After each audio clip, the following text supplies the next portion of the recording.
Good afternoon, everybody, and welcome to the ERCS Semifinals. We made it through some crazy groups yesterday, and we've arrived here in the semis. I am Skaz, I am your host for today, and I am joined, as always, by my good friend Gunner62. Gunner, how you doing, buddy? I'm doing good. Definitely didn't throw up last night, but I'm ready to go today. I'm ready for some sweaty lobbies, and semifinals is always when I feel like the tournament gets really heated, or starts getting really heated.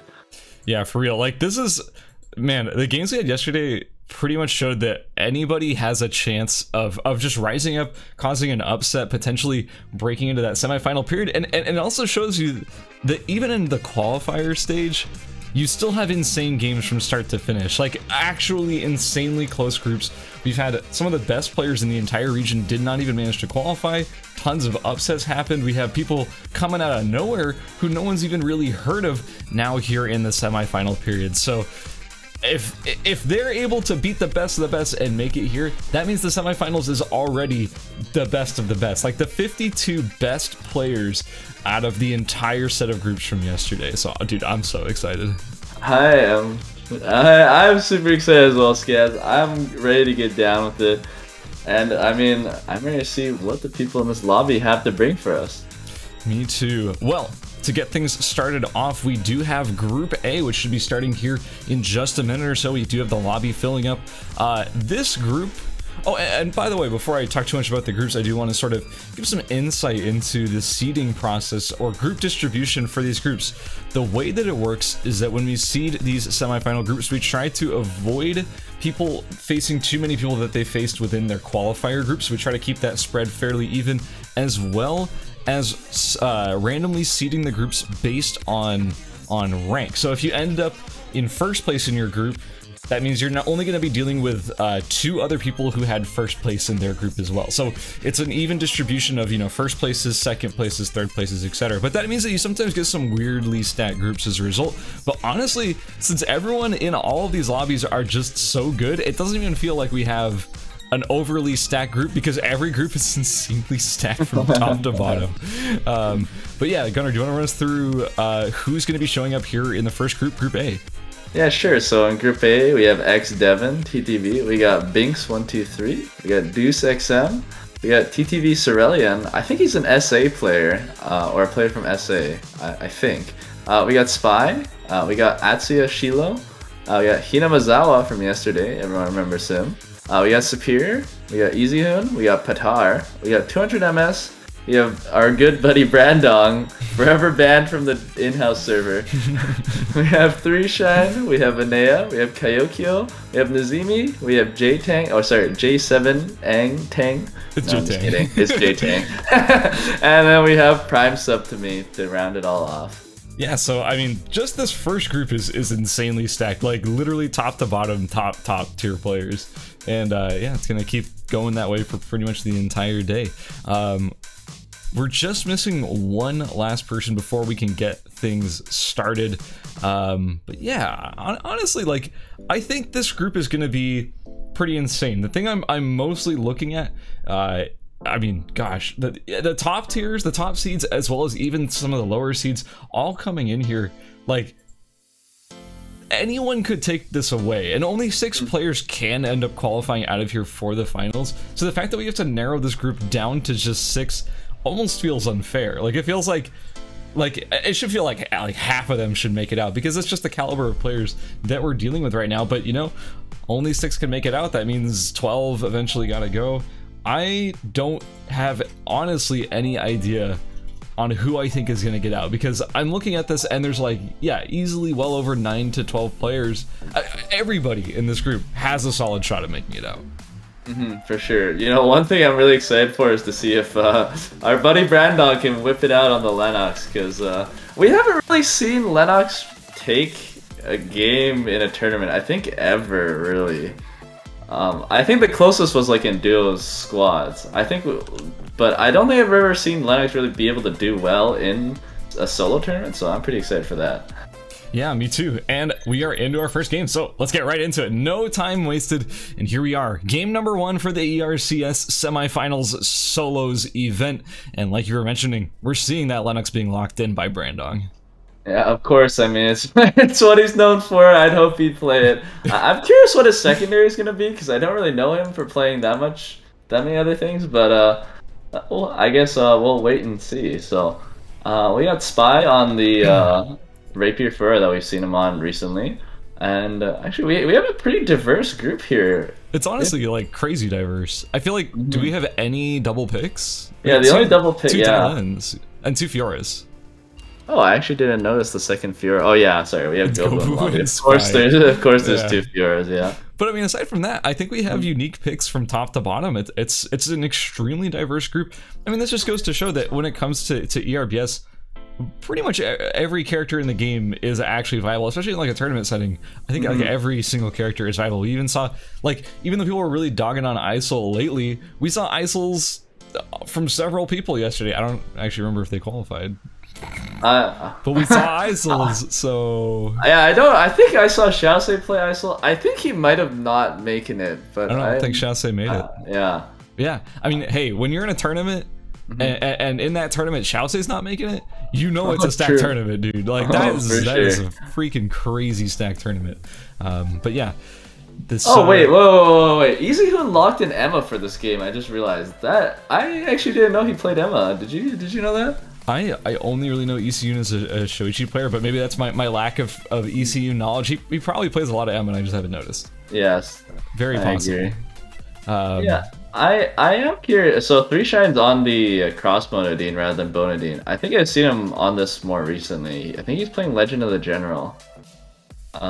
More and more Nadines I think switching, or not more and more Nadines are switching, but just some of the Nadines I think now are just switching to crossbow. Like I've seen that sniper crossbow dude from Korea go back to crossbow, or maybe he never stopped. I was gonna say, like, I think crossbow in general has just been more popular in the Korean server compared to the NA server. Yeah, for sure. And well, now we have it started here. All of our contestants just kind of spread out in their spawns, although Pawn got looted pretty quickly, I think, by like around 3 people at the start. So anyone going there later will have a bit of a tough time. I want to mention our shurikens are here. I mean, I think we saw one of these yesterday, but they got kind of steamrolled over, I guess, by the dual swordiki. But I am really excited about this pick because we haven't really seen this in tournaments pop off too much. But recently, like I think most of the people know, like this pick has gotten a lot stronger with the changes to shuriken. Yeah, well, and also, I'm just kind of curious if a Zahir can survive in this lobby. I mean, Prime Sub, the funny thing is, I don't even really know Prime Sub as a Zahir player. I mostly see him on characters like Shukai, so I'm surprised. Oh, wait, hold on. We're already seeing some early aggression here. Patar chasing Iyun out. Maybe not able to get the TP, but also we have 3Shine7 trying to maybe go for some of these animals, but they're already dead at that point, so he's not getting it. Okay, so I actually am kind of familiar with what 3Shine is doing. This is a Legend of the General Imperial Crown. Funny enough, actually, in that in-house we were just in that we had to help him. I was running basically this build, so I'm very familiar with this. The only difference is that instead of him going for a Chang Pao, I'm assuming he's going for a Butler suit, which is more popular sort of in general. So this is a pretty interesting build. I actually am a fan of it. I think it's very aggressive, like early game, and it scales pretty well too. So I want to see more of that. Yeah, I like everyone just getting kind of pushed off by that Bohemian Heart that happened, which is pretty funny. Man, we were such doubters of this Bohemian Heart, but Patar really brought it yesterday, like in a huge way. Yeah, I think that really goes to show, like, the new Tiara really did wonders for, like, all crit builds just for scaling into the late game. Like, it feels so much better not to just be stuck on literally zero good transition items for a crit build. Yeah, and like it's basically just like a guaranteed transition piece too. It's basically. Oh, and Cemetery right now, Prime Sub actually just got caught up by Gobu. Oh no! Hitting him with the 3 procs already and gets the slow as well. And now Prime Sub, yeah, just gets a big stick shoved down his or shoved through his chest, and now he's dead. I mean, that is a significant like difference in items right there. Gobu nearly full build already, only missing like 1 piece of gear. Well, actually, it's more like 2, but pretty close to full build. And Prime Sub just stuck on that green Onyx dagger, only having finished the straight jacket sneakers at that point. Patar and Danny Manny sort of throwing some blows back and forth over here in Forest, but neither of them really want to overcommit. And Gobu's going to get that cemetery tree, I believe, for free.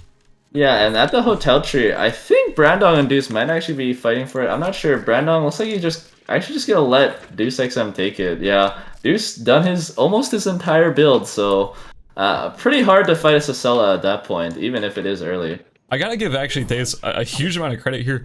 Being on already this many items in this build, I know this route, it's a 4-zone route, and this thing is not easy to finish all those items within that period of time, so he must have either just rolled super well or was just really good at routing it at this point. For sure. I seem to notice this a lot in tournament lobbies. There's a lot less people running the Arch School Hotel Beach route than like normal, I find. So like a lot of the times we see builds that go that route, like go kind of uncontested and be able to finish like so much faster than I feel like everyone's used to. Yeah, like that Arch Beach, Arch School Hotel Beach route. Oh, in Archer right now, actually Oh, a yeah, little bit of a fight going on. Oh, never mind. Brandon just walks away from that. That's okay. I think without those glacial shoes, he's probably less confident taking these early game fights. Jinx-sided, our only Rio player so far in the lobby. This build is really strong with the diadem. I actually think that the diadem changed Rio in a pretty significant way. Hold on, Deus fighting Patar. Patar gets the charm. He already had the weapon skill already. Deus dropping really low, but ooh, the Peacemaker is going to be resetting this in favor of Heart. But I mean, the heals from Sacella too. It's almost like Sacella healed for more than Heart during that ultimate. That's crazy. Oh, and 3Shine might be able to collect the kill on the other side. He already used the Wolf Assault. I think he just monkey wires in and just kills him just like that. Able to collect down the kill after the free last. Brought him down low enough. Man, that is wild. I think the Heart was not ticking food, whereas the Sacella was. Yeah, makes sense. But yeah, it looked funny to me. I was like, wait a minute. The healing is not in favor of the Heart right now. This is kind of strange. Jinx-sided? 3Shine and Jinx-sided, yeah, fighting a little bit. Jinx-sided already throwing out the ult, but has the double proc ready. Trying to get a wall stun, gets the wall stun. Big wall stun, but 3Shine, no Wolf Assault up, dashes out with the monkey wire, and is able to actually survive with his life. I think if the Wolf Assault was available there, that was looking like a kill onto Jinx-sided, but you know what? Hey, that vault over plus the perfect knock into the wall, that was so well done. Like that, finding the angle there, that's really hard to do. For sure, especially against range characters with that much range. It's for real. Not easy to line them up like that. Oh, well, it looks like our Meteorite spawn and Alpha spawn. Kaioki is going to be able to grab the Meteorite for himself, and Deuce XM and Superior might be fighting for this Alpha in Uptown. Deuce XM already pulling it from Uptown, and now Superior trying to zone him away a little bit with the books. This is a nice choke for him, but Alpha might eat a couple of his skill shots. Okay, looks like they're just going to fight over who actually gets this Mithril. Deuce XM pulling it closer into Beach, so it's closer for him to loot as well. Superior about to try to go in, but Alpha resets, and now he's eating a bit of poke. Deuce XM misses the pull. And Superior might be having second thoughts about taking this fight. It's a little bittersweet to be seeing Superior and Daze fighting because they've been basically playing duos with each other for like as long as I can imagine. Like these are two players who have been fighting side by side in duos tournaments for forever, and here they are forced to fight over this Alpha. It looks like it's going to be Superior's gonna be able to get it. Yeah, Superior gets it, just lances out immediately. Got the Mithril in his inventory, and Deuce XM is going to be really upset that he's not going to be able to get it. It's a rematch. Jinx-sided versus 3Shine in archery, and the Wolf Assault is here. And unfortunately, the wall slam from Jinx-sided did not land this time, as 3Shine comes out ahead. Two bow characters fighting in archery range. That's pretty perfect. And now we actually have a lot of people on the right side of the map. It looks kind of funky, actually. Oh my god, and Hinami's just keeping it right into Binks right now. Uses the ult, misses the chain. Binks goes in straight away. 50% HP on Hinazawa. Hinazawa going very, very low. Last Judgment won't be able to use. Striking Tiger finishes him off. God, but TTV Solarian coming in on the side, maybe looking at third party. No, it doesn't look like it actually. There's a lot of people in the zone. I'm surprised no one came over to third party, honestly.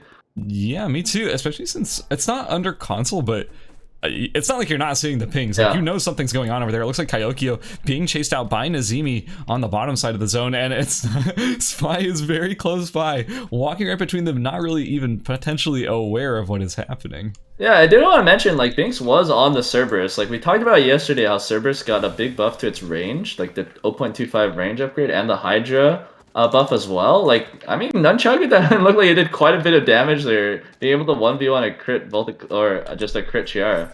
Yeah, I mean, I kind of feel like Dylan is just a little bit slept on in general, but of course it is Binks. Binks is a very good pilot. On that character, you'd be hard-pressed to find a more experienced Dylan pilot in the scene. Kyokyo shoving him off the TP, but now Superior's gonna shove Kyokyo off the TP. Things are getting really weird down here in Factory with this many players all trying to leave this area, as there is nothing to do here. This area has been stripped out, nothing to farm, nothing to do. Atsuya Shilo getting the tree for free over here in Forest, and Days is claiming the tree over in Hospital. Yeah, it looks like Easykin's also grabbing the meter in the red zone and alley. He TP'd over the wall to grab that one, so he'll have something nice for himself. He also has 3 claymores in his inventory, so he's doing a bit of trap gaming, which is a bit... Honestly, I don't know if an Emma player should be allowed to build traps. Oh, in the Hospital, actually, the Leon Nizumi just went down to TV, so hit a big knockup, but now Freelast comes out from Deuce XM. He's gonna look to snipe this kill. Bubble barely doesn't kill him. The pull also misses. Striking Terror used to get out. Now Gobu in Uptown. There's a bit of a scuffle here. Spy goes in onto Easy, and Easy on 1 HP, fails the wall jump and gets killed. But Atsuya Shilo on the side, maybe looking to go in. No, never mind. Spy just able to loot Easyn's body and grab those claymores. Yeah, I mean, we were just talking about those claymores. I guess it never became a thing for him, but now they're in Spy's possession, and he has those for the future. Brandong about to be running into Spy. I don't actually know this matchup super well. Rapier, Crit Rapier Fiora versus a Lennox, a tankier version of Lennox. And like here it goes. Starts off. Spy immediately gets the reset onto Brandong, but Brandong is able to tank out a lot of the damage without missing armor. Claymore comes down. And Gobu standing on the other side. This is the least aggressive I've ever seen Brandong, honestly. He's for real, yeah. He's definitely playing it safe right now, trying to play more for a tournament style. It's actually kind of a pleasure watching Brandong play in a tournament setting, because I've never actually really gotten the chance to see it before, and his playstyle seems just in Hospital, different. Yeah, there's a bit of fight going on. Deuce XM already able to pull Daminami using the bike and able to skirt his way out of there. Yeah, dodging the walls, not crashing on accident. He's definitely passed his driving test. And Pond right now, Superior going on to X-Devin. X-Devin using the Sour Cyclone, but gets blinded during his ultimate, taking a lot of damage from Superior. Looks like he's going to use the Honor to get out. Yeah, that is a rough matchup for 11, honestly. Superior being able to just lock down most of that Calorie Cyclone with the blinds. It's pretty tough. Not exactly one I would want to fight pretty much ever. Even if you don't get blinded, you can just spell shield yourself for the taunt, and then the 11 won't be able to lock you down. Oh, here we go. Second fight going on in Pond. X-Devin's coming back for more, charging up that slam right now, but Superior's not going to let him get that for free. And Superior's just going to choose to walk away instead. Maybe? Oh, maybe he's coming back, actually. Oh, he's baiting us a little bit. He's just keeping it interesting. So the ironic thing about this whole match is, despite everyone being in Factory for so long, the zone's closed. In school, Brandon's actually going to go into Spy a little bit. Okay, never mind. Just throwing a little love tap at him, giving the whip so he can get the meter for himself, perhaps. I was going to say, the zone is now closed, and Omega has spawned in Factory, to the point where I don't think anyone's going to be able to get it unless they leash from Hospital. But we're seeing, Nazimi going really hard on Adanimani over here in not Hospital, what am I talking about? This is Avenue. Yeah, Danimani trying to get away. The bike is not quite available yet. The changes to Magnus are really hurting right now. Like the change where you can't reset the cooldown on hitting an animal, the change where you can't, all of his skills got nerfed. I don't know. Magnus clearly hurting in this situation. Also, I am just now realizing we have 2 Magnuses.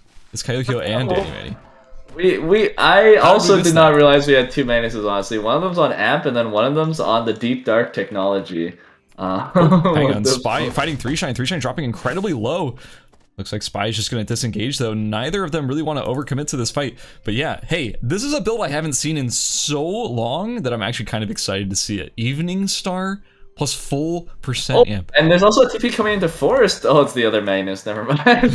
Magnus Brotherhood. Yeah, Magnus Brotherhood is going to go on strong, and they're probably not going to go for each other, because it is pretty hard to kill another Magnus if you are a Magnus anyways. So. It really is not. That is like a miserable mirror matchup, because it's just geometry based. Who gets the stun, who doesn't. So you just end up walking around each other forever, just fishing for a stun.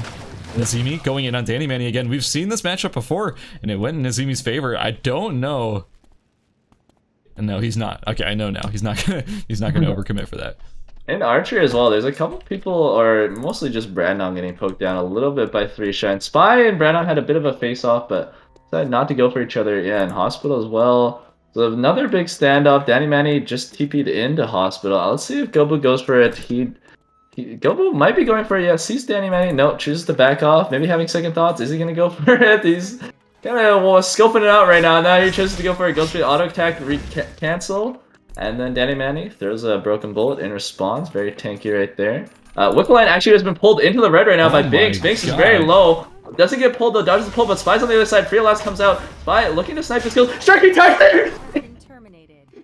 Oh my god, what a result there. Yeah, oh, Brandon coming into the red though. Deuce only has 8 seconds left. He's only has a little bit of time. Whipskill goes out, misses though.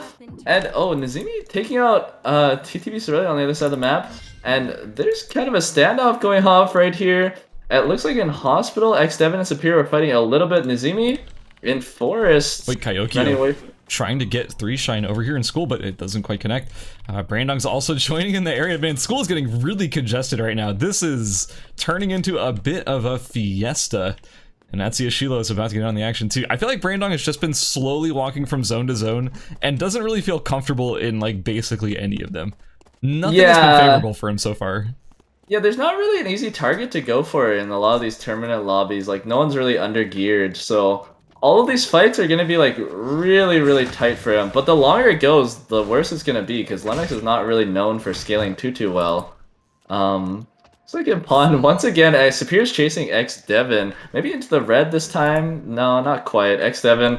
Seems like they're always fighting. I've seen them across the map a couple times where they just fight each other, and then Devin just runs away. Maybe they're just farming mastery off each other, honestly. I wouldn't doubt it. And Superior gonna be getting the bears for free. This looks like a really... Oh, actually, no, Brandong maybe being chased out by Atsuya Shilo here. Very aggressive. We've seen Jan's run people before, but this is Brandong's fight to turn instantly with the whip skill plus following it up with quite a bit of damage. Nazimi sees this as an opportunity to get a free kill, knowing that Atsuya Shilo is already a half HP. The slow goes down, but the knockback does not. Atsuya Shilo in bad shape here. Nazimi on the chase. Keep in mind, there's plenty of people in school, so he can't go that way. One more set of pools. Speed comes out from Nazimi and just finishes him off with the glove skill, but DeuceXM is on the side. He's going to look to try to get Nazimi, but Nazimi's going to take this chance, run into the red. DeuceXM obviously not having that much red timer, isn't able to follow, but that's going to be a good chunk of Nazimi's red timer gone. Yeah, Nazimi losing a lot here, going down to probably around 17, 16 seconds before getting back in the zone. And school right now, Spy is finally going on to Brandon. Brandon has 3 procs on him, gets slow to get... Spy gets the reset, but his jump has actually got cancelled, I think. Whipsuit goes through, Blackberry goes through for the zoning. Spy standing still, eating that snake bite right there. Getting silenced, but not quite enough damage from Brandon to finish him off. Brandon... For Brandon being sort of 0 kills so far, and not really having a highly offensive build, he has been able to square up against most of these fights pretty well. Like, he's held his own and been able to turn them in his favor almost every time. I actually respect that a lot. Yeah, for sure. Wow, there's a lot of people in Avenue right now. People are kind of, I think the entire lobby is kind of, I don't know why they're here, honestly. Like, Wickeline's not spawning. It's already dead. It's been dead for another day. It's been dead for a day. I think maybe they just like are assuming this is going to be the final zone location, and I kind of agree. It does feel like it's going to end up being... and Forest right now, Brandon's kind of stuck in the middle, yeah. Of a lot of people, Brandon walking forward, zoning out, and Nazimi in it. But Nazimi actually has the Smolder Glove, so that's a pretty good matchup into Brandon, even though he has the Myth Armor. Oh, and Avenue Devin is taking a lot of damage, actually, and he might be running into the Magnus Brotherhood.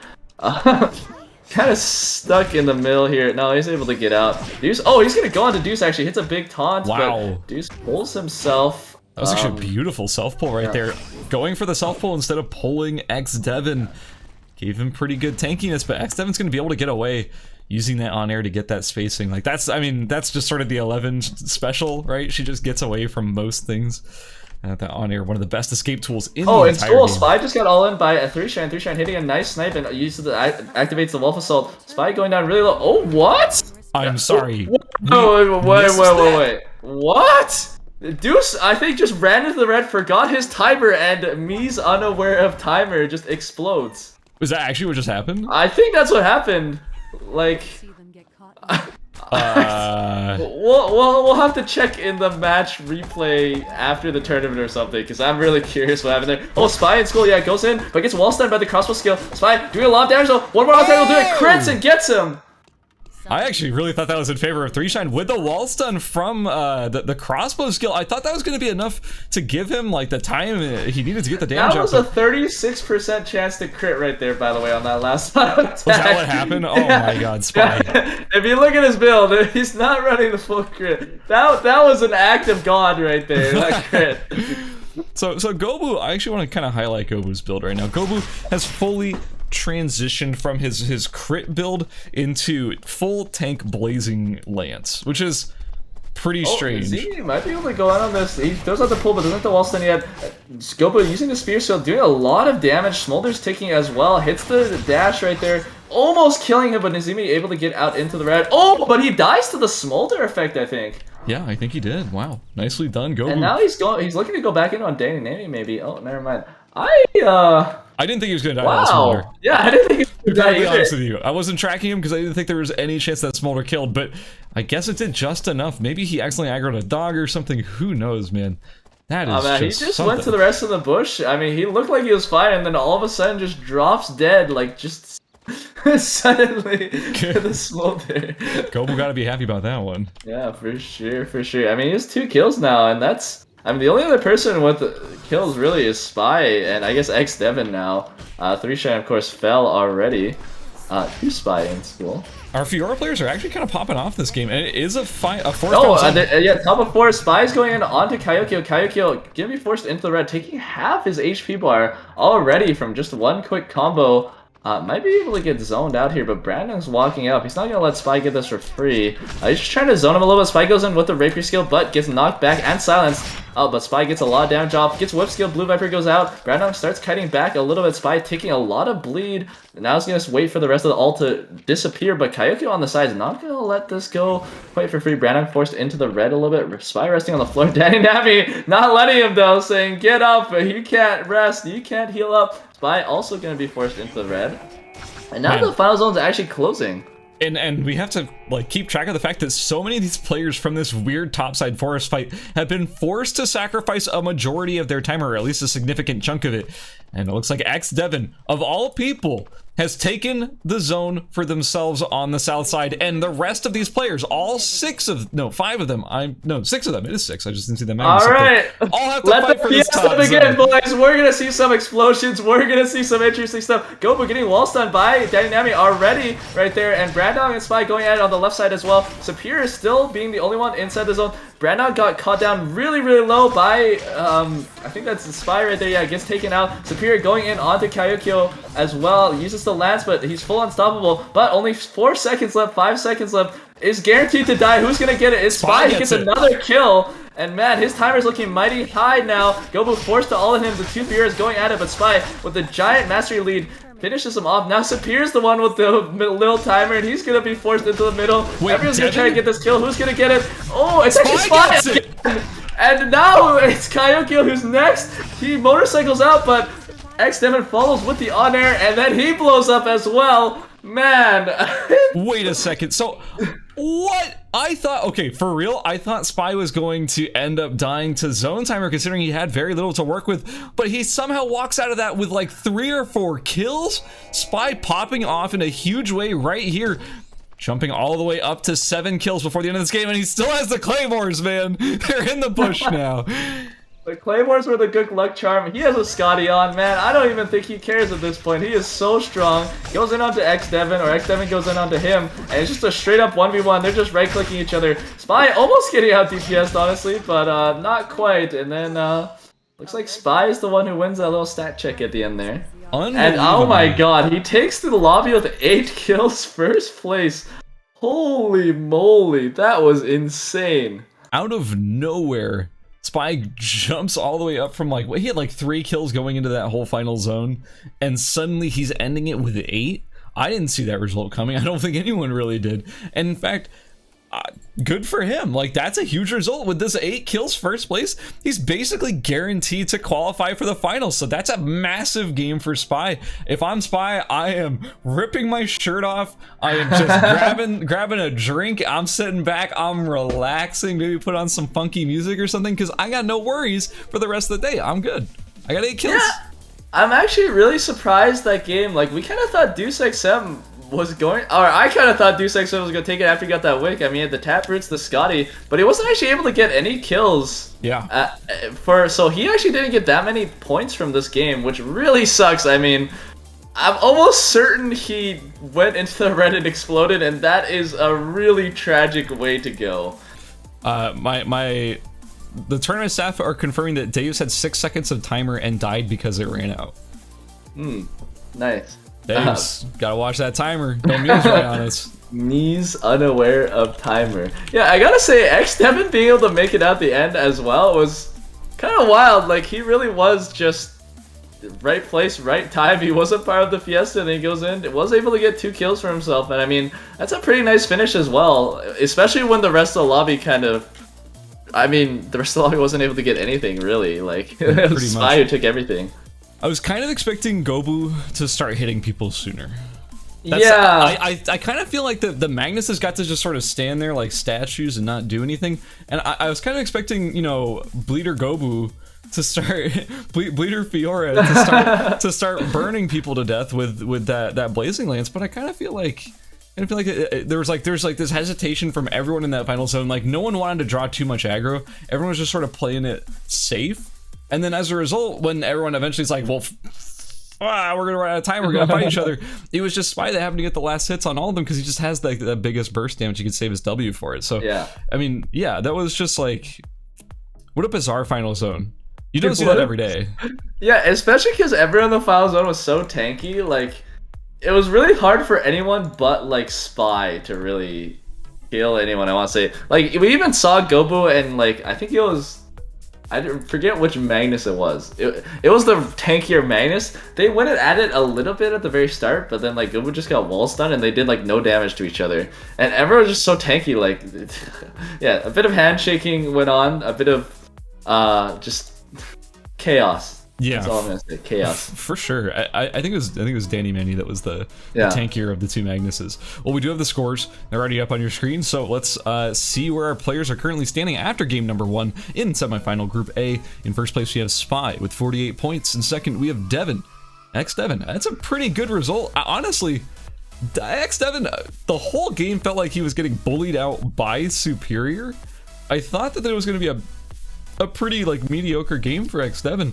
But hey, you got the kill on Deus because he forgot about his timer, and then suddenly you're able to force, I think it was Danny Manny, to explode to timer because that's just how the final zone went. Like, I don't understand why exactly it was the 11 player that was just given the other zone for free, and everyone's like, no, we can't go over there. There's an invisible barrier and we can't. Like, I'm still so confused at everything. All the decision making there is very confusing to me, but it doesn't matter. In third place is Gobu with 16 points. In fourth, we have Nazimi with 13. Fifth, we have 3 Shine 7 with 11.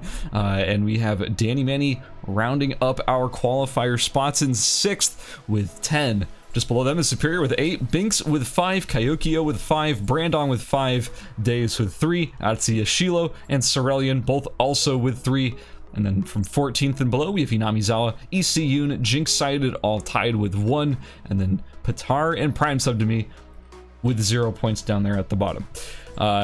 This is going to be a very pivotal match. I think we're going to be seeing a lot of character swaps this game, because I feel like a lot of the points were concentrated up there at the top, but there is a lot of chances for people to experiment with their sub pick to see if it fits better for the lobby. So I'm expecting to see a lot of character swaps this game for everyone who's like 7th and below, because there's like very few points on the board for 7th and below. Yeah, and I mean, I think Nazimi was like the only one really holding his main. Like, I'd expect to see him on Adela for these next 2 games. And if everyone's swapping to their secondaries, like, I mean, it might be a really good game for him if he's able to pop off there. Yeah, I could definitely see that happening. Do you think Binks is gonna stay on Dylan? I think so. He actually had a pretty good performance in that game until, honestly, I think he's the one who ruined that game. When he missed that Striking Tiger to escape, I think the game's, like, the entropy in the universe actually just completely warped, and then all of a sudden we have Deuce running into the red and exploding. We have, like, a 10-man final circle in, like, that one square. Like, I don't know, man. Like, Binks, There was please, something man. off with that match. I can't put my finger on it, but there was something going on. The universe was not happy about that. Like, yeah, there was definitely something going on there. I assume we're gonna see Patara on hard again. I would be surprised if we saw anything else. Do you think he's gonna bust out that wacko William build again? Dude, he has to. I mean, like we haven't seen anything else from him so far. It's wacko Ashtrape William for the secondary. Who knows? Oh yeah, one thing we haven't actually talked about yet is Easyhoon will be able to play as Shoichi. That's what now. I was gonna say. Yeah. Just to throw it out of my mouth, man. I was literally about to say that the only other main that I can think of that we haven't really seen is Easyhoon's Shoichi. So I don't know if we're gonna see that starting with this game. Maybe he thinks Shoichi isn't safe as a tournament pick. I kind of wouldn't disagree all that much. So yeah, maybe it's Shoichi. Maybe it's sticking with the Emma. He had an unfortunate TP into Uptown that ended his run last game. So maybe maybe he goes for Shoichi this game, or maybe he just goes like, yeah, it was a bad TP. I'm just gonna run Emma again to try that out. So who knows? Yeah. Listen, all I'm saying is if he picks Emma, he's a coward. I don't. For real. I don't. For real. Also, Prime Sub, I would really expect to see on Shukai, yeah. I'm expecting to see a Shukai soon. I think we saw him in Shukai in the games, or in like their practice matches in the in-houses, so... I mean, he's been playing Shukai for like as long as he's been in the scene, so I mean, I'm expecting him to be on Shukai, but we'll see. We will see. Yeah, we will see indeed. I'm wondering if Binks is gonna... Actually, I think we already mentioned that. Never mind. Oh, here we go. Let's see. Oh, there we go. It's easy insta-locking the Shoichi.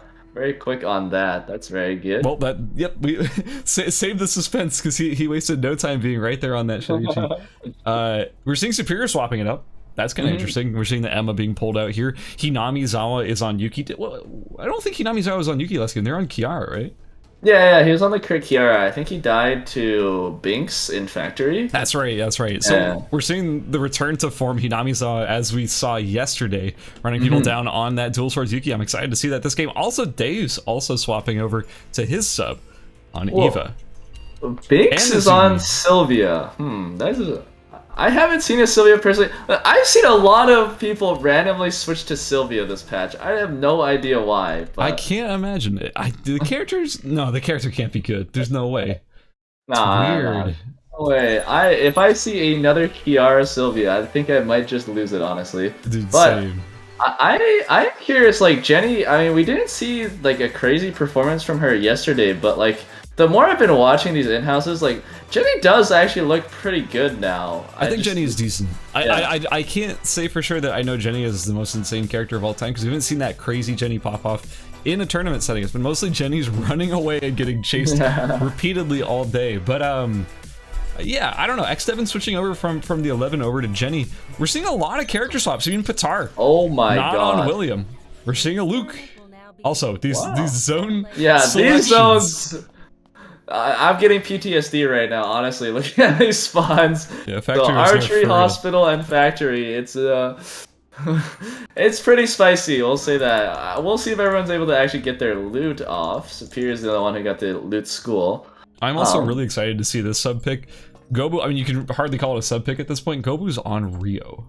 Yeah, I mean, we talked about it in the first game. The diadem headpiece. Just really opening it up for all of the Unite characters, and he TPs straight into Cemetery with a couple people. Yeah, I would expect this to be... I mean, he's got the hammers. We talked about basically this exact same routing on...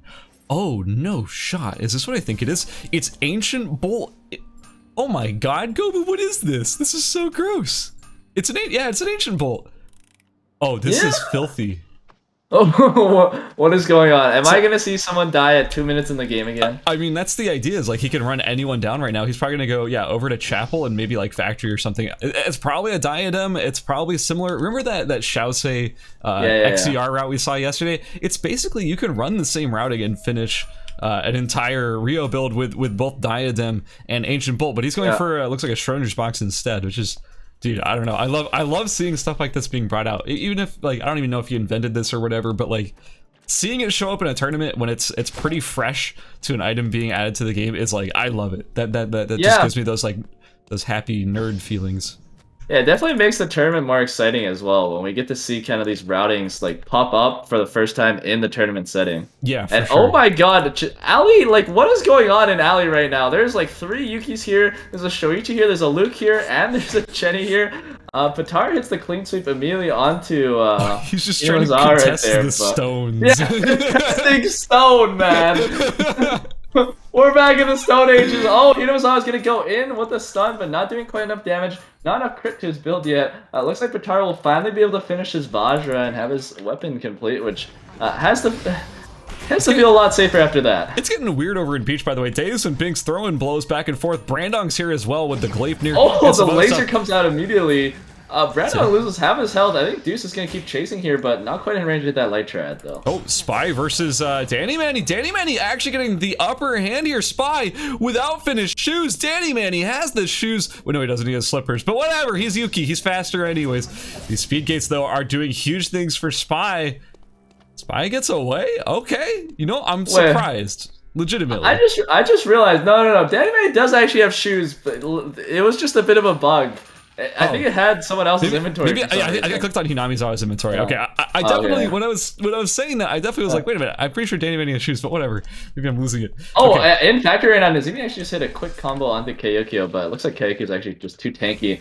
Deuce X7 and Brandon going at it at the hotel tree. I've seen this once before. Again. Yeah, but this time Deuce X7 no more VF eruption to him, but yeah, Brandon gonna choose to play it safe once again, giving up the the hotel tree up to him. Yeah, really respecting that damage coming out of the Eva, even without the... Wait, hold on. This tree is completely uncontested right now. Nobody's in cemetery. Nobody's going for it. Imagine... Okay, hear me out. Imagine a world. In a world... Oh, in school right now, there's a fight going on between... Oh, never mind. No, I was gonna say, imagine a world where ECU collects cemetery tree. I mean, it could happen, yeah. Yeah, Shoichi wants the flat amp, right? Like, I'm not crazy. Sure. Listen, if Shoichi didn't want the flat amp, there is something wrong with the game, man. Like, that would be whack. the day that Shoichi isn't building a Glacial Scotty, like, is the day I don't know what's happened to the item design in the game. Okay, so X Devin and Beach, meaning Easy Human a little bit. I mean, Easy Human's items aren't amazing, but he does have the boots to get out. Looks like that's what's gonna happen as well. So far, the tree is still completely uncontested. No one has even decided to look at Cemetery for the last, 3 minutes or so. Deus chasing on Superior. This friendship once again being tested here. Oh. Deus is putting a lot of chase on, and it looks like actually 3 Shine is there to maybe jump in on this fight and get in on the action, but chooses not to. And it's Patar. Oh, and Beach right now, Easy Human's getting gone on Beach. He's already lost half his health from a huge BF eruption. D6M throws out another light tride and brings him down to 20% HP, and yeah, there we go, just gets executed by the BF eruption once again. Yeah, that item diff is so huge, both the Glacial Shoes versus the fact that ECU is missing an entire chest and arm. That's going to be a rough fight, and Deus XM will easily take that victory. And Pod, the Yuki Brotherhood's kind of going at it right next to Prime Sub, actually. They kind of are just trading blows, trading stuns, and Danny Man's going to run out. Both of them actually on like the exact same build, I think, which is pretty curious. I mean, you don't see, like... I mean, Yuki's a popular character, but you usually don't see them running the same build. No, generally not. We also have Kayokyo meeting up with Danny Manny, ex Magnus Brotherhood. We also have Patar. In Temple, yeah. In Temple, there's actually a bit of a fight going on between Binks and Deuce. Deuce6M already missed a bit of his VF eruption, but brought him down really low with the Light Trad. Binks uses the pistol skill to reset his cooldown. Deuce6M running back to kite a little bit. Light Trad explosion doesn't work too well. Oh, but the huge VF eruption, he's so low. Oh, but just barely missed a little bit of that VF eruption. Deuce6M trying to hit the Light Trad, but the geometry is not there. Jinxide also trying to pick up the kill, but Hack and Slash not quite in range, and that fight is going to be over. But, oh, he's actually running into a Magnus, and Magnus bites straight into him onto Avenue, but misses the broken bullet, so he isn't able to keep chasing right there, and man, that is oh, he's still getting chased, actually, but I think he'll be okay. Looks like in Factory, there's another giant fight going on for this meteorite. Looks like 3 of our members want it. X-Devin actually just took a look at Gobu and just immediately peaced out. Yeah, this is getting really hectic. During all of that, we actually saw Patar fighting with, I believe it was Nazimi in Cemetery. It was getting really close. Patar dropping incredibly low, but not really getting taken out either way. Nazimi putting the moves on, getting some damage in while also dodging quite a bit. There's a huge chunk of damage. Nazimi coming out ahead, but the clean sweep does land on Nazimi. Will Patar use this as an opportunity? He will. But the turnaround, oh, he dodges all the Caltrops. I don't think you want to take that, Patar. You're going to die to those Caltrops, and Hinamizawa is in the area as well, trying to jump in on this. Man, it is getting really hectic right now, so we still have 17 players alive. Hinamizawa goes in, X-Devin dropping low, the dual swords rampage doing so much the extra distance. X-Devin goes down. That's our Jenny player eliminated. Hinamizawa gets the momentum going, and this is the Hinamizawa we know and love. I want to see more of this Hinamizawa. Man, I didn't think he got the second part of his rampage. Like, it didn't look like quite like he got all, or he got 4 hits of it, but he did. And he was able to barely dodge out Jenny's ultimate with the second part of the rampage. That was a really clean play coming out from him. Looks like in Cemetery, there's still a lot of people who want to stop Nazimi from teleporting, but he's just gonna full stick it through the damage. It doesn't look like, okay, it looks like Deuce XM and 3 Shine might be fighting for this meteorite, with Deuce wanting it to finish off his, what is it? Kandala, the Kandala item, yeah. Has the Mytho prepped already? Oh yeah, you're right. How about that? That's actually, that would be huge to get that early on an Ava. Also, we have Kyokyo and Binks in chat.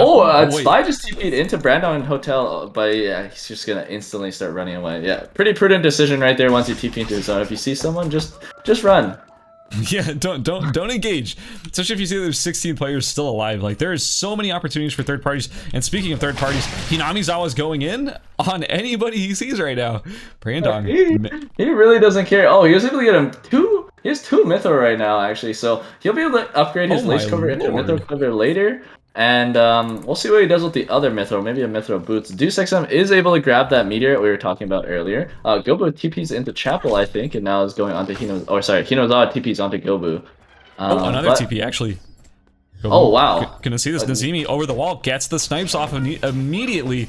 Nazimi gonna be forced to run towards Cemetery, where we already know Hinamizawa is, so if Nazimi's not careful, could be in a bad position. Also, it looks like Patar was fighting Days, I'd assume, over that meteor, but doesn't quite win the fight. Spy! A big sniper there. He gets knocked back by the crossbow. Waffle goes through. Spy is very low right now. He's good. Almost one more hit will do it. Here, let's see if he can hit the snipe. Yeah, it does hit it, but Brandon might be following. No, he's just going to try to loot the body and get some food off of Spy right there. But yeah, very clean play from 3 Shine right there. Just textbook. But the knock against the wall, that was the opener, and that was a beautiful opener. Maybe Spy, I don't know if he could have dodged it, but it was a really tight situation. I mean, he was getting chased by a couple people right there. It's a rough situation to be in. When you're getting chased into another person, especially it's a crossbow Nadine with the right angle, it's just rough. Brandon being aggressed on by Binks. I don't know if he's going to be able to get away from this because Binks has that bike available. There's a pretty decent amount of fuel. No, even with the speed gate, the finish line there slowing him down, it's not going to be enough. He's going to just back off and reset that fight. We are seeing that tree is up, and I'm seeing Danny Manny walking in that direction, and he's not going to take it, so never mind. Oh yeah, Brandon, here we go. He's starting to fight onto Binks. Binks missing his tire, but going in with the bike form front flip. Gets hit by the full blue Viper though, and now he's not gonna be able to run away too easily. Yeah, Whiplash hits right there. He gets silenced. He's down to 1 HP. Uses the pistol skill, but knocks him back with the tire, and he's slowed from the finish line already. Is he gonna be able to actually get out of here? That is incredible. You know, Brandon's pissed. You know for a fact that Brandon is not happy about that. But he doesn't have too much fuel left. I mean, Brandon's move speed is higher when Sylvia's in the human form. Oh, the board might knock him against the wall. Yeah, he's gonna have to dodge past that one, and Binks just gonna slowly heal back all of his HP from the radar gun off of that board right there. So we have so many players over here in Chapel. It looks like 2 Yukis, Atsuyoshiro, and Gobu. It looked like Patar was fighting Superior, the other Emma, and he's now fighting. I don't know what's with Patar and fighting Emmas, but he has been fighting Emmas literally this entire match so far. He has been sitting on that tree of life he got from Cemetery at the start of the game, and hasn't done anything with it this entire time. Probably just waiting for a meteor in order to finish a Monkey King bar or something. Who knows for sure? But it looks like no one is really going to be able to commit right now. Actually, no, Hinamizawa, I spoke way too soon, chasing down Jinx-Sighted. What were you going to say? Deuce XM started the Omega, but Superior is going to walk over, actually, and maybe try to snipe this from him. Yeah, Deuce XM gets knocked up by the Omega, actually, and eats a Polymorph. Wasn't able to loot the Force Core. It's Superior gets it, so that must feel pretty bad from Deuce XM. Nazimi also, during that, got the Forest Tree, ran into the red fort, and lost 20 seconds of timer. Yeah, has the glacial shoes prepped, so you know that's exactly what it's going to go in for.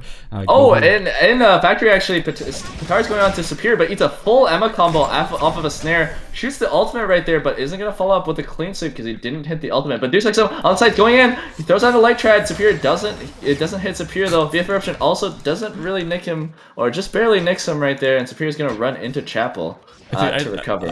I think Davis is like, I really want my 4 score back. Please, like, please hand it back. Oh, sir. and Hotel Hinamazawa is gonna go on to Brandon. Doesn't hit the stun quite yet. There you go. Hits the first stun. Starts auto-tanking, but Brandon's done a lot of damage to him. He's only at 50% HP right now. Brandon keeps whipping him. Doesn't hit the whip skill though, and Hinamazawa's gonna run into the red. Run into the red into beach. Yeah, it looks like Cerelian actually getting an engagement, getting caught between Binks and Pitar in the south side of Factory, dropping very low. Oh, the clean sweep lands, and with both of them, beating on you at the exact same time, there's really not a whole lot you could do. But even though Binks is hiding behind this wall, he's gonna get clean sweeped in just a moment. Binks dropping pretty low, but we do know that these Sylvias have been able to get away from some sticky. Well, we can just watch it happen. I don't have to describe it. Yeah, gets away from basically any situation as long as you get on that bike. Plus that healing in general just lets you turn these fights that look like they shouldn't be in your favor. Danny Manny chasing out Kyokyo over here in Alley. Yeah, I mean, that Sylvia bike has definitely done wonders for Binks so far. Danny Manny and Kyokyo, okay, yeah, they're gonna go out. Broken Pullet was missed, and Danny Manny's doing a lot of damage with those attacks, but gets hit against the wall with the Batsko, so he gets wall stunned. And Kyokyo throwing down another broken bullet. Danny Manny's gonna have a hard time chasing this while all this is going on. Wickline has spawned and got baited by Gobu's bow skill, but there's a couple players coming to contest this one. Nazimi and Deuce both waiting on the side. Gobu's gonna pull it into pond. He's unfettered. Doesn't really care that there's other people here saying, I'm probably gonna get the last hit on it, maybe. Yeah, and there we go. He's just gonna burst it down, and our other 2 members are just kind of watching him. Loots the entire body, gets the meteorite, the VF blood, and the first aid kit. Pitar versus Binks in hospital. Man, Pitar has been having trouble getting those combos off, landing that large shot there. Oh, beautiful dodge on the front flip there, and the clean sweep lands. He's ready to go in. He's waiting long enough so he can reset his Q and do it again really quick afterwards. Gets it with the assassinate. Nicely done, Pitar. Binks goes down, and that's 1 less Sylvia in the lobby. Well, I guess it's our only Sylvia, but you know, it's still technically true. Yeah, and that's also a 4 score for Pitar. I think he looted like a meteorite or a tree off of Binks' body and then was able to finish a 4 score. So he'll be able to get a auto arms for himself. Yeah, nice upgrade. The tree, wait, hold on. He's on 2 trees? How did he get 2 trees?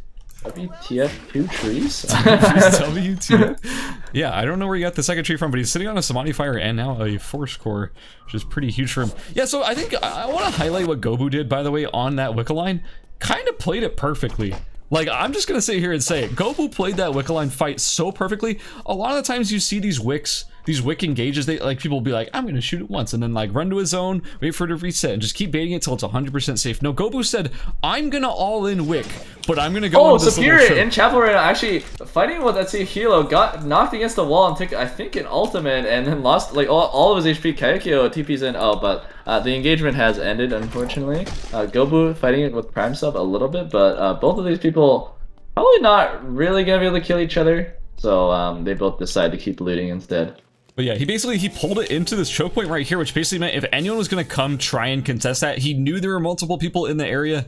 If someone went to contest it, someone else would come to third party them, and as a result, no one really wanted to go funnel into that choke to contest him. So honestly, that was just super, super well played. Oh, beautiful pull from Brandon onto Nazimi. Gets the silence, gets the whiplash, and even lands the first slash of the Blue Viper, so Nazimi is slightly bleeding out while trying to run away. But I mean, this is Emma we're talking about. Emma versus Lennox. I see the Emma gets away here, and it looks like that is going to be Nazimi disengaging successfully. Back in Chapel, looks like Shilo is kind of stuck between 4 players right now, but that big snipe hits onto people. Oh, Kyokyo gets a wall stun right there, gets a full combo, starts spinning, doesn't get stunned. Oh, Danny Manny isn't able to get out with that dash, with the dashing gentleman, and he gets smacked out with the Voucher crit. Yeah, that was actually really well played by Kyokyo. Being able to block the dashing gentleman there meant that Danny Manny wasn't able to get the distance that he needed. So yeah, Kyokyo playing that perfectly. Nicely done. Yeah, and we have a lot of people kind of stuck in Uptown Chapel right now. I mean, there's a lot of people that are going to need a TP out most likely from Uptown. into another zone, and there's only a minute left. Okay, Nizumi's gonna leave early, and once again he runs into Batara in factory. Batara already hit the clean sweep onto him, throws out the basket, but he gets cow trap comboed. Next clean sweep lands, but Nizumi's doing a lot of damage. Oh, he dodges the hat though, but Nizumi takes the hat and then hits him with the ultimate charge. Deuce going in, throwing at the light trad, doing a lot of damage to Nizumi, but he's gonna just take this chance to loot some of the Shukai food off of Batara's body. How did he get that? I'm not 100% And now sure. Jinxai is gonna go straight onto Eva right there. Oh, but he's gonna get hit by the knockup. Yeah, goes fired airborne, but gonna keep going. Goes forward with that axe skill right there. Chainsaw Massacre is ready to be reactivated. Deuce very, very low. Eats one more hack and slash. Eats another auto attack. Eats the Chainsaw Massacre reactivation. Nizumi's on the chase now, but man, Deuce going out a bit early again, but was able to get a kill for himself this game. But man, that Axe Jackie with the Mithril Quiver, he's also able to loot the Sanguine Gumbai off him. Unfortunately, not as useful for Jackie. He already gets the switch strats off of Harp. Oh, another fight starting in factory. No, hold on. Hinamizawa is in huge trouble here as Gobu. Oh, the third party from Superior. It's still going to be Gobu securing it, but man, getting cornered there by a wicked out Rio is pretty rough. We have Kyokyo getting chased out by Nazimi. Both of them going to disengage. There's so many people in factory right now. We're down to, what is it, 9 players in the lobby, and 6 of them are in factory. Guys, that's not the final zone. Oh, and yeah, 3 Shine's just starting a big fight. Jinxai going down really low. Brandon taking this opportunity to throw down a lot of damage to him. Tries to snipe with the Blue Viper, but just barely doesn't get it. 3 Shine getting it with the Wolf Assault. Wolf, I think, right there. And man. Oh, Prime sub. No. Hatsuya, Shilo, and Gobu both just throwing blows onto the Shukai. Doesn't matter that you got all those stacks. Doesn't matter that you cooked up a nice couple of health potions. If you have 2 people hitting you at the same time, nothing really much you can do. Yeah, and I don't know what's going on in factory. I'm surprised people aren't getting out of here. There is so many pings going on everywhere. People are just fighting. Oh my word, Brandon doing a bit of damage to Atsuya Shilo. Man, Nazimi's items are actually kind of insane right now. He eats a giant snipe, but yeah, he has the Kandala, Holy Orders, and double Glacials. Like, that's a lot of orange I see in his inventory. Gold has been known to be gooder, and honestly, like, the fact that you're able to loot Deus's body, that's a huge power spike, because he had been able to get so many good items throughout the game. And also, it's not even like Superior, our other Emma, doesn't have good items. I'm seeing some pretty good Hospital, items. Gobu pushed 3 Shine into the red, actually. They're fighting over the walls a little bit. And now 3 Shine's lost a good like 10-15 seconds off of his timer. Maybe running back into Gobu, actually. Gobu does have a camera in there. Yeah, he's gonna come in with the Lombo form. Already throwing down the auto attacks, and man, he's going down so low. Wickbomb is taking as well, and that's another maybe like 10 seconds he's gonna lose. He's gonna be forced back into the zone, but knows that he's just gonna die to Gobu if he goes back in. He doesn't know where to go, actually. He's kind of stuck. He is stuck. He has to go straight back into Gobu, and Gobu's ready for this. He's gonna be playing down a lot of damage. Wolf Assault comes out, and Gobu, 3 Shine just fighting each other straight up, and Gobu able to get the kill off of that. I see Shilo trying to follow it up after that, but Gobu doing so much damage with that Enad, and now Hospital is closed into the red zone. Gobu gonna chase it out though, hitting the slow off, tries to fire out the ult and predict where he's gonna go with that bow skill as well, but doesn't quite work. Ooh, Brandong almost got that with the hook, honestly. I was expecting Brandong to maybe even hit that Superior. Trying to play around this guillotine, this pendulum axe, and it does catch Brandong. He drops to about a 3rd HP lost, and we also do have Nazimi on the top side controlling that left zone, chasing out Kyokyo.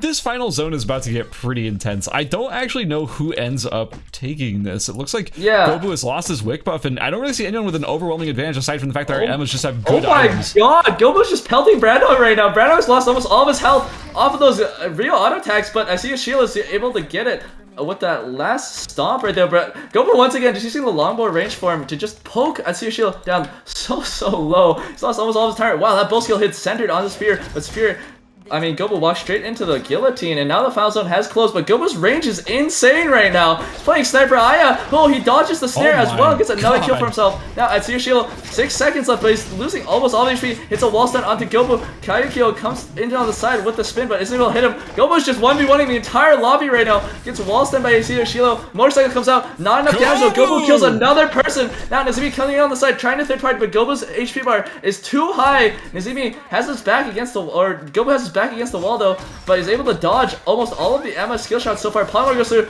Oh, nice combo with the cow drops, but Gobu tanking it all and doing so much damage in the short ball form, and he's able to take the game, killing the entire final circle, killing every single person. Oh my god, that was the Gobu protagonist arc right there. He just went from very few kills whatsoever to suddenly cleaning up the entire end of that lobby. First place goes to Gobu.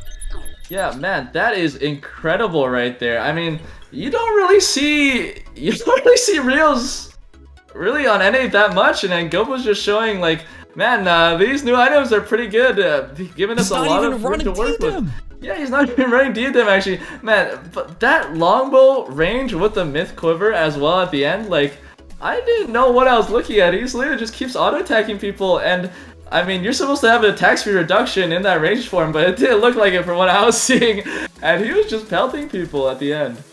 Dude, Gobu is insane on that Rio. There's a reason why Gobu is respected as I mean, maybe call me crazy, but I'm pretty sure Gobu is respected as the best Rio on the server for like a good reason.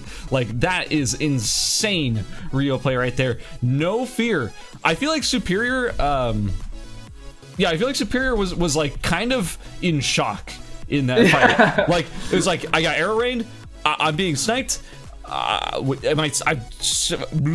like there was such confidence in all of Superior's fights leading up to that point, and then as soon as Gobu showed up and started doing Gobu things, at that point Superior just like forgot how to cast spells, couldn't land anything, because like, how do you deal with that? It feels so pressuring if you're being attacked from so far away and it's doing so much damage and you can't dodge it because it's an auto attack. It's just, you just melt down. Yeah, and especially like as an Emma player, normally like for almost all of your matchups, it's kind of the enemy player that's forced to come into you. Yeah. But then like Gobu kind of reversed that once he had like the longbow form with the myth quiver. Yeah. And you saw how Nazimi had to deal with that as well afterwards. Like he was kind of forced, and he's like, okay, I have to like polymorph him. I have to like set up my own snare. Like I have to line him up while he's polymorphed and slowed, and then hit my full combo off of that. But it just wasn't enough. Like Gobu was a bit too tanky with those tappers as well, like the high defense off of the radar and the tuxedo. Yeah, let's see that back again. Yeah, we see Gobu taking out Superior, and here comes Atsu and Shilo afterwards. Despite the wall stun, despite Kaiokyo coming in off the side, Gobu still secures the kill there and gets to work on the next person. Kaiokyo joins the fray, tries to use the bike from hell, but it's not enough. And now Gobu's like, all right, I killed you, and now it's just 1v1 Nazimi. I've already killed 3 of your friends, buddy. Like, I'm not scared at this point. We can keep it going. Yeah, and here's the final fight here between Gobu and Nazimi. Just absolutely like textbook perfect play here by Gobu, just controlling the spacing. I mean, sure, he even gets comboed, full combo from the Emma, and he just shrugs it off. He just doesn't care. I was actually surprised. Like, I think the biggest like unknown factor of that last fight, that double guillotine that was placed there, I think early by, I don't know if it was Gobu's. Oh yeah, Pendulum. I don't know if it was Gobu's or Superior's. But that Pendulum Axe meant that the Magnus, while he was coming in, actually had to spin. So he didn't have the spin while full comboing Gobu. So he lost like a bunch of his DPS. And then Gobu, because he didn't take as much damage from the Magnus, because the Magnus was forced to use the Unstoppable from that to shrug off the guillotine, he had like just enough HP, I want to say, to kill Nazimi right there. Okay, actually, I didn't see that Pendulum Axe, like the one that was, it stopped the Magnus? I guess I completely missed that. Yeah. I don't know who the Magnus walked up, but you saw he started spinning really early. It's because he wanted to shrug off the Pendulum Axe CC coming in. So yeah, just a bit of a minor detail right there. Yeah, that does make sense. Yeah, man, just goes to show that just little things end up changing the entire course of the match. How that all ends up going. But yeah, we have our scores up. We have them on your screen right now. So Gunnar, if you'd like, would you like to run us through our current standings? Yeah, sure. So in first place, we have Gobu taking it now with 56 points, and then a close behind him, we have Spy, of course, off his explosive first game with 49 points. And then in third place, at 29 points, we have Nazimi. And then 3 Shine, not close behind, 24 points. X Devon as well in 5th place with 20 points. Atsuya Shilo and Kaiokyo are in 6th and 7th with 19 points. So very close for that 6th place right there. Superiors down in 8th with 16 points. Danny Manny's with 11 points in 9th. Binks, Deuce, and Brandon all holding hands with 10 points. Hinamizawa and Jing Sighted with 8 points, Patara with 7 points, Prime Sub with 5 points, TTV Cerellion with 4 points, and then Easy Hoon with 1 point down at the bottom. That is where we currently stand. I don't know. Who do you think is secured? I mean, this is kind of a pretty obvious answer, but who do you think secured? Like, who do you think is on the bubble? Who needs to have a big game in this next game to reach that top 6 position? Honestly, at this point, I mean, obviously Gobu and Spy, they've done their job. Like, they can probably chillax for the last game. But everyone from 3rd place and below really need to kind of step up, because you see there's like 2 people tied for 6 already. So the points are highly close. 5th, 6th, it's only 1 point difference. I mean, from 3rd to 6th, there's only a 10-point difference. And I mean, we see it's not that hard to get. I mean, all they need to do is get like, even the people in 12th only need to get like, what, 19 points to get 3rd place right now. So this last game, if you're not in 1st and 2nd, you're playing for you're playing for 3rd basically, no matter what. I actually love match situations like this, because this is where we get to follow these storylines in the upcoming match and just be like, yeah, it's literally anybody's game. Like, if anyone pops off in any way, they get to qualify, and you have very few people who can just sort of sit back and relax and just play it casually. Yeah, real quick, Gunnar, I need you to switch spots. You need me to switch? Oh, you're not playing in this next match. You could. No. I'm just kidding. Okay, so yeah, we'll get this fixed. But yeah, like, anyone could qualify at this point. Like, literally anybody could qualify, and that's what's so exciting about it to me. Like, I really want to see somebody pop off, and what it means is it also means that 16 out of the 18 players have a fire lit underneath them, and they have to bring it in a huge way, or else they're completely out of the running for making it to the finals next weekend.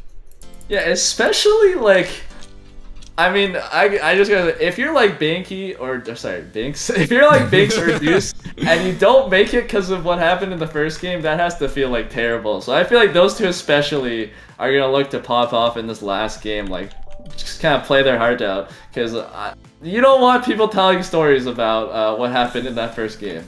I actually was looking away right when he did that. I don't think I ever saw it. Yeah, no. It didn't happen as far as I'm concerned. That's true. Yeah, good job. I think the stream lagged when it happened. Yeah. We have no actual proof of it. Okay, we're in our last game, so let's see what our players are going to be picking for this last match. I'm actually surprised to see Deus switching back to the Sisela, because he performed quite well on the Eva, but maybe he just likes the security of Sisela. We're seeing Brandon switching over from Lennox to Sylvia, and Patara is back on his heart. Okay, I guess Brandon is continuing the trend of random players switching to Sylvia. We'll see how he does with that. I still can't get out. Wait. You see what I'm seeing? How is there still 3 Yukis in there's 4 Yukis in this lobby? Is this right? Like, yeah. How is there more than before? No, it's totally correct. It's like different Yukis too. Guys, Yuki is not a bad character. Anyone who tells you Yuki is a bad character is delusional. Like, this character is so good, especially in a tournament setting, because like, there is just the mobility, the kill securing with the coup de grace, just setting up kills for other people to screw them over. Like, Yuki kind of does all that really well, and that's pretty much staple strategies in tournament play. Did you see the spicy pick that I saw? Oh, that was a fast load, thank God. Let's go into that game. There's 2 dual sword Yukis. That's about all I saw. That was super spicy. Oh, there's a Bernice. Okay, well, there's the Bernice, but I mean, they want to talk about the fact that Gobu's on his 3rd pick for the day so far. He switched over to Yan. Remember, he started on that Spear Fioris, switched to Rio, and now he's on Yan. He's playing the Gobu gauntlet of characters. These are all characters he's pretty known for at this point, and is a top player in all these. So I'm excited to see Gobu Yan. We haven't seen Gobu on Yan since we've like had solo tournaments again. So because the character wasn't out during the last one. So I'm excited to see what he does with it. Yeah, it's kind of wild. Actually, Chapel is really wild right now. There is a lot of people contesting Chapel, but yeah, it's kind of wild that Gobu is literally the best player on like 3 different characters. That's kind of that says something about Gobu as a player. Yeah, like, I'm not just trying to gas him up because he's a good friend of mine, but like, for real, this dude is cracked on like every character he's ever decided to pick up, and pretty much redefines the meta on that character. Let's see, who else? 3Shine switching over to Leon. Not a hugely surprising pick. I know he's been playing this character a decent amount, but it's still funny to me to see him be a Leon player, since you don't really think like, oh yeah, Nadine players, they're gonna play Leon. Like, it feels like a very different play style. Yeah, for sure. Like a melee, like one-shotter all-inner versus like ranged attack damage carry, like auto attacker. Like not a lot of auto overlap right there. But hey, we saw Nadine Hyunwoo last time, so That's true. maybe they know something we don't. Honestly, The Nadine Hyunwoo split was probably the most like polar opposite split I could even remotely think of, which is still funny to me. So Superior's back on the Sua, which is kind of what I expected. I don't know if Superior was super happy with that that pick onto, what was it last game, Emma? I mean, it worked out pretty well, but I'm not sure if it was really the results that was desired. Oh, hey, you're seeing this fight over here in Hotel. Also, once again, it's like second or third zone, a ton of people in Alley. We have 6 players over in Alley. Hinami's going in on Jinxited. yeah, Hinazawa already doing a lot of damage to Jinxited right there. Hinazawa does have the coup de grace ready, but is just trying to line up a good situation. Jinxited playing the wall, knowing Yuki's worst weakness being the wall, just jumps over and says bye-bye. That's really funny. So, I actually... I want to give a shout out real quick over to Vanished, who put together a bunch of like interesting statistics for ERCS players in like previous tournaments and stuff. And one of those statistics that I wanted to bring up was apparently Nazimi and Gobu are tied for first in regards to wins with the highest amount of unique characters. Both have won games with 3 different characters, and I'm actually curious if... once we in Cemetery right now, Gobu got his full build, already killing Prime Sub, basically, blocks the blocks the charge from Prime Sub, and just claims his first victim. I mean, we all know Yan is quite a menace at that cemetery tree. Yeah, that is a huge Yan power spike, and Prime Sub unfortunately caught in the ring there against Gobu, him emerging the champion. So and in Dock right now, there's a fight between our 2 Yuki players, one of them being dual sword. Himazawa bringing Danny Manny very, very low right now. Reset his Dancing Gentleman. Actually, they might come out at the same time. Stun goes through a little bit awkward. Oh no! He's the bit. Kayako misses the snipe. Oh my god, Himazawa still gets it though. Oh my word, but runs into a trap. Explosive bullet comes through. Kayako kiting back. Himazawa is unfair. It keeps going, but now it's gonna back off. Gets hit by the leg shot right there. Slowed a little bit, but I can't believe that. I can't believe it. I honestly... Yeah, I thought that Kyoki was gonna get the kill with that first, is a leg shot? Yeah, that first leg shot. It just barely went wide, and then Hinamizawa was able to use that time to just like come in and secure the kill. I thought that kill was for sure gonna go over to Kayokio. Also, I need to emphasize what's happening with Gobu right now. He just got tree not successfully taken. I think someone else ended up getting the tree. Minx got the tree. He came to Cemetery. He's running like the Vibro Nunchaku build, which is also a really fast power spike, and I don't know how he got it over Gobu, but he got it over Gobu. Maybe Gobu just backed off knowing he didn't have the ring because he already used it to kill Prime Sub. That's a good point. Yeah, without your ultimate, I guess without that advantage, also we see Brandon getting chased out by Nazimi. The top side of Alley, Nazimi chasing very aggressively, but I don't think you can really get the kill on a Brandon this early. He's really tanky with that build. And yeah, he's a bit too deep and dark with that build to actually be killed right there, I guess. Yeah, we're in the dark. And Hotel, Jinxai's getting caught by Deuce XM, jumps over the wall from Hotel. See if Deuce hits that pole. Nope, he doesn't hit that pole, and that usually means that Cell is not going to keep chasing. Unless Jinxai just walks right into auto attack range and gets slowed, and suddenly we have a Rio back on the menu. Oh no, the pushback does not connect. And back in Alley right now, Brandon is actually getting caught by Nazimi, or got caught by a couple players and got squished from the on-air. Patar and Nazimi working together to kill him right there. But now the friendship has ended, and Nazimi, Patar going at it. Both of them kind of trading blows evenly, and both of them maybe just trying to back off evenly as well. Just both of them. There's a TP going down right there next to him. It's Atsuya Shilo showing up, full build, full tank. He goes, oh hey Brandong, I can loot your body, sure, why not? Hey, nice items. Oh, Gobu in factory, he's gonna go on to Kayokyo right here. Yeah, jumps in, knocks him out, ring comes out, doesn't hit the stun though, and Leon goes in and targets Gobu, but gets hit by the explosive bola. The target in this team fight is going quite crazy. And Gobu's going in, snipe kills with Free, last comes through, Free shot is dodging, it's Deuce XM who gets the kill, and now Gobu gets pulled back in, and Deuce XM gets another kill. Spy is coming over, hurrying the noise, but sees a full HP Sacella and immediately regrets his decision and starts walking backwards. Oh my god, what an unfortunate set of events for both 3Shine7 and Gobu. Oh no, not like this. Well, you know what? Gobu's not complaining too much because he's pretty much and guaranteed. Hotel, the two Yukis are going at it once again. Hinazawa got a full rampage off, jumps in with the rampage, resets his dashing gentleman, and just finishes off Cerulean. Another quick kill. He is absorbing all the other Yuki players into himself and just, I mean, he's powering up. You know, Hinamizawa is so crazy consistent. Like, I feel like we're seeing the same Hinamizawa that we saw in the qualifier stage, where he just like had this really strong aggression in the early game, was able to run people down, and we're seeing it again here. He's already picked up 2 kills just being aggressive and spiking super hard on this dual swords crit Yuki. I wouldn't be surprised if Hinamizawa made it to the finals, man. For real, like, this is looking like a winning performance. Yeah, I mean, he already has 2 kills. I mean, that's 8 points right there. Like, just a little bit more, and I think he'll be able to make it. But, and also, actually, Gilbo going out early isn't actually great. Just because it means that all of the points left in the lobby will actually go to players who are contending for the top spots. Not necessarily. We still spy. That's true, yeah, they're still spy. But he is on Excalibur Yuki, so I don't know how many people he's gonna be running down. He is on Excalibur Nightingale Yuki, so yeah, that's maybe not, you know, maybe I'm giving him a little bit too much credit.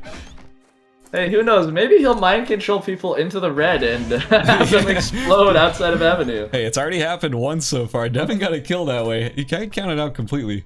Yeah, I want to mention Binks has transitioned onto the Cerberus and has a Blazing Dress as well, so he is pretty well built for himself. And we can look to him to maybe have his pop-off game that he wanted in Game 1. That was cut a bit short. A lot of people are dead in this lobby compared to our past couple of games, so... Yeah, it's been way more aggro this time, which honestly I'm a fan of. Like, even though our last few games have still been really good, I do like seeing a more tame final zone. I'm not a huge fan of like the giant, you know, clusters of people in those final 2 zones, because it ends up being like a bunch of timer deaths, and those are never any fun. But yeah, it's sort of, you know, we're cutting the pack, we're thinning the pack a little bit before we get to that point. And oh my god, Patar is literally just in the red with Nazimi. Both of them are going for the Meteor right now. Nazimi instantly using the counter cyclone, knocking down Patar a little bit. Patar, Nazimi tries to get the blind on air onto Patar, but Patar able to dodge that out, and he's gonna run into Avenue, but Nazimi's still hot on the chase. Patar turns it around with the charm, not doing enough damage to Nazimi though, and Nazimi hits the taunt, hits the camera skill, and doing a lot of damage, picks up the burger, but wasn't able to instant keep before the Peacemaker comes out, but it's gonna come out afterwards. Let's see if it hits. No, it starts charging up the Q, misses though, and Patar has done a lot of damage to Nazimi, but he's gonna back off instead of keeping up the fight, and now neither player is gonna be able to secure that meteorite that they wanted so badly. I was gonna say, I think at the end of that fight, it was in Patar's favor. Once you have the Calorie Cyclone no longer online, and being able to negate the effect of that burger with the Peacemaker, I feel like Patar was able to get enough health back that he could just kite out and successfully deny Nazimi any damage. As long as you're holding those like 3 dashes from Heart to dodge the burger when it comes down on that Burger Queen, I believe is the name of the skill, then you're in pretty good shape. Well, we're about to see the run back here anyways. Although, that being said, it looks like the Calorie Cyclone is already back up again, so Patar is in trouble if he takes this fight.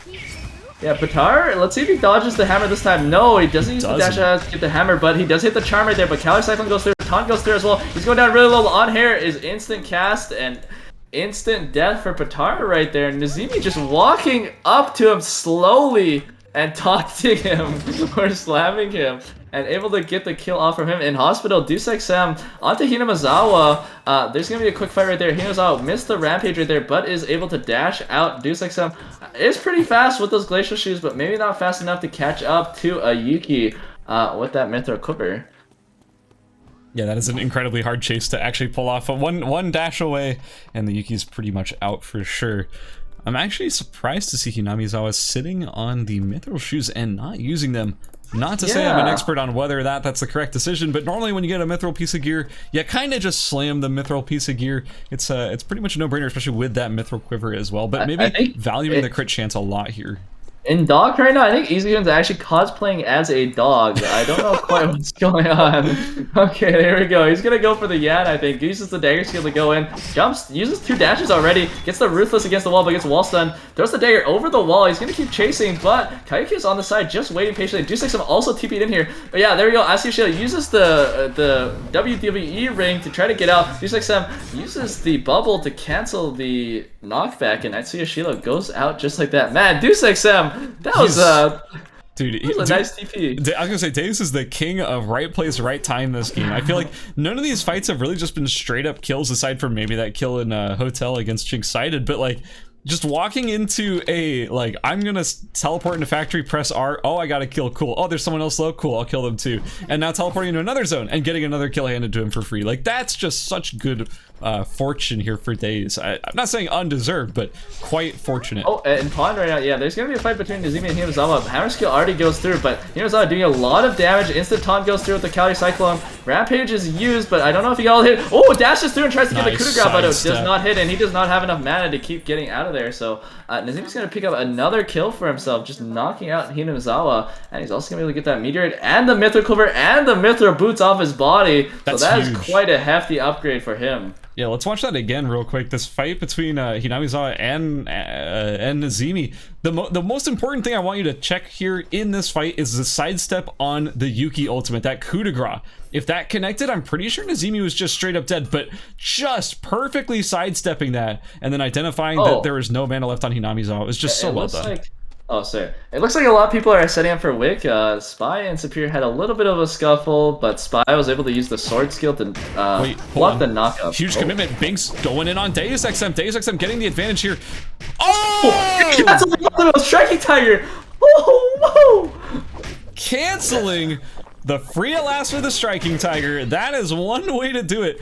Guys, don't ever say that a Dylan can't beat us. To sell us straight up through the smoke.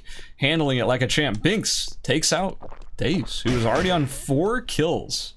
Yeah, and that's one of the people he was fighting to try to get up there. Remember, they're all holding hands at 10 points. I mean, Deuce might still be able to make it. He got 4 kills this game. We'll have to see how it pans out. Binks, once again, starting the Wick in the red like he did in the first game.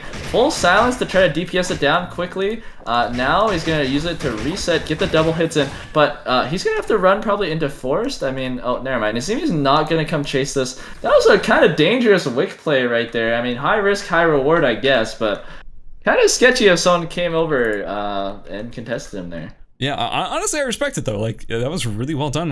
He's on the Starburst now. He's comfortable with all those items. Binks looking really good and well transitioned with all of these pieces. Mithril helmet, Mithril shield, blazing dress. It's just like a gear factory over here. Yeah, and guess what? He can build off of that VF sample. I've never actually seen it before in a tournament, but he can build a Hydra off of that. I don't actually know how much better it is than Cerberus, if it's going to be worth it, but I just want to see him build it, no matter what. I think he might be going for the Fanged or the gun buy instead. What a disappointment. I wanted to see that new Hydra so badly, man. Yeah, I don't even know. I couldn't even tell you what the Hydra... I don't even know what the Hydra stat line is at this point. Also, I do kind of want to check this replay. Feel free to roll it whenever you find it convenient. Yeah, here's that fight we're about to see between Binks and... I'm blanking. Binks and Daze. Yeah. Over on the right side of Avenue. Just the way it went down. Yeah, check this out, man. The initial fight looked like it was going in favor of Daves, but interrupting the free at last, that damage from the Striking Tiger is just so oppressive. Just so powerful in that moment, doing so much damage. Yeah, I couldn't believe it actually did that much damage. Like, I saw it hit, and I'm like, okay, well, Deuce is going to take a bit of damage. He's going to be close, but then it just straight up pretty much kills him. Yeah, like, I've been on the receiving end of that a handful of times. It never feels good. I'll tell you that much. It does not feel good. Yeah, and I mean, wow, there's quite a few people in hospital. In Temple, it looks like Binks is going to try to go onto X-Devon right now. Throws that down, the silence, and he's already auto-tagging them for a lot, but the instant Calorie Cyclone on air is used to jump out. And Binks looks like he's going to keep chasing, actually, with the gun by move speed. He is really fast, 4.29. He is a car right now. Not a single item in there that isn't a transition piece. Binks is just so geared. Also, looks like Superior going in on Spy over here in Hotel, and ECU's ready to third party as well. Will he use... He's coming in as well. And now there's 4 people, 5 people all of a sudden. People. Where's Devin gonna TP? Not too far away. Yeah, everyone's kind of handshaking though. Kayokyo was looking over here for a third party. I want to mention, oh, here we go. Superior hitting the stun onto Nezimi actually, doing a bit of damage, but not enough to really pressure Nezimi off quite yet. Nezimi still quite a bit of food in his inventory, able to get out. Spy running in, maybe looking at third party a little bit or cause a bit of grief. Oh, oops. Man, our entire lobby is actually in hotel. Oh, our entire lobby is in the bottom half of the map right now. Pretty interesting. Spy's coming in. He knows he's on regen, kind of farming a bit of mastery right now. He has a prominence. How did he get this? I don't know, and I don't particularly want to find out. I'm assuming it's just a gold box, but you never know, man. Yeah, and that's really good for regen Yuki. I mean, that puts him at 40% CDR, and I mean, that's a huge boon for him. So, adds a lot of combat power. It's almost like an Emma or a Suo with 45% CDR, honestly. Oh, the coup de grace. It lands onto Nezimi, but Nezimi kind of just heals most of it back with a burger on the ground. Yeah, I'm gonna be honest. I think Nezimi's gonna have to give Spy a restraining order because he's just like harassing him right now. I don't even think he can kill him. This is pretty standard Spy behavior in tournament. Actually, speaking of Spy behavior, we haven't seen a single ISIL pick from him so far in this this semifinal stage, which is kind of interesting. Man, how is this just semifinal Group A? This has felt like an entire day of tournament matches in just this one group. It's exhausting. Yeah, honestly, like it looks like it's gonna be quite a hectic final zone once again. I mean, it's gonna be difficult for most of the lobby to kill each other. I feel like Kayokyo is the only one who's in like immediate danger. Oh, and Bix is coming straight for him in forest. Like I think he spotted him out. Kayokyo might just be running to TP from hotel. Yeah, he's gonna make the launch right there. He's gonna have no timer left for the Avenue final zone. Nezimi Superior also exchanging a bit of blows in Temple. Maybe just fighting for that gold box right there. Okay, taunt goes through, hammer skill goes through, defense is shredded. No, Nezimi's walking up, maybe getting a quick, slam of the hammer. Oh, on air, dude! Kayoko TV's in! Oh my god, who's gonna get this kill right here? Kayoko is really hungry for it. The spell shield on the Ebola, and Kayoko, while that's what's happening, he's just getting smacked right now by Nezimi, and now it looks like he's the one who's the target. Taunt goes through, on air was, oh sorry, the hammer was charged right there. Slam down, Kayoko taking so much, almost 1 HP, 1 hit. On air insta kills him, and Isiyun was also able to pick up, EC was able to pick up Superior walking out of Temple. So that's a quick 2 kills from the lobby. Binks going on to X Devon right now, doing so much of his health right now. Striking Tiger, it hasn't even used that. Follows with the Striking Tiger, doesn't hit, doesn't matter. Nunchaku skill goes through. Wake is ticking on him, and Binks finishes him off with those dashes. Yeah, so it looks like Superior did end up falling to ECU during all of that chase. And now we're down to just our final 4 players. The final zone will be Avenue, and that means we're going to see a split final zone between the police station and the main building. It looks like Binks is sort of securing the police station area, having taken over the console for himself. But I think it's hard to evaluate who ends up being the most favorite here. I think Binks is pretty clearly the favorite with all of these like insane transition pieces, plus the combo meals, plus, you know, the wick buff and just everything, the mastery lead, everything goes in favor of Binks. But it doesn't mean that anyone is really being counted out here. I think ECU could pull off some crazy stuff, and Nezimi can be a third party ECU walking master. straight into Binks. Binks misses the silence though, and ECU's gonna go in with the Ruthless, hitting all 4 daggers right there, and doing so much damage to Binks, and he just takes out just like that. Oh, but Nezimi's walking in on the side. He's gonna be chasing Easy and having no ult to use. Yeah, gets Calorie Cyclone with the taunt right there. Gonna look to jump the wall with the dagger potentially. Yeah, on air was used a bit early, and Easy times it perfectly, jumping over the wall, barely able to get out of there. But Spy is now on the chase. Easy using the dagger skill for the invisibility, juking out Spy, but he's not ticked up enough food to quite get out. And Spy is gonna be chasing this for sure. Oh, dashes into the wall, a bit unfortunate right there. Easy healing up, going into the red. Gonna choose the dash or chicken right there. Yeah, still has 50 seconds of his timer. Spy on the chase, just perma right now. He's gonna jump all the way into Alley. Are we gonna see a 2-man explosion? What is this? Oh, actually, Easy has a half-second less timer than Spy, but he's going all the way around back to the chickens, I think. Yeah, gonna prep that dagger off of the bat, and Spy already used this stun. He's not gonna actually have his real stun up. And now the zone's gonna close in 10 seconds actually. I don't know if Easy actually has enough time to kill Spy. Dagger skill goes through. He's gonna start ulling him right here. Throws his dagger out, hits the reset, has his passive stacked up now. Gonna follow with the dagger. Ruthless is already up.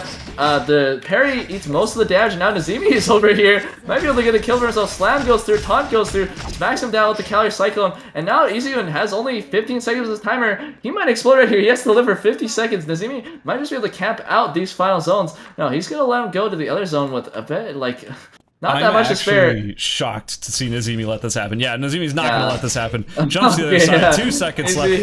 Izuyun will explode. Well, that's the game right there. That's not how I expected that to go, but it certainly is the way that it went. And now I think it's going to be really close for Binks, actually. I mean, when did he go? He went out in 4th, and he only had 2 kills. It's going to be close, I think, for him. I don't know if he's going to make it. It's going to be close for a lot of these players. I mean, Nazimi, 6 kills. That's a huge game for Nazimi. I'm pretty sure Nazimi's pretty safely in the final... the finals. And I think that also sure. ECUN getting 2nd place with 2 kills, that's a lot of points too. And I don't think ECUN was doing particularly all that hot going into that last game. Was in last place with 1 point. Well, so it's I don't know, spicy. Man. It's gonna be close no matter what. I'm really not sure who's gonna be, like, I mean, the top 3 is pretty solidified, but I'm not sure who's gonna be filling the rest of it. I mean, Deuce was able to get 4 kills this game. Binks was able to get 2 with the top. Oh, we're seeing the replay right now? Yeah, you want to see that again? Oh my god, this fight, I mean, this is what I was saying. Binks has, or not Binks, sorry, ECUN has that potential to just pop off against a single target and just perfectly combo them, and they're gonna go down, even against someone like Binks, who is so fed with both items, wick buff, mastery, everything. All it takes is one good engagement, and ECUN will come out on top. That's just sort of the Shoichi factor right there. Yeah, and I want to say also, I think Binks, I remember his inventory, he had a Queen of Hearts, a Mithril Armor, and a Blazing Dress. I think if he actually just switched to the Mithril Armor before taking that fight when ECUN was walking into the bush, I don't think he would have actually died to that full combo. Like, I think he would have actually swung it if he was just switched his armors right beforehand. Yeah, man, what a weird result. And like, I'm starting to, I'm remembering the whole spy chase now. Yeah. Like, what? How did that happen? I don't know, man. I mean, I get it. Like, that's the regen Yuki win con, right? Is force someone into the red zone and hope they explode. Like, it was honestly looking pretty good for Spy. Honestly, I gotta say, like, when he ate like so much of ECUN's timer. Yeah. But like, I forget what exactly happened, but I think he just spent too much time with ECUN after they got back into Avenue, and then like ECUN was actually just able to all-in him, and then Nazimi got the kill. Yeah. I think. I think that's what happened. I think if Spy, or not Spy, if ECUN, I don't know if ECUN could have done anything in that situation. Yeah. Better. Like, that was just like, Spy just made a decision, and ECUN had to live with it, and that's basically sort of all there is to it. So yeah, that is the end of Group A. We're gonna check out the results right now. We have them set up, so here we go. The top 6, those who make it into the finals, will be Nazimi in first place with 69 points. Nice. Anea, which is Gobu, in second place with 61 points. In third, we have Spy with 59. Deus with 31. Devin, playing very consistent throughout the entire day, getting 28 points, 5th place. And in 6th, our final qualifier by just a single point is Binks with 26 points. I almost said 123 points, but that's his name. That's not his point total. And just below him, just barely not making the cutoff, is 3Shine7, who also played very consistent throughout the entire day with 25 points. And 1 point below them, Kayokyo with 24.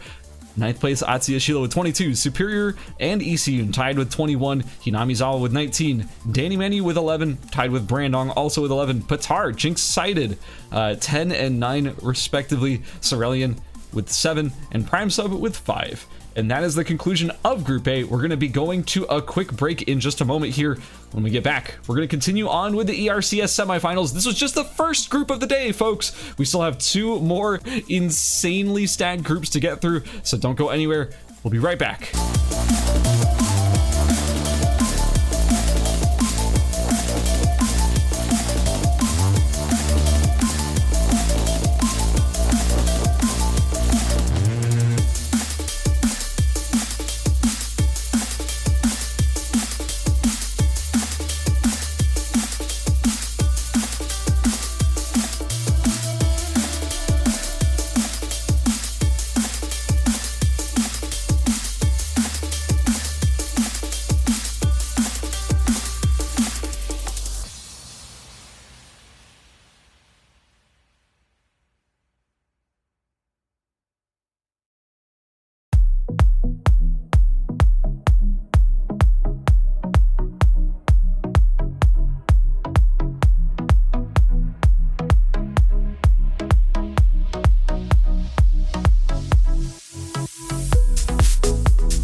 Welcome back, everybody. Welcome back from that pretty short break. We're done with Group A.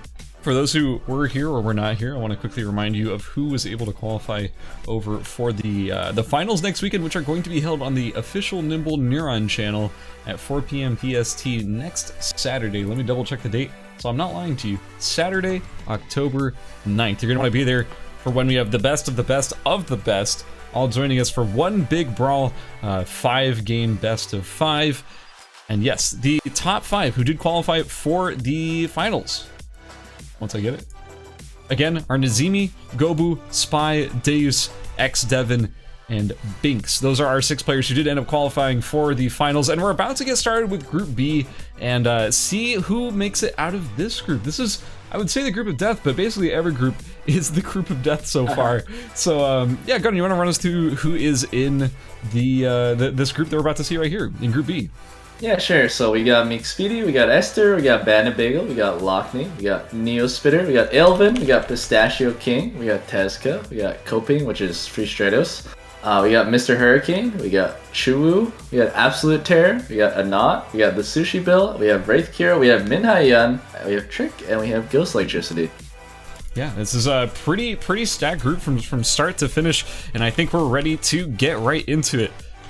So, I'm expecting some weird things out of this group, and we're about to see our character picks, so here we are.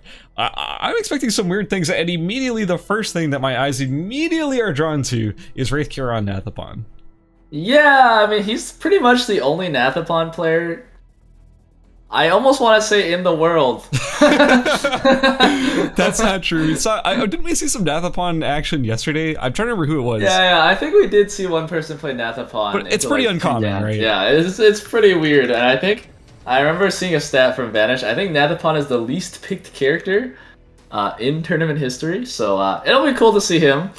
We also have Absolute Terror on Jenny. Now, I was watching a couple of the in-houses, and he was kind of terrorizing the in-houses with his Jenny. I think I saw him get like a 9-kill win on like one of the lobbies, which is pretty crazy. So this is the lobby I'm really looking for to see like how viable Jenny is exactly, because I feel like Absolute Terror is a pretty good pilot on her. Yeah, for real. And honestly, like, I feel like, man, there's just so many like interesting character picks here. Like, we haven't seen a whole lot of Jenny in these tournaments, but we keep seeing Jenny getting picked. So like, I'm curious to see if we're actually going to see that Jenny pop-off come up. And also okay, I'm going to be showing bias the entire day because I'm such a fan. Mr. Hurricane is in this group. If you remember from Group A, was it last Yeah, I think it was the first group. Mr. Hurricane is not a household name in the ERBS tournament scene. We haven't seen a whole lot of Mr. Hurricane, but Mr. Hurricane showed up, and I was told that actually he shattered records for the most kills in a single game in an ERCS, getting 9 kills on Yan, just unbridled aggression, literally killing half the lobby solo. Like, this guy has so much to show, and I'm excited to see it, but he's on Jackie at the start of this match, so I'm not sure if he's like just bringing out the pocket pick to start and he's going to switch over into Jan later on, but for now he's on the Jackie, and I'm curious to see what Mr. Hurricane's going to bring on Jackie. So yeah, I think we actually have a couple people playing their secondaries first. I mean, we had Lockney on the Chiara, we had Min Hyen on 11, I mean, Mr. Hurricane on Jackie, of course, and I mean, we're just going to get straight into it. We do have a lot of glove characters in this lobby, by the way. I mean, yeah, 2 Leons, 2 Nickies. So, yeah, that actually is a decent amount of glove. And also, we do have okay, can I just point something out about last group that I just now realized? What character was missing from that last group? Nathapon? Well, that's true. There was no Nathapon. But I was thinking of another character that we've been seeing a lot of in the tournament scene lately that was suspiciously absent from that entire group. Of course, I'm talking about Adela. There wasn't a single Adela. Yeah, that's true. We didn't see a single Adela. And we still haven't seen a single Adela, technically, even though we have a couple Adela players in this lobby. Well, I mean, I can already, guys, I'm seeing into the future. I'm divining something right now. Coping, aka Free Stratos, will be playing Adela in games 2 or 3. I can already tell you that much because he's an Adela player. And he's playing his sub pick first. Pond is getting really looted right now, and that's not great for everyone who's looting Pond. Like, I mean, look at Neosplitter, he's looting right behind Min Hyen. I mean, Aelvin is also down on items. I think everyone who just went into Pond, like, I think everyone but Free Stratos is probably missing pieces. Oh yeah, for sure. Like, I mean, I'm seeing Neosplitter right now with a gem. Like, you can't. Okay, well, we found a hammer, so maybe that's what he wanted. You know, I take it back. Maybe everyone got exactly what they wanted. Who knows? I did see a couple of crowns being constructed, so maybe they got what they needed. Not playing on what I assume is the old classic Ruthenium marble build. Wait. Is it? No, that's an Azure Dagger. Yeah, it is. I was gonna say he has no nail. He can't be Ruthenium marble. Okay. I'm curious what Anot's gonna do with this. I think that's definitely an Azure Dagger. I mean, it is the poison. He just needs the. Oh yeah, no, for sure. What is it? Yeah. It is definitely an Azure Dagger. I think maybe because Trick's in his lobby, they're both playing Cecile. Like, Trick's at beach already with the Mystic Jade Charm, so... Wait, hold on. Neospitter in trouble, getting chased out by Ghost Electricity. Oh no, I've seen this before. Menace! The Twin Bow Menace! It's Nadine all over again, and Neospitter is not going to be happy about that. Taking out an avenue by the Twin Bow Hyjin. Just shot to death, pelted by arrows. Yeah, that's unfortunate, man. Like, that is just unlucky. We have Chu over here pushing into Pond. I have really bad news for Chu. You're not gonna find anything. You're really not. Oh, he did find the mousetrap and the bracelet though, so I mean, I think that's pretty not everything he needed, but at least he'll finish his bracelet.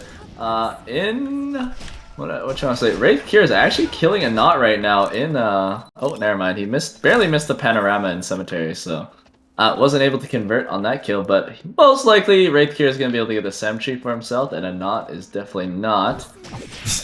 Alright, that's pretty good. Right. I get it. We're seeing Free Stratos taking the meteor over here in in Alley. Meek Speedy gonna show up, but it's gonna be a little bit too late. Coping already with this meteor, gonna be turning that into a meteor claymore probably at some point. Or you know what? Hey, maybe it's a fallen Pegasus. Maybe I'm just calling it too soon. With this build, I'm pretty sure it's gonna be the fallen Pegasus. Usually with the Volta Cleto version of the build, because you're already on full crit, you don't need the guaranteed crit, because like you're probably gonna. You're already on full crit. Yeah, that's true.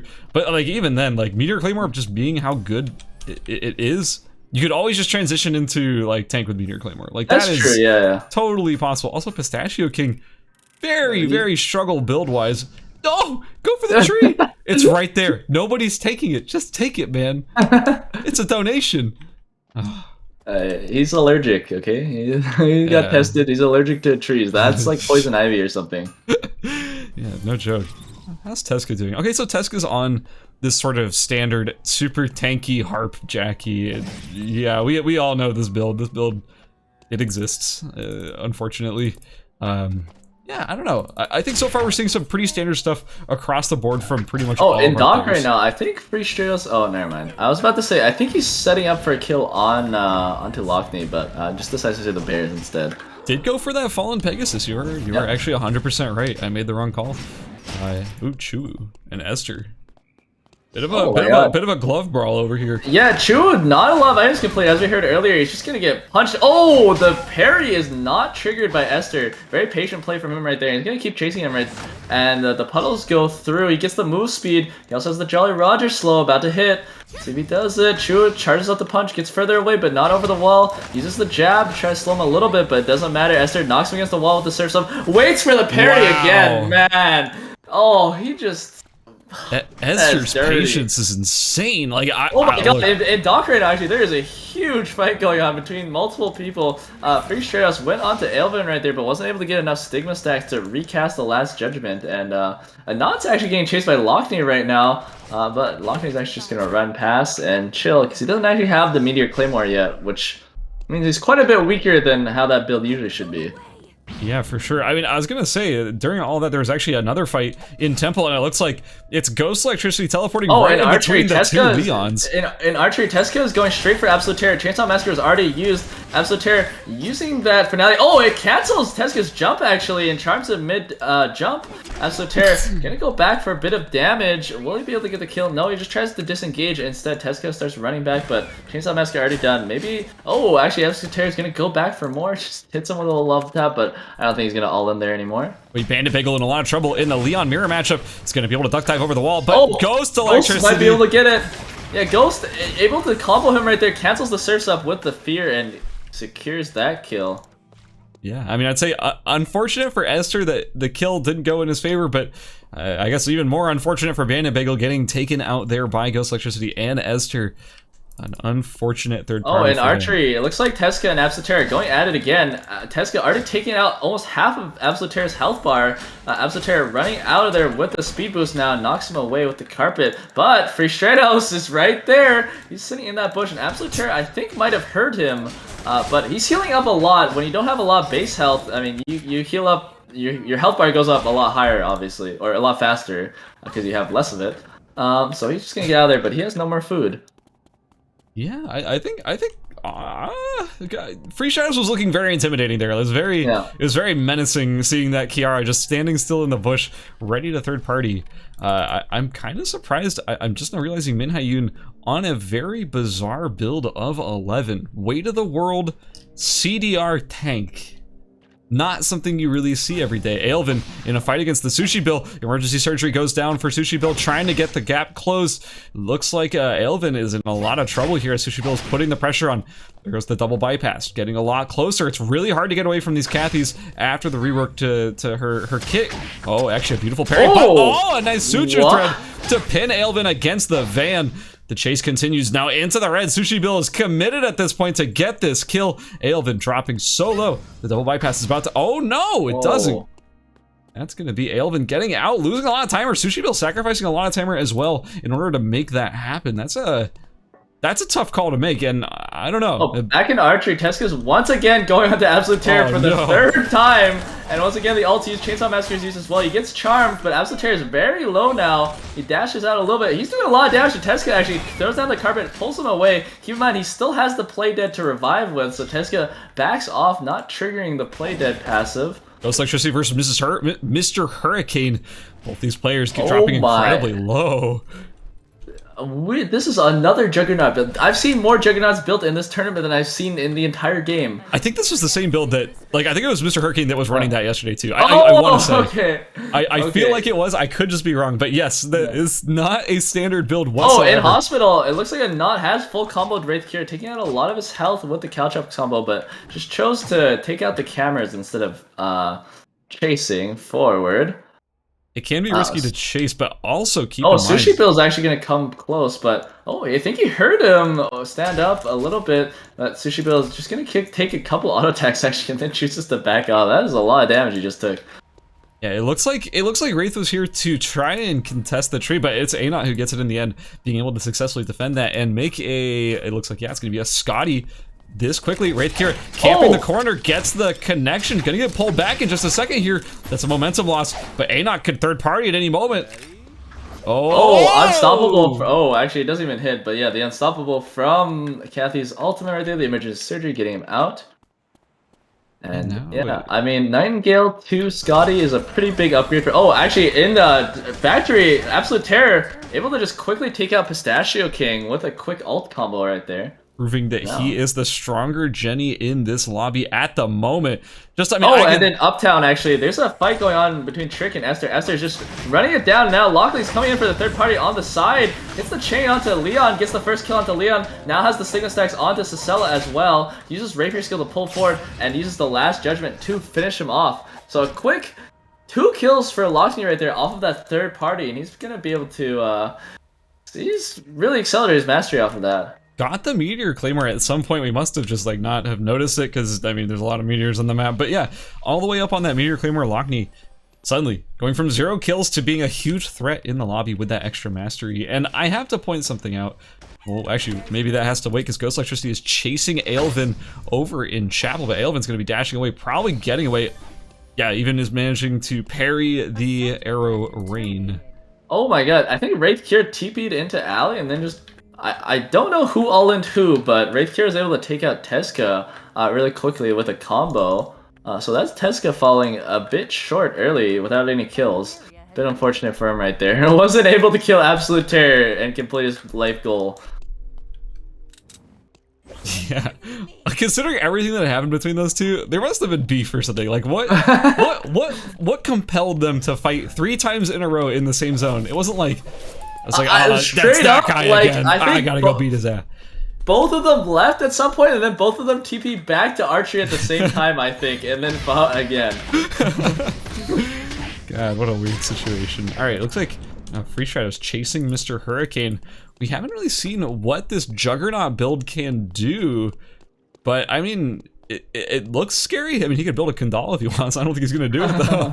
I don't know what he's gonna do with these transition pieces. He has the 4 fish and chips though. Not something you really ever see a lot of people making is fish and chips, but he's got it. He's got good food for some of these mid-game fights if he chooses to use it. Yeah, it looks like Uptown Lockney and Ghost just meeting up a little bit, but not too much danger there. Lockney just gonna run away immediately. Wraith and Absolute Terror kind of in the same spot in Avenue, probably just gonna set up for that Wick buff. And because so many people died, most of the people in the game just kind of farming all of the neutrals since there's more neutrals available now that more people are dead. And Omega actually is up, but no one's walking towards an Uptown. Oh, Ghost in Uptown actually fighting with Mr. Hurricane. Mr. Hurricane do a lot of damage, but getting feared away, hits the centered rain of arrows, and Ghost just quickly kills him. Still very healthy, but Free-Shadow's coming in on the side, looking to loot Mr. Hurricane's body. And he's going to be able to get a Moonstone and a Mithril off of that, and a Butler suit. So nice upgrades right there, actually. For Free-Shadows, yeah, he's going to switch out the optical camo for the Butler suit already. And we'll see what he does with the rest of it. Yeah, that is a really fortunate set of pickups there. Also sitting on, like you mentioned, the extra Mithril and the Moonstone. So Free-Shadows can now take this and go, okay, cool. I got all this stuff. I'm about to go full Mithril tank, like that sort of thing, if he so chooses. Unfortunately, though, didn't pick up a Meteor in order to switch into a Meteor Claymore build if that were the play, since it had already been turned into a Moonstone at that point. Yeah, a bit unlucky there, but still quite a decent windfall. Oh my god, Ghost has 9 fish and chips. Where did... he must have looted this off Mr. Hurricane's body. It had to be, yeah. He had at least 4. Also, it looks like it's going to be Anot taking Wick for free. No one's contesting it. I think Wraithcure was in the area, and he decided to just TP out and not even bother. So that is going to be a Wick-a-line for the Cicella, and hey, let me tell you, it's going to keep canceling. Let me tell you, Anot, that is a powerful position to be in. No one wants to deal with a wicked out Cicella. Of all characters, it is one of the most oppressive with that Wick buff due to the fact that you can apply that bleed from a long range thanks to the very adorable Wilson hitting you from long range. And while that was all going on, Absolute Terror was also able to pick up the Omega that was in Alley, so he upgraded himself to a Kelty, which is a pretty huge upgrade. Yeah. And now Meek Speedy actually maybe setting up for a kill onto Lockney, but Lockney not quite at the right angle for Meek Speedy to dive onto him. He sees the camera and just starts walking away. Trying to use that night vision. I'm not really sure the point of camping the console if you're not going to commit onto them when they're taking the console, but you know, it was a plan. Maybe Meek Speedy understanding. Oh, Aelvin Right. and Sushi Bill actually fighting in Uptown. Aelvin already has the Rage Stack, might be looking to ult right here. No, just goes for a Sphere Trap. Does stun Sushi Bill though, so he's going to catch up, potentially gets grounded by Sushi Bill. Sushi Bill waiting for the next dash to try to get out. Aelvin punching the chicken. Oh, gets stunned against the chickens actually. That's pretty clean. But pretty sure heard that happen, and now he's going to come in on the side. Sushi Bill immediately starts running away, coping, or Free Strails looking to slow him, but still isn't able to pick up any kills for himself. I mean, he's really well built, but just no engagement has really found him yet. You know, I gotta say, of all the players in this lobby, Minhyun has just... Oh, Anat and Free Strails fighting a little bit. Oh, never mind, but Anat misses the pull, so Free Strails is just going to mosey on out of there. Doesn't want to fight up that wicked up Cicella. Hold on, do you see what Free Shadows ended up doing with all that Mithril and Moons? Yummy. Just crit things, honestly. Just take all your mithril, turn to mithril water, take all of your meteorites and turn it into meteorite water, because there are very few transitions for crit, honestly. Even red shoes nowadays isn't really an upgrade sometimes. Ooh, oh, and yeah, getting chased out here. Yeah, he only has 6 seconds left. I don't even know if he's gonna make it all the way to the other side of beach. 3 seconds, 2 seconds, 1 second. Oh my god! Just barely makes it out with that dash. Holy boy, that's a 0.01 or something, man. Like, make it out like that. And now, not kind of, I mean, you have to be a bit upset you didn't get that kill, but, I mean, Aelvin just barely able to make it out. Back in Uptown, looks like McSpeedy and Ghost Electricity might be going at it. Ghost chasing a little bit. Man, Ghost Electricity is... Every time I look at the Hydrant's build, I just, like, vomit a little bit in my mouth. Maverick Runner Mithril Armor Radar, man, like, holy. How is this even real? It looks like Wraith Kira and Lockney were starting to get a little bit of a fight going between the two of them, but with Lockney having the ultimate pot, just deciding to use that to disengage. Ghost. Oh, never mind. There looks like I'm pretty sure House has been running into a lot of really powerful enemies. He ran to Ghost, got pushed out to beach, and then ran to Anat and got pushed out to beach once again. Back in Avenue, it looks like Lockney's also in a kind of a bad situation, but he's just gonna be able to run out, actually. Aelvin kind of had Lockney on the other side of him, but they just barely miss each other's vision cones. Free Strails once again getting chased by a Anat in Forest. Losing a lot of HP, honestly. Once Cicella taking out almost half of his health with that wick buff, and not putting himself more forward in range for another Q, but the shield... Oh, never mind. It doesn't get broken. But what does get broken is Free Strails' timer. Wait, actually, McSpeedy in trouble. Might get a... No, never mind. It looks like an Anat went the other way, so it won't be able to get the sandwich here anyways. But now... Man, this is happening a lot, guys. Can you just fight and stop baiting the casters? Yeah, wait, actually, McSpeedy just enters...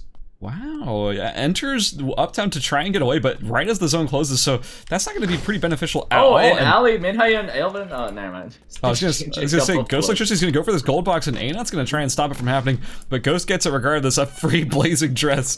Wait, no, don't jam it. In Avenue, actually, Sushi Bill got all in by Lockney Live. Lockney Live already having the full ult done. Is he gonna follow up the last judgment? He still has vision of him. Oh, okay, there we go. Finally using it, hits the chain afterwards after the attack and finishes him off. Very clean there. Gets a force core off of his body. Wait, hold on. Coping versus Wraith Kira. Wraith Kira. Okay, there. Wraith Kira actually. Oh, wait, back in Avenue, there's another fight going on. Whoa. Lots of people kind of chasing Lockney. And, he's forced into the red once again. Everyone's kind of meeting in Avenue. I guess all running away from the forest zone. They're all scared of that zone. And yeah, the crit chair is just taking it over in the 1v1s. Yeah, I just wanted to point out, basically, we didn't see what happened for the entire fight, but the tail end of that fight was actually Wraith Kira stasising himself in the fight. But it wasn't actually Free Shadows that also got stasis, so I don't know. It just went in favor of our Kiara. Oh, back and forth. McSpeedy's gone onto Ghost Electricity. It's a full rampage right there, but the free last comes out from a knot. McSpeedy, oh my god, doing the cancel on the rampage with the dashing gentleman, going so far. Now Ghost Electricity forced into the red Absolute Terror on the other side of McSpeedy. Gonna push him into the bush, but McSpeedy is able to try hard for a little bit. Absolute Terror probably seeing the omens, a bit scared to go in, honestly. But he's gonna push McSpeedy out of the bush, and that means Ghost Electricity also gonna throw some poke onto McSpeedy. McSpeedy gonna choose to test his luck somewhere else in Avenue. But keep in mind, Avenue's closing real soon, so I don't think he's gonna make it to the teleporter. Yeah, there's only 10 seconds left on the timer. We'll have to keep an eye out for him if he's actually gonna be able to make it. And there's kind of a lot of people coming into Forest right now. Yeah, Free Strails is coming in, and Not is gatekeeping it though. And Free Strails just gonna try to run all the way down, try to dodge as many skill shots as he can and get past the Not, hopefully. Hits the chain onto a Not. Gonna use his bubble for it. Free Strails just stuck between two ranged mages and a Nikki on the other side, playing in the middle, trying to dodge all the pokes. Absolute Terror gets the kill onto McSpeedy. That's one down. Yeah, and not actually. Oh my god, this is gonna be another crazy final zone. Oh, the two TRs actually going at it with each other. Let's see who has the more DPS. Oh my god, the smart bombs go off. Everyone's on top of each other right now. Free Strails gets hit by the last judgment. Rapier skill finishes him off. Minhyan so low right now. No Calorie Cyclone to work with. Ghost Electricity coming in on the side. Ailman also super low. Ghost Electricity hits the root onto there. 5 Omens comes out. Doesn't get the kill though. Ailman gets the kill. Heals up. Gets the Fear Jab onto Lockney and gets the kill on that as well. But now he's getting pelted by auto attacks from Ghost Electricity. Uses the ult to try to gap close. Parry doesn't hit though, and that means lights out for him. Ghost Electricity is just gonna auto attack him and finish him off. And now, all of a sudden, half the lobby has died. Ghost Electricity walking back into Absolute Terror. Absolute Terror just dodging a little bit. Knows he has more timer than Ghost Electricity, so maybe trying to timer scam him right now. He's gonna run in though. Ghost Electricity does hit that fear, and now Rain of Arrow comes out. Absolute Terror doesn't have revive right now, so he's just gonna die actually. The kill goes but to it's Anon who gets the kill, and Ghost Electricity doesn't have a lot of timer, but it doesn't even matter. Anon is doing so much damage to him with that Caltrops combo, but he gets feared out, and Ghost Electricity actually autoing to death. Oh, Anon gets shielded though by the Sicella pull. Rain of Arrows comes through. Ghost Electricity pretty low, goes in with the teleport. Bubble though, but doesn't bubble all of the damage actually. Oh, nice. But he finishes him off with nicely done by Anon. Bubbles. Oh my god, what an insane final fight there. That self-pull right there, giving him the tankiness he needed in order to survive right at the end. And that's going to be Anon cleaning it up and winning. That game number 1? That's game number 1, wasn't it? Is that game number 1? That didn't feel like game number 1. Oh my god, that was... Yeah, game number 1 going to Anon. That felt like game number 7, man. That felt so like... That's such a journey from start to finish.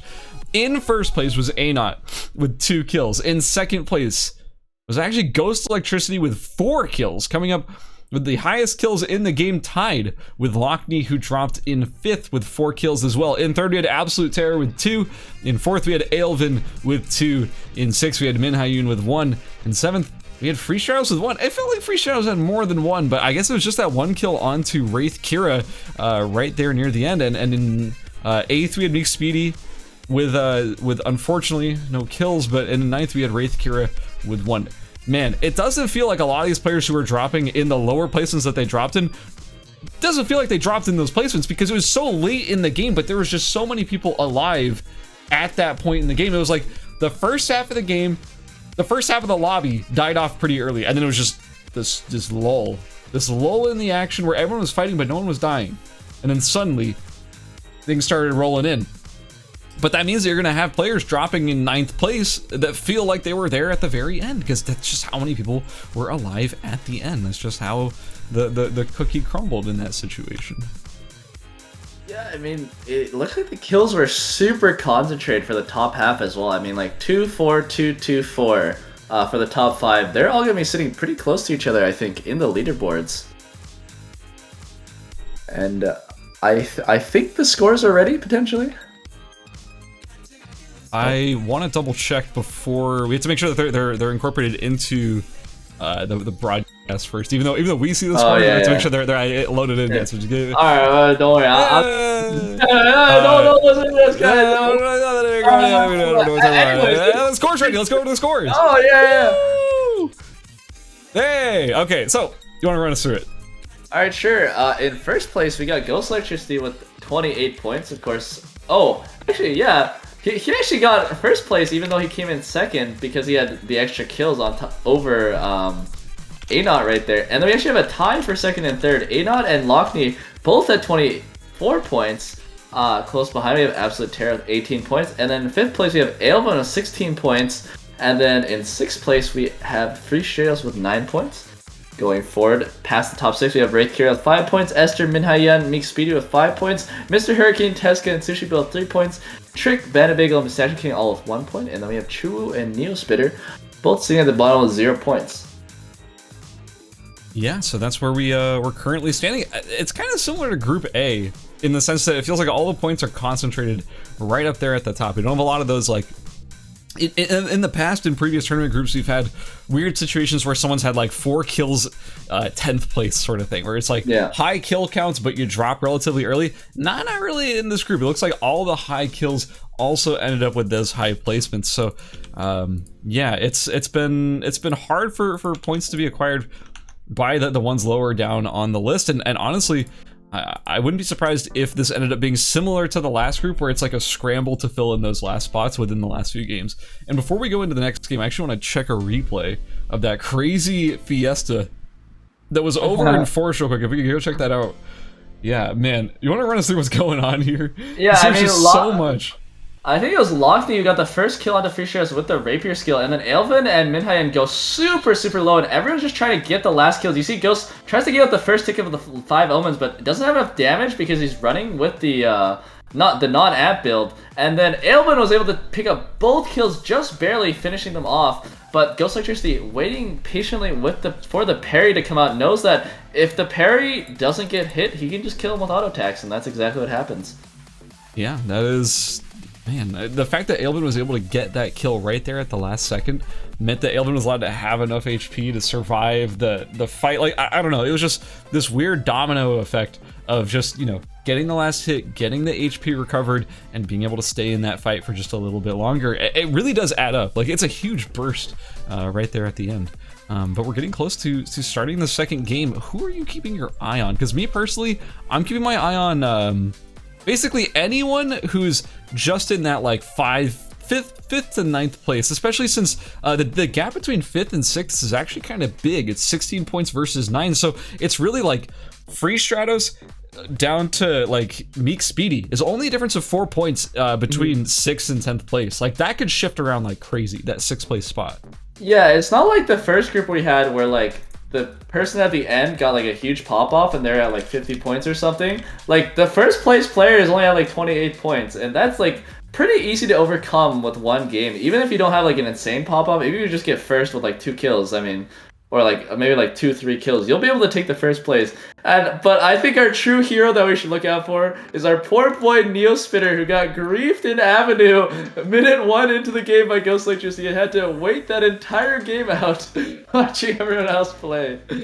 It's so painful, and you can't fault Ghost for doing it because it's working, right? Yeah. Like, it's just one of those things where it's like, it's not against the rules, it's a finished weapon, that's super viable. That's not griefing. Like, we call it griefing because it's like, he's griefing me, but it's like, it's not really griefing. Like, he gets a kill like almost instantly. There's no grief involved, but man, it feels bad. It feels really bad when it happens to you.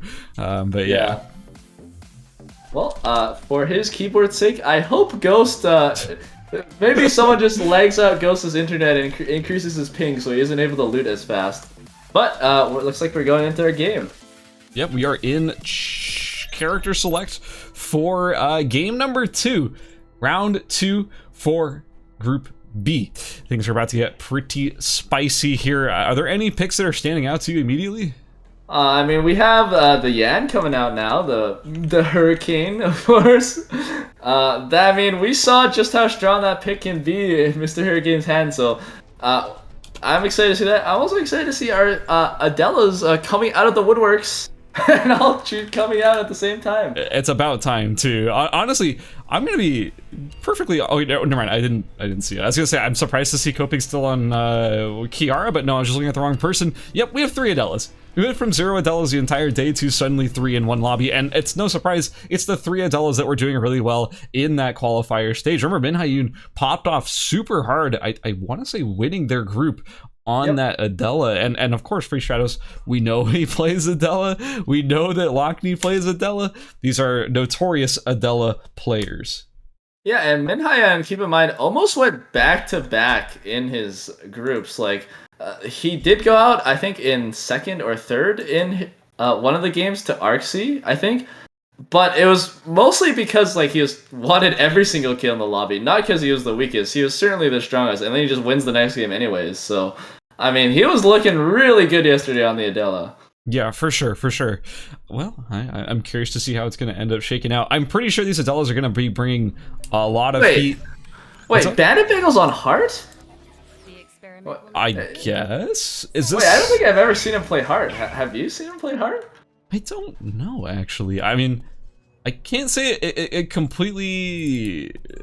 I don't think Bandit Bagel, and I don't think Heart immediately, but like, you know, maybe it's possible. I'm not 100% sure. I am surprised to see as Esther sticking with the Leon. I guess that was his pick for this tournament.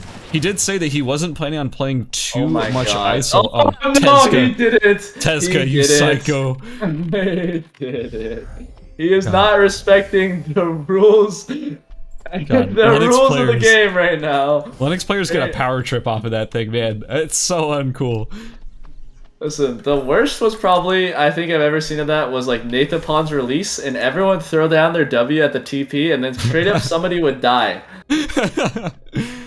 We are seeing Mr. Hurricane on his patented Yan. I'm super excited to see how he's gonna pull it out this game. Had a bit of a struggle in the last game, but alright, what is going on at the Chapel TP, man? There are so many people here. It's incredible. Bandit Bagel's literally trying to kill someone. He's literally just trying to kill people. He's holding. Here he is playing elevator, or sorry, telephone like protector right now, pushing everyone off of the telephone. Yeah, this is. I mean, this is what you get with the satisfaction, right? Like, it finishes so early. We actually saw Pi running people down around the teleporter yesterday. Like, this is kind of what you can do now, because you're seeing this power spike pretty dang strong. Look at that! Wow, look at that chunk damage. of damage. Yeah, it's pretty huge. You get the satisfaction. You get a what is it, Holy Grail? No, Saints Relic. Oh my God, McSpeedy's gonna go for it with the white weapon. Oh no! All of Bandit Bagel's hard work just stolen right there. Not a white twin blades. No. And now McSpeedy's gonna try to get away before this menace comes and kills him. Yeah, just quickly TP's out. Thankfully into nobody, but Ghost Electricity kind of sketchy on the side there. Hopefully he won't meet him, but mighty close. If Ghost hears, he's putting a camera down. He's trying to identify where the sound is coming from. Tezca, wait a second. I didn't even notice this. Tezca gets obliterated by Trick69, who didn't really do much in the first game, but is showing up with the Eva, his character of choice that we've been seeing in previous tournaments and stuff. This is what I'm expecting to see out of him. Some good momentum on this Eva pick. Never mind. These EQ players, man. They always keep me on edge for the engagements. Is Ghost Electricity gonna chase? I think he might. We'll see. It's just so hard to kill Yuki. Oh my God, I think he's actually going for it. No, I'm not sure. Honestly, I don't know. I'll just stop pretending I know what when these players are going to fight. Gunner, I'm gonna need you to see into the future and let me know what happens, okay? This time, you know, I've never actually seen someone equipped a Barb Blossom before. Like look at Absolute Terror. I didn't even know this was an arm piece. Yeah, I was streaming the other night and I was building a diadem and someone's like, "You've had the thing in your inventory for forever. Why are you still wearing, you know, the hairband or whatever?" And I'm like, it's an arm piece. Like, I already have a radar or something. Like, I'm not gonna swap it off. At the hotel tree, it looks like Lockney and Trick are finally going at it. Lockney missed his Night Fork, so didn't get the knockup, but has a Queen Prep. Use that move speed, trying to zone the Eva away, but he's taking a lot of poke from the Light Trads. Lockney actually on the Durandal tree build, so he really does need this tree, I think. Trick is already going for it, dashes away, anticipating the knock. Free Stratos forced to pop the checkmate as Mr. Hurricane is chasing aggressively. The Queen lands. There's the knockup with the Night Fork. Mr. Hurricane dropping pretty low, but that's pretty much all of the burst from Free Stratos. With no checkmate available and really not a whole lot going on except for a Queen. This has to land and it has to be big. It's not enough. Dude, Mr. Hurricane picks up the kill. He buffers the CC through the Queen, so even though he was technically... at Hotel, actually. Lockney just took a lot of damage from a VF Eruption. There's down a Queen over to Trick. Man, they're still going out of this tree. This is quite insane. On the other side of Hotel, looks like Bandit Bagel and Minhai are also going at it. Minhai losing a lot of his health, but the Queen lands and the full combo lands. Rapier Seal goes in. Not quite enough damage to finish him off, though. Peacemaker goes through, but after this, let's see what happens. Bandit Bagel starts hitting him, misses the charm, though, unfortunately. unfortunately, Min Hyen just charging a queen, and both of them are just going to back off. Lockney on the other side as well, still going at it a trick. Both of them are going to take it to day 2, I guess. Vanderbilt actually just walking over saying, hey, can I have this tree? Oh, he sees 2 people. He's like, maybe I'm having second thoughts. Maybe this is a weirdo fight. I don't want to be a part of this. But, I mean, hey, if you've noticed that these 2 players have been fighting over tree for so long, you know that neither of them have their glacial shoes done. Vanderbigel's full build. This might actually just be his tree to acquire here.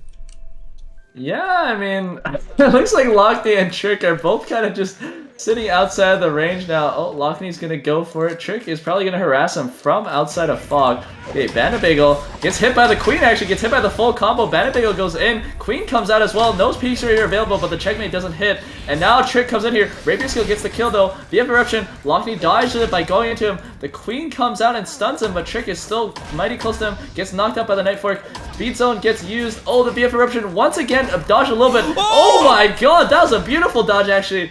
Waiting out all of his bar, but now Ghost Electricity on the side. He's actually gonna be able to grab him, running up into school or out of school. Ghost Electricity just auto attacks him to death. Lockney, the escape master. I actually was really blown away by that escape. Like, that was pretty amazing maneuvering there, being able to kite out with basically no resources available. Oh, Tricky's getting actually bursted down right now. His HPs is looking mighty low. Queen is prepped. Queen goes over the wall, hits him blind right there. Rook follow-up's not there, but follows him with the rapier skill and finishes him off. Trick not able to use the tree he fought so hard for. Very unfortunate hold on. there. A-Not in a whole lot of trouble. Elvin chasing aggressively. This is a hard character for Cecil to get away from. There's the pull. It does connect, but I mean, this is what I'm talking about. Look at that dashing. Oh my god. The turn might be coming soon. A-Not might be able to burst this. The healing is significant. That's A-Not going for the turnaround. Can Elvin get away? Dodges the pull. That's what you want to see. Here comes the bubble. And both these players are going to back away from each other. Oh. Sorry, in a hotel right there, Meek Speedy and Ghost Electricity just going at it. Meek Speedy was actually pretty low on his build, but just finished it and just immediately fought Ghost Electricity and killed him with the coup de grace at the end there. Wait, what's that? It's getting chilly. Is that a hurricane? I feel getting in the area. Also, Esther, what is he doing? Why is it saying he's in combat with Mr. Hurricane? Almost been a trap or something. So, by the way, during that weird tree fight that lasted absolutely forever, well, hold that thought, because Meek Speedy's going back in. Mr. Hurricane versus Meek Speedy. The ring has been thrown down. Oh, beautiful knock into the wall by Mr. Hurricane. This is the kind of turnaround he needed, but it's looking like it's going to go to Meek Speedy, and that is Meek Speedy picking up a kill onto Mr. Hurricane. Right as I was about to sing his praises. Wraith Kira versus Esther. Breaking out over here in the top side of Hotel. Hotel's been a pretty deadly area so far. 5 players dying within just this zone. I am honestly surprised how good the dual swords has been. I mean, I've heard a bit of complaining that the dual sword, the changes made dual swords quite a bit worse, but every single time I've seen, oh, actually, Esther going in. Oh my god, Wraith Kira hitting a big crit onto Esther, but Esther hitting a knockoff, just immediately deleting Wraith Kira's HP bar, and he's going to keep going, looking for the glove skill soon. Wraith Kira trying to use the bush to stun him, auto attack. Q doesn't come through, jumps in with the dash digital, stuns him. Oh, but the shield, oh, just barely not enough, and Wraith Kira takes him out with the auto attacks right there. Yeah, but you were just saying about dual swords being underpowered real quick? Yeah, I remember hearing some talk about the dual sword routing being kind of messed up now and dual swords being a bit weak, but I mean, I just saw Wraith Kira 1v1 a Mythical of Leon, so too sure about that anymore. Who was saying that the dual swords this week again? I don't know, man. That's a little bit weird. Main equals bad. All right, Neospitter picking up a tree right now. Neospitter's been pretty quiet this game. Finally getting to play the game after Ghost Electricity was the one who stopped him from playing in game number 1. Can I talk about Mr. Hurricane real quick? There was a fight that happened over here. He killed Pistachio King. That was during the whole tree fight. Anyway, that's all I was going to say. Meek Speedy showing up over here with Lockney. The pile of bodies of Hotel has reached 6 at this point, so we're getting close to literally half the lobby dying here. It's already been a third of the lobby, so, you know, that's pretty standard stuff. Maybe we'll have another one. Who knows? Yeah, Min Hyen, I think, finally able to use that tree he got off of Trick's body. I think he actually teleported back into Hotel, grabbed the ice off of Trick's body, and then finished the glacial shoes. Which is kind of funny, because he didn't pick it up initially. Not a bad pickup there. Yeah. Meek Speedy did get a 4-score, I think. I forget which fight, but he got a 4-score after an engagement somewhere. So we'll see what he used that for. I think it's going to go towards an Emerald tablet, which will be a pretty nice upgrade for him. Yeah, it just seems like our contestants are really spread out right now. I mean, because of how many people died earlier, we all know, like, everyone just back to farming. I was gonna say, they actually just spent all of their energy fighting at the very start of the game. Like, 2 straight days of fighting in Hotel, and everyone's like, alright, cool. We're just gonna vibe for the next, you know, half an hour or so. No real reason to fight if we don't have to, so... Yeah, it looks like our players are sort of spread out. That being said, we do have 3 players kind of coalescing. I don't even know if that's the right word. Moving over here into Hospital, all kind of meeting up. Sushi Bill and Wraith Kira, they're looking to maybe scavenge off these bodies and I guess keep it going. Wraith Kira's just going straight for Sushi Bill. I want to say this Jackie build is kind of interesting. He's on Santa Muerte, and I mean he's playing like an attack speed version of the build, but it's definitely different from the harp we're used to. All right, Sushi Bill. Just getting over the wall. That's a pretty safe escape. And yeah, actually looks like a lot of our players are getting pretty close to each other. Minhayu and Wraith Kira and Absolute Terror even make Speedy not too far away. What did Neospitter do with that tree, by the way? Oh, it's a blazing dress. Okay. Respect. I think it's kind of a fun little item to build on Leon.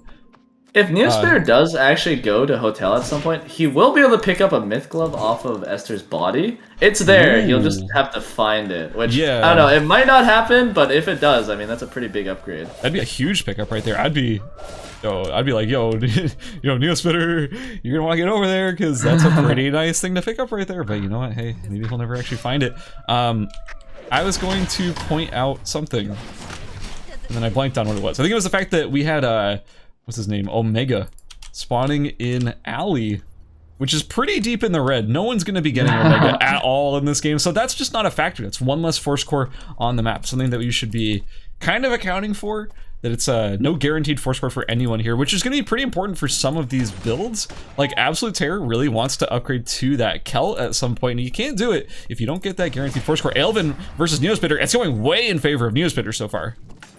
Yeah, Neospitter just using that glove skill combo to instantly delete half of Elvin's HP, but Elvin's on the run right now, and Neospitter's on the chase. He's gonna wait for the pebbles for the next duck dive, most likely. Yeah, gonna not quite hit it, but the glove skill goes through anyways. And Elvin's HP bar, I mean, he's gonna chase really far. The Jolly Roger is gonna force him into the red from Leon. And then the Neospitter is just gonna choose not to sacrifice his timer yet, knowing that there's quite a few people alive for the final zone, so he's likely gonna have to keep it to stay alive there. Yeah, timer is unbelievably important. You saw in those last few games. Wait, hold on. On the TP, Neospitter trying to get away, but Wraith Kira's going to show up and maybe get a lot of pressure in here. But all of Neospitter's kit is still available. We might be seeing a replay of the fight with Esther, but it looks like it's actually Neospitter just coming out ahead. The glove skill should be up any second now, and Wraith Kira is awfully close to glove skilling range. Yeah, over in Chapel as well, everyone was chased by Meek Speedy, and they're gonna kind of meet up actually. And come up here. Elvin and Wraith Kira both running back into the red. Actually, they might fight in the red soon here. I mean, Elvin looks like he might be setting up for it. Same thing with Wraith Kira. Yeah, they're gonna chase deeper into up down, so one of them is gonna have to die here. Wraith Kira getting a lot of HP back off of that auto attack. Wraith Kira actually, the dashing gentleman stops Wraith Kira for attacking for a second, but Wraith Kira able to pick up that kill in the red. But Meek Speedy waiting for him in forest. Wraith Kira gonna be on the floor, but Meek Speedy's gonna take that as an opportunity to chase him. Hits the ward a little bit, and now the two of them are kind of just exchanging blows. It's gonna be a close fight between these two. Yeah, both of them using that at the same time. Very anime right now, honestly. Wraith Kira has the second rampage charge. Meek Speedy gonna choose to run out into the red instead of engaging him, because it'd be very close, of course. And Wraith Kira coming back for more. He sees him on the camera, like that surveillance camera giving him the information. Meek Speedy just disrespectfully resting in the red right there. Will we see a coup de grace over the wall? I'm not really sure. But at the very least, we're probably going to see some third parties, even if these dudes... That's a good one from Meek Speedy missed right there, and Wraith Kira has the edge right now. Yeah, goes in with the stun. Meek Speedy returning with a lot of damage. Minhayan hearing this, comes back in. Meek Speedy is going to maybe die. Yeah, gets hit by the rapier skill and auto attack get finished off. Not got the Wicca Line versus Neospitter right there, but Neospitter got all of the items actually. And pretty big pickups. Also, sitting on a Queen of Hearts, it must have been ripped out of a box or something. I don't know why he would build that if he already had a pretty good BIS chest piece and not pushing forward. That's the second time. Oh, hold on. Sushi Bill fighting Wraith Kira. Sushi Bill finding himself on the losing side of that engagement. We're down to just 5 players. Anot catches Neospitter, gets him with the girl in a bubble. That's 1 less player as well. We're down to 4. It's Anot, Minhayun, Absolute Terror, and Wraith Kira. Yeah, and now Anon able to loot that Queen of Hearts off of his body, along with the medkits, I think. Oh, Or he's gonna Minhayun grab is the prepping medkits. a queen right now. Hold on, check what? this out over in Forest. Minhayun sitting patiently with the queen. It expires. Unfortunately for Minhayun, Absolute Terror was just getting gate kept right there in Forest. Yeah, it looks like Minhayun really wants to kill onto Absolute Terror. I mean, if you hit the queen onto the Jenny, she basically just instantly dies. Okay, Absolute Terror jumps in, knowing that the queen is down, but pawns are being prepped quickly. Yeah, I wanted to mention, Not built a second Queen of Hearts, which is, I want to say, a mistake. Yeah, because if you were able to instead build a gun buy. Sorry, I keep blanking on that name. If he was able to build a gun buy instead, like maybe just run into factory for a quick nail or something, like that'd be a huge upgrade for him. But instead, going for the double. Oh, actually, in force right now, Kira might be looking to zone out Minhayun right now. But there's a big pawn wall in front of him. See if he times his queen correctly. Yeah, times it correctly, but gets knocked by the queen. Rook doesn't do nearly enough damage. Right here gets a full rampage off, actually. Has the second rampage available if he so chooses. Yeah, uses right there. Checkmate goes out. Right here still on the chase. Yeah, finishes him off right there with the stun. I'm starting to think dual swords aren't low tier. I don't know. Yeah. I'm getting the impression. I'm not sure what it is, but yeah, it's looking pretty decent so far. It's super worth mentioning. Minhayun pulled smart bombs out of a gold box right here, but Wraithkira didn't even bother checking the body because he had such low timer. Didn't get to pick them up. I thought he was going to get them, but he didn't. So, I mean, that's kind of a wasted advantage there, and maybe, I don't know anyone's about to go into the red to check the body, but if they decide to check, they might find some free smart bombs in there. Yeah, and I mean, it's kind of, I'm surprised I not ran into Forest right here. I think, what is he looking for? Oh, he's looking for snares right now to build his taproots. That's why he ran into here. Because he did give up a lot of positioning. Like, you see, running into Forest into Chapel is not easy because there's only one place to go. Absolute Terror, trying to get into Chapel right now. Pulls out the carpet, starts auto-attacking Wraithkira. Wraithkira, you're just going to time that out and immediately jump in, but doesn't hit the Jackson Gentleman. Absolute Terror already ulting, doing so much damage to Wraithkira right now, but Wraithkira returning it quickly and life-stealing up. The carpet isn't used to knock him back, and now the res happens. Wraithkira immediately running away, knowing that a knot is here. Absolute Terror just saying, okay, I'm pretty dead. Yep. Unfortunate there, like with the camera, Kira was able to sort of run past Absolute Terror, knowing that A-Knot would be showing up from Forest to make sure that the third party ended up going to Absolute Terror instead. I have to point out, the disarm from the Yuki was shutting down Absolute Terror so hard because I kept noticing he was like standing still, which is odd. But then you realize that, you know, it's an auto attack focused Jenny, and if you're constantly unable to use your auto attack, you're going to sit there doing a whole lot of nothing and not really contributing to the fight at all.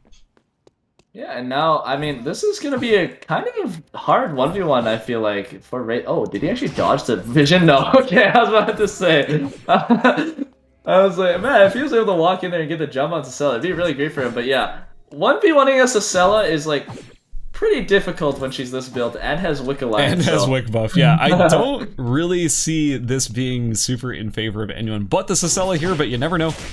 One fat coup de grace could totally change.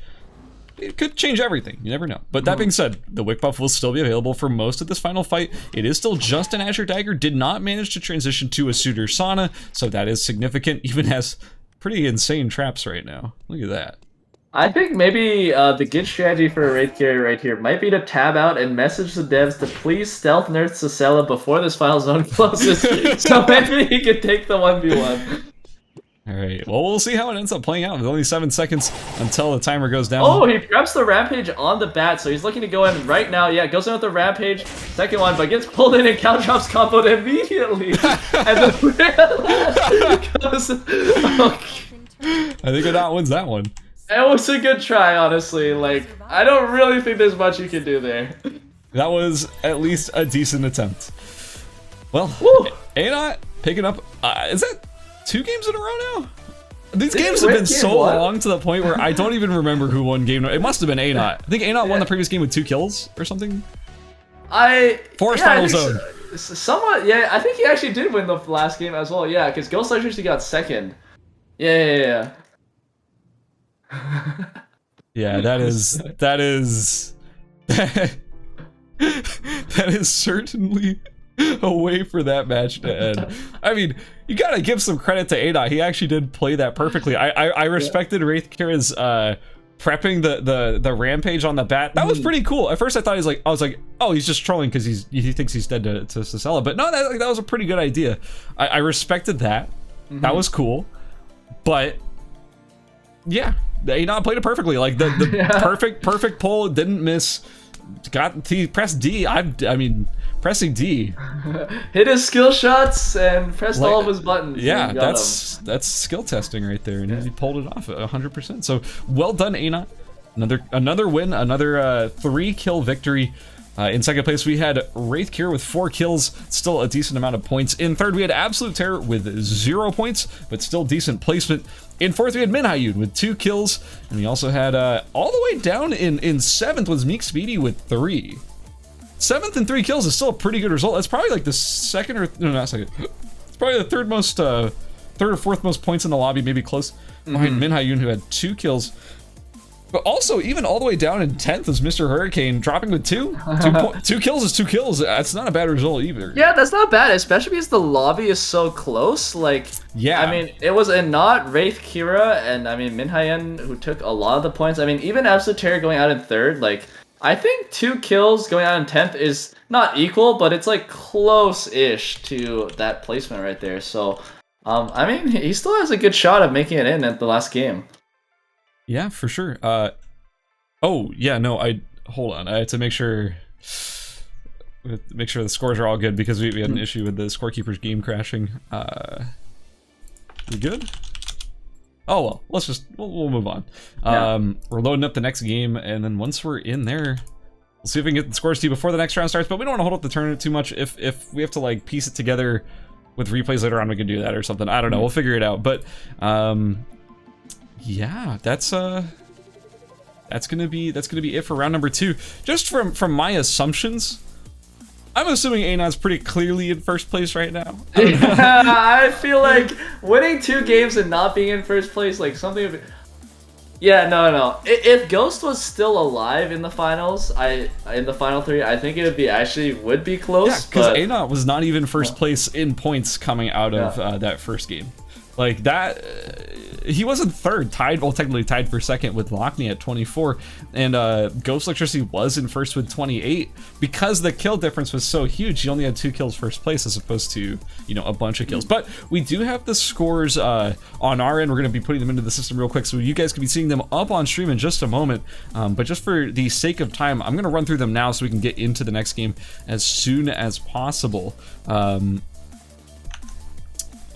Already put up. Thank you so much. In first place, we currently have Anot. No surprises there with 52 points. In second place, we have Wraith Cure with 35, tied with Ghost Electricity, also with 35. In fourth, we have Lockney with 29. In fifth, we have Absolute Terror with 28. Meek Speedy in sixth with 22. And man, it is a dead heat race for that 6th place spot still, as we have Meek Speedy with 22 in 6th, Minhayun with 21 7th, and Aelvin with 21 8th. It is so close right there at the 6th place. Yeah, I mean, this last game is basically gonna mean everything, I think, for these players. Like, yeah, Meek Speedy is gonna try his hardest to keep that 6th place for the rest of the contestants. You can count on that being a surefire thing. So, I mean, Not's the only one that's really feeling comfortable, because I feel like even Wraith Cure and Ghost don't feel too great at 35 points. I mean, that's only like a 13-point difference, I want to say. A 14-point difference from 8th place, so yeah, not the most... a pretty sketchy lobby, I would say. I'd be concerned even if I was like Lockney. Like, sure, Wraith Cure and Ghost Electricity at 35 points each are probably in pretty good shape, but yeah, I would say it's getting. Wait, hold on, I am in the wrong spot. I'm not competing. I was almost in the lobby. But yeah, I'd say if you're not in those top 3 spots right now, you should be fighting for your tournament life, because I'm not sure if you're gonna actually make it into the finals at this point. It could be anyone's game. This is so full bias, and I don't even care at this point. I really want to see Mr. Hurricane pop off. Watching him play is so much fun to me. And like, we saw a little bit of it in that game, running down Free Shadows and Pistachio. It was just like, this dude just chases. I mean, it's the Jan playstyle in the first place, but like, man, it's just so funny to watch. So yeah, I'm excited to see that. I also think Bandit Bagel could potentially pull something out crazy here. Even Chu, who is lacking on points, can bring an insane game. We just have yet to see that. Like we need to see that Nikki, that patented Nikki gameplay from them that we saw in the qualifier stage, and just they were just unfortunate and died to just rough situations, dying in chapel to what was it again? White Weapon Yuki, because they got chased out by the or something. Weapon Yuki stealing the kill. I think that's really what started it all. I think it was McSpeedy who got that, right? Like I think that's what started it all for him that game. I mean, yeah. It did give him items, but it did give him some mastery, and oh, it looks like we're going straight into it. Yeah, we are right here in the game. Yes, Mr. Hurricane, lock it in, yeah, no bias. We also have Min Hyun and Free Stratus lock it in there. Adela's, Lockney hovering it. That's probably going to happen. A-Not also on Adela, run 4 Adelas so far. Jeez. Oops, all Adelas. All Adelas. Chu locking in 11. Okay, I'm kind of a fan of that pick. McSpeedy also locking in the Bernice. I mean, we see this every so often, but it never really seems to be able to pop off. And I mean, he's choosing this as his tournament life pick now. Remember, we were talking about him. He's the one in 6th place, but there's only a 1-point difference, so he's gonna have to do really well for himself this game. I feel like Bernice is like a lot of people's comfort pick. It's like, I need a character whose route isn't giga contested, who does damage no matter what.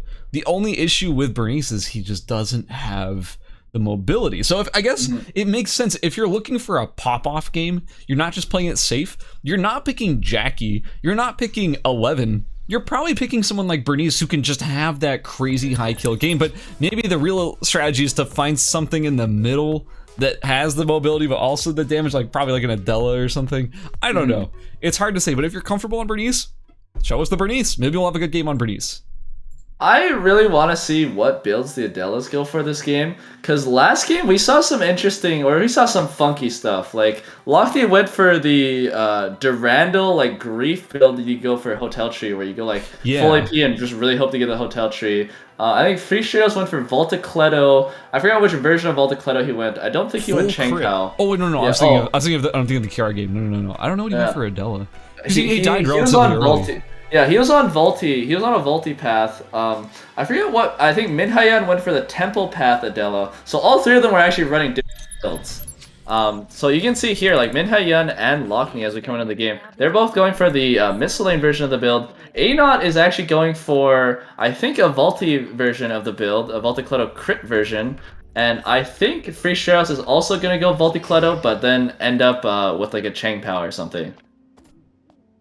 So I also am curious to see how Neospitter is going to approach this next game. I feel like Neospitter ended up doing relatively well on the Leon last game after having that unfortunate first game where Ghost Electricity kind of, ruined their plans pretty early on, but like ended up bringing it back a little bit more with that Leon. So, I mean, we still have this last game here for these players to pop off. I'm also excited to see Esther switching to Kiara. Not a character I was really expecting to see out of Esther, but you know what? I'm here for it. Yeah, speaking of characters that like everyone just randomly pocket picks, or not randomly, I guess. Kiara is definitely I feel like one of the favorites for people's secondaries. Like, Kiara is just like pretty simple to play. Like a lot of it's just like decision making on when to go in. So, and the routing's not too difficult. So a lot of people just kind of ended up on that as their secondary. Yeah, I don't find it, yeah, like you said, all that surprising because the character is relatively easy to play and is generally just pretty safe. So. Yeah, Kiara's just in, well positioned right now. It's no surprise that a lot of people have it as their pocket pick. Yeah, and I mean, Wraithkiar's already done with his Divine Dual Swords in Hotel, and he's running straight into Trick. He might be looking for a fight here. No, he's just gonna keep looting instead, not looking to repeat Bandit Bagel's actions last game. Well, we had the Hotel Massacre last game. I don't know if we're gonna have the same thing this time, but I do see 3 Adelas in the area, and Trick. I mean, Trick was one of the ones contesting it for so long. We could see a repeat of last game as all of our players are starting to get close to Hotel. It's about to get weird, guys. Yeah, especially since it feels like a lot of people are gonna at least be in the area for like Hotel Tree. Like both Lockney and Min Hyun will be in the area for it. Maybe no, they both kind of look like they're actually.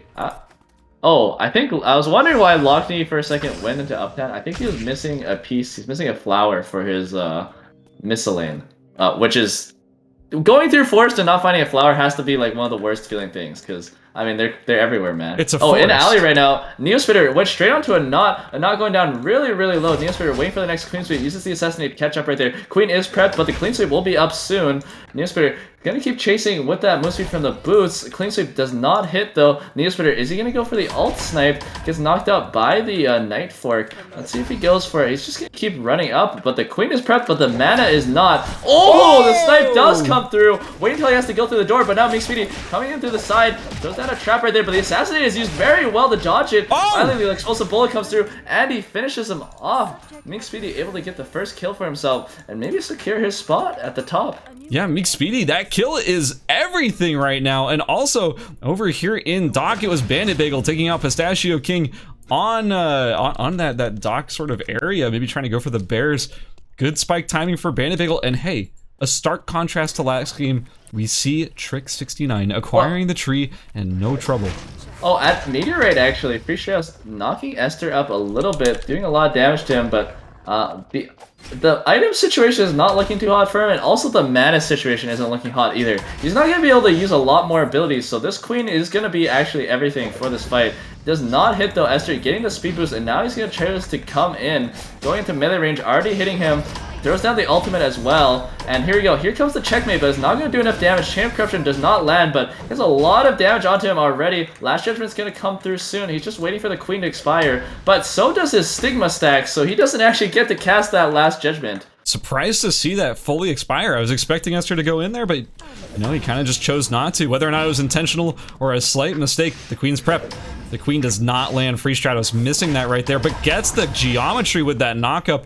A nice catch there, but now I gotta be saying this. Free Stratos is out of mana, man. It's not looking good as Esther is putting the pressure on. The Mania reconnects, and that is Free Stratos going down, and Esther getting a meteor. That's going to be a meteor claimer right there. That's huge for Esther. Oh, in Hotel, Minhyan getting gone on by Mr. Hurricane once again. Minhyan using the rook to get over the wall, and Yan does not have a great time following that, so he's going to be done there. And Pawn, Mink Speedy chasing down Teska. Using the move speed boost from his E, he's pretty close now. Gonna look to hit another leg shot, doesn't hit it though, and Teska takes the speed boost and gets out. But in archery, yeah, Esther getting chased down by Trick. Once again, Esther not on the full boost, but does have the Jelly Roger. Trick's gonna look to go over the wall to chase him. Let's see if he's able to hit this right here. No, just goes for the light triad, but it's not enough. I think he actually exploded it early. He doesn't quite catch the hint that there's a fight there. Right now, actually, Sushi Bill, Absolute Terror, Bandit Bill, all getting caught a little bit. Sushi Bill actually doesn't have a weapon complete. He's on a white weapon right now, so not looking too hot right there. Yeah, that's a wow. I can't even tell you what's missing there. What is missing? I think he's missing a scissors. He's looking to build the Scurry, but he wasn't able to get a single scissor. That's unfortunate. Well, I mean, that's a good reason to head towards school right now to try to get those scissors, Mr. Hurricane. I think Bandit Bagel, Absolute Terror. Oh, Absolute Terror actually getting knocked out by Bandit Bagel, already losing like 70% of his health from that knockup combo. Bandit Bagel gonna probably take this time to kill Alpha. I think both of them wanted the Alpha really badly, which is why that fight even started, but he hasn't quite started Alpha yet. He's just kind of just chilling right now while Absolute Terror is gonna heal back up. But now here we go. He starts it with his cooldowns, hits it with the glove seal, and he's certainly gonna get his mithril gloves off of that. Already has the leather gloves prepped, so just needs the piano wire now to finish it off. Yeah, so that's actually Bandit Bagel picking up a mithril and some other stuff. Mithril gloves are a huge upgrade here. Also, we have Mr. Hurricane aggressively chasing, as he often does, against the Sushi Bill, who still has not finished a weapon and hasn't finished shoes either. This is Mr. Hurricane smelling blood in the water and maybe potentially identifying a weaker member of the pack to try and take out. Oh, that's an unfortunate redirect. Actually, jump over the wall, though. Sushi Bill will probably be getting away here. A nice juke. Yeah, Sushi Bill just getting out. I don't know if Mr. Hurricane will ever let him go, honestly. I want to count how many zones they go through. But, we could just like leave the camera locked here. I don't even have to do my job. Like he's gonna be running at people, and it's gonna be great. Oh, Sushi Bill finally found his scissors, but Min Haiyan spots him out. But he will be able to finish his Dioscuri now, which is a big upgrade for him, you could say. You could say that. I heard having a weapon is a lot better than having a white weapon. A white weapon.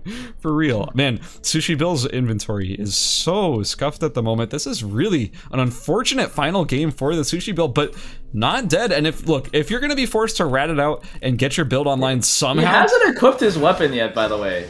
He still has the Scurry in his inventory. He's not even in combat yet. He could do it right now if he wanted to. Like, if he just forgets and he tries to... Oh, what the heck? Meek Speedy's popping off on the Bernice, man. That's what I was talking about. This is that offensive snowball-y character. Absolute Terror about to run into... Wait, hold on. There's another fight. Trick 69 getting it aggressed on by Bandit Bagel. Maybe going for the turnaround. It does end up connecting.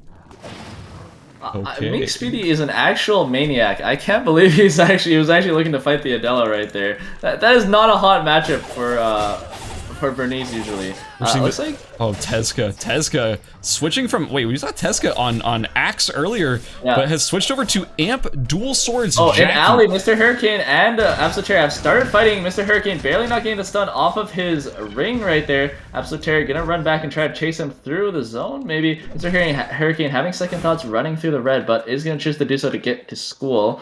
And now Minhayan gonna like to pick up the meteorite for himself. Yeah, that's a pretty big pickup right there. Hasn't quite gotten the Meteor Claymore quite yet, but I mean, he hasn't prepped, so this is a huge pickup for him.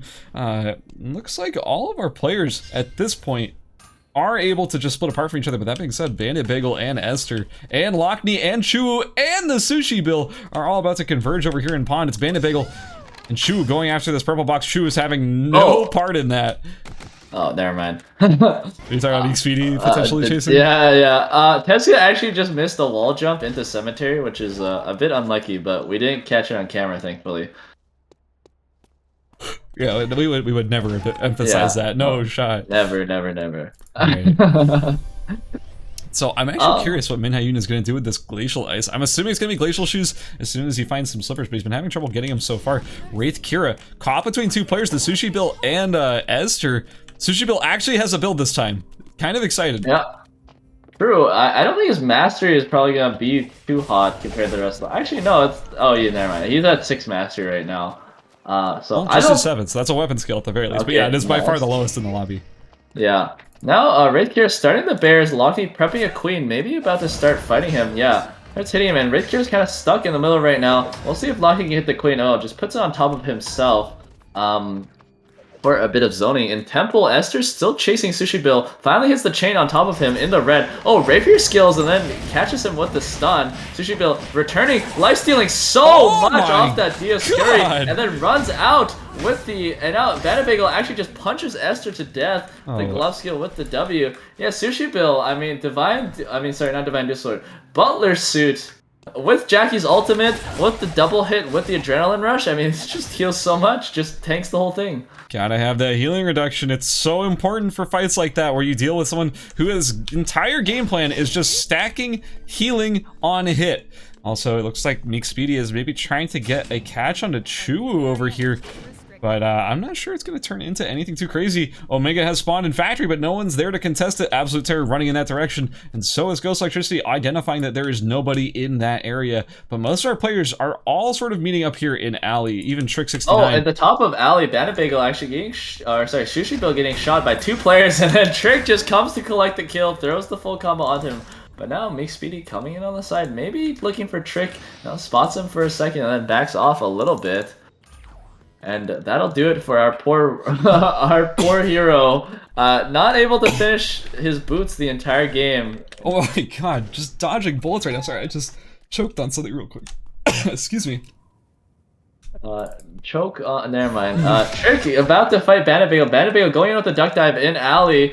Throws down a glove skill towards Trick and then runs back to dodge the VF Eruption. But still...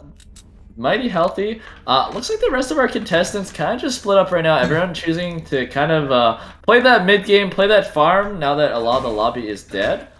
But I wanted to see who got Omega. Oh, no one's actually gotten Omega yet, which is pretty interesting. Absolute Terror going on Mr. Hurricane. Mr. Hurricane dashing out right there. Has the Mithril Glove almost prepped, but needs a Piano Wire. Knocks Absolute Terror back. Actually, there's no more Piano Wire zones, I don't think. Yeah, Chapel, Uptown, and Beach are all closed. So, oh, never mind. There's still Hotel. Hotel. It's still Hotel. Sorry. Yeah, Hotel is still an option here. Absolute Terror still putting a little bit of pressure onto Mr. Hurricane. He does have that Blazing Dress done, so that's going to be a pretty significant advantage for him. But ooh, another TV comes in. It's actually Bandit Bagel showing up to fight. You know, Bandit Bagel at one point had another Mithril Gloves in his inventory. I don't know what happened to it, but it is gone. Teska being chased out by Chu over in Hotel as well. Things are getting awfully spicy right now. Oh, there's a TP coming to Hotel as well. Lockney TPing straight into Hotel and gets spotted by Teska and Chuwu. So he's just gonna try to get out right now. Yeah, doesn't quite know how many people are here. Gonna go straight for those cams. Straight for that monitor, sorry. There's also a lot of people kind of running around Omega right now. Mr. Hurricane actually trying to contest for Omega. Yeah, sees Bandit Bagel go for it. It might go in. But keep in mind, Bandit Bagel is the one with the Mithril Gloves. So Omega is taken, and now Mr. Hurricane and Bandit Bagel are fighting in Factory. Ring goes out, Bandit Bagel looks to come in, gets knocked back but not stunned, and Bandit Bagel's on the chase for him right now. Hold on, Absolute Terror versus Min Hyun. It's looking like Absolute Terror will be taking this one down. Min Hyun dropping incredibly low, but does manage to get away.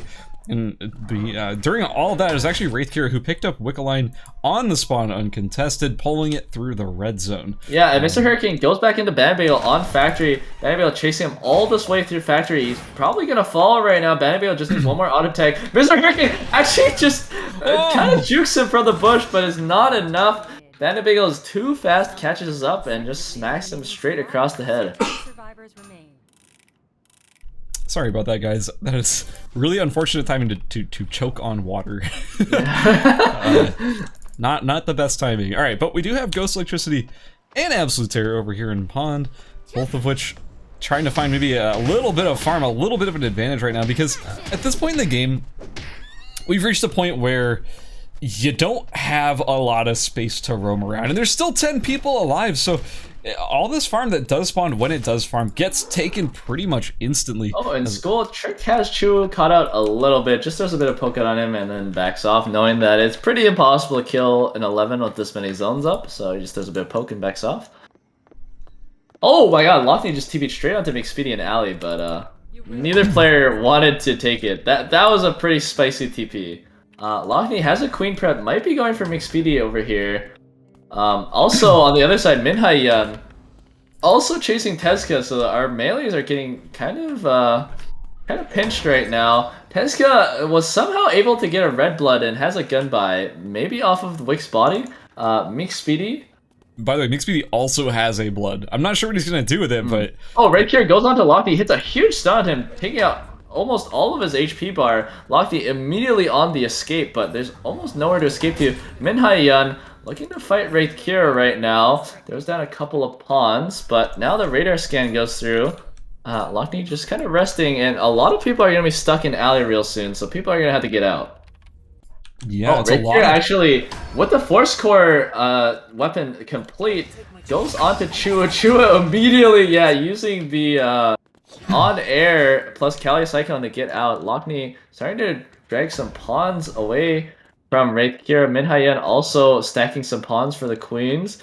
Man, this is a pretty hectic alley finals, or pretty hectic alley zone, not final zone. It's not even a final zone. These players are just also determined to take these fights, or at least like try to thin the pack a little bit right here. Chu, caught in an unfortunate position, going to be forced to jump into the building where Lockney is already ready and waiting. Oh, but yeah, Lockney already used his rook, and there's another TP coming into here, really? Oh my god, Danabale TP's here as well, and now we have more than half of the lobby just stuck in alley, and I mean, I'm surprised nobody's died yet, honestly. It's been a weird situation. I mean, even Ghost Min Hyun hits the queen, yeah, onto Wraithkira, throws down the knockup, but Wraithkira has so much defense, he almost shrugs it off right there. Chu uses the honor to get close, and now he reverse hammer skills, doesn't hit Min Hyun with it, but still hits him with the rest of the burst, doing a lot of damage with the weight of the world, but not having enough DPS to finish him off. On the other side, Bandit Bagel actually going straight onto Trick. Trick's HP bar has gone very, very low. but Trick dashes over the wall, kind of playing Ring of the Rosie. Oh, the on-air follows, and now it's a bit of a stretch right now. Minhyan forced to use the checkmate, but now Bandit Bagel on the side, looking to hit a duck dive and take this kill. Gets it with the glove skill. Trick is hiding in the corner, saying, please don't find me right now. Please be outside my vision range. Looks like Bandit Bagel has not seen him. He's gonna keep chasing out the Chu. And that Trick is just gonna take the opportunity to run away. Chu is still getting chased by Bandit Bagel right now. Chu using the taunt to try to drag him in. Gonna be forced into the red. Smacks him for the slow. Next duck dive, not quite ready yet, but that glove skill sure is. Surfs up, goes wide. Oh, barely nicks him actually. And then he actually is able to kill him while he's in the air on the on-air.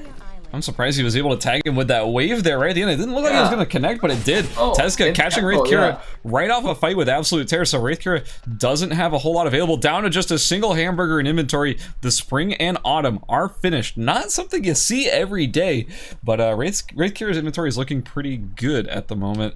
But yeah, the food situation is really a struggle. This is not going to be the easiest situation to recover from with basically no food. When you look at our other competitors, Ghost Electricity sitting on fish and chips. In alley right now, Bandit Bagel's found his next target. He's chasing down McSpeedy, hits the duck dive straight onto him, but Trick is on the side. Get a third party, it gets the kill onto McSpeedy. And Bandit Bagel has another kill stolen from him, or another opportunity stolen from him. Oh, there's a gun buy on his body. Okay, there we go. Hold on, Tezca about to drop down to Wraith Kira. That could be food acquired. He just vacuum loots whatever he can get, which is a meat and 10 steak. It's not.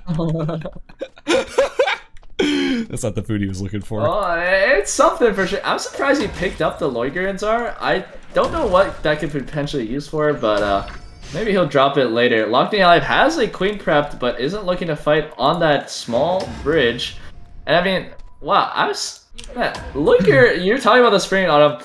This item, it feels pretty good so far. I mean, he's getting so much attack power of it. Yeah, and it's a free +1 attack range too. +1, I mean, considering most attack range items in the game have been low. Oh, that was an unfortunate. We didn't see that on camera.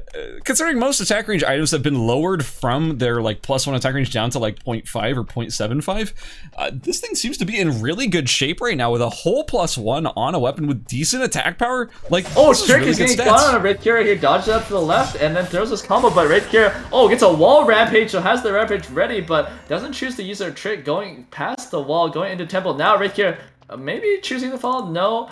Maybe just gonna gatekeep him actually. Wasn't sure if he TP'd or not. Oh, he sees him, spots him in the red, jumps forward, hits the stun on him, but it gets buffered by the Unstoppable.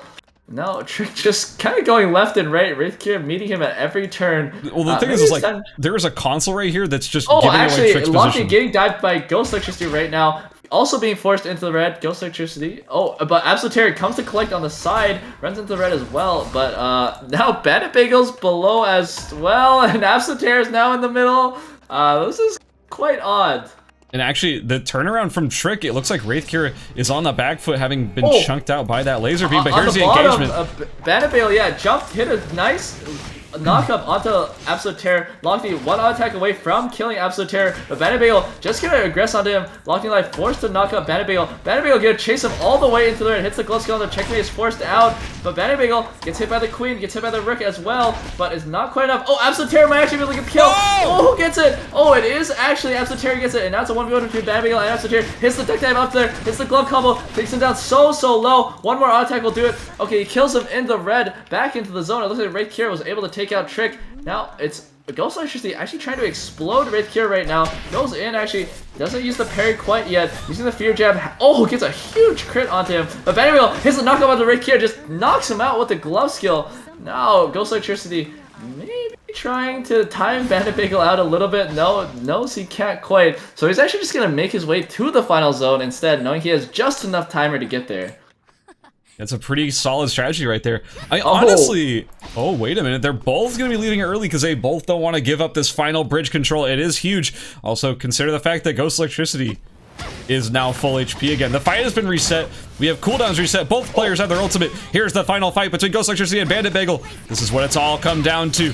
A beautiful parry. The duck dive goes through. There's the surf's up, and that's Bandit Bagel taking the game over Ghost Electricity. A huge 8-kill victory for Bandit Bagel. And just such a powerful performance. Yeah, 8 kills. I mean, this was only topped by Mr. Hurricane's 9 kills. I mean, he almost killed the entire lobby, we'll say now. But yeah, just such a powerful performance, and that has to secure him into the top 6. There's no way it 100%. Yeah, there's no way he doesn't make it. Just like at the end there in Alley, the biggest thing, he's just like killing so many people. Like starts off with the Bernice, runs for the 11. I mean, Trick was hiding in the corner, shaking his boots, and every single person he met just like knocking him out. So here's my question: does Meek Speedy make it in on 2 kills 8th place? Probably. I think he might actually. Like, it's still a decent enough performance, and I mean, because Bandit Bagel kind of slurped all of the kills, I mean, definitely gives him a better shot, considering, I mean, like, the people who did end up getting kills were all people I think that were already in the top 6. Maybe? Maybe. Yeah, it's gonna be close, actually. It's gonna be really close. Really close. I think the biggest surprise here is Bandit Bagel is going to be definitely knocking somebody down, and that's pretty huge because Bandit Bagel going into that game, friendly reminder, had 2 points. He was in 17th or 16th, tied for 16th. Like, that's not a good position to go into that final game in, but an 8-kill first place, that's pretty good. That's going to get you up in there. So we do have the final results. And here they are. Our qualifiers. Gunnar, who are they? Well, in first place, we have Wraith Cure with 53 points. In close second, and not with 52 points. And then also a close third, we have Babby with 50 points. Fourth place, we have Ghost Electricity with 47. Fifth place, we have Absolute Terror making as well with 40 points. And in sixth place, with 1 point above Lockney Live, we have Meek Speedy barely eking it through there in sixth place. And then in seventh, barely not making it. Yeah, it's Lockney Live, 34 points. Unfortunately. And then Min Hyan with 24 points. Trick with 24 points. 10th place, we have Ailvin with 22. Mr. Hurricane with 17.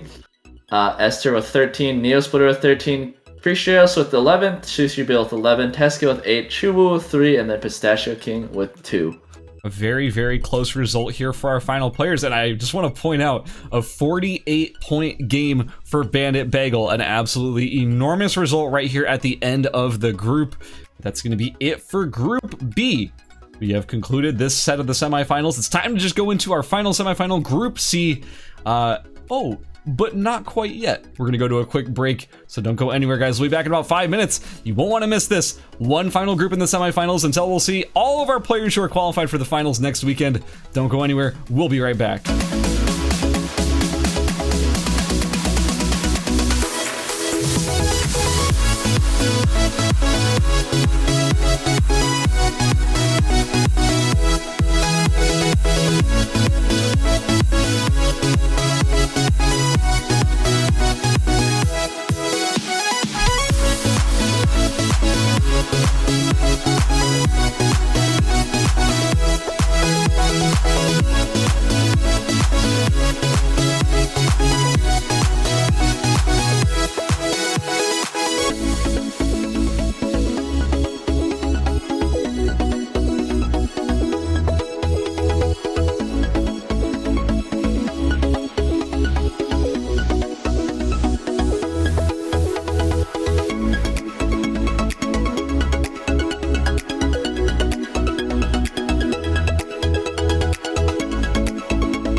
Welcome back, everybody. We are here at the ERCS semis.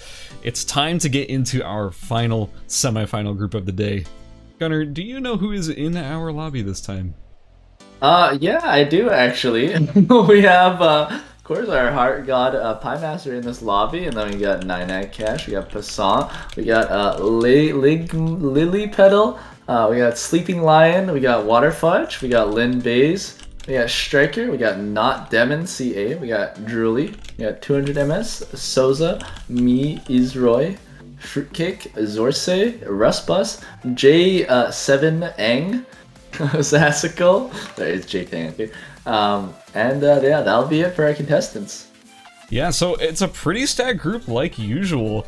We are very close to getting into this final game. We just need our last player to get in here. They just need to show up. I think let's just start it with 17, honestly. I mean, if they don't show up, we are just going to start without them. Okay, so we can start.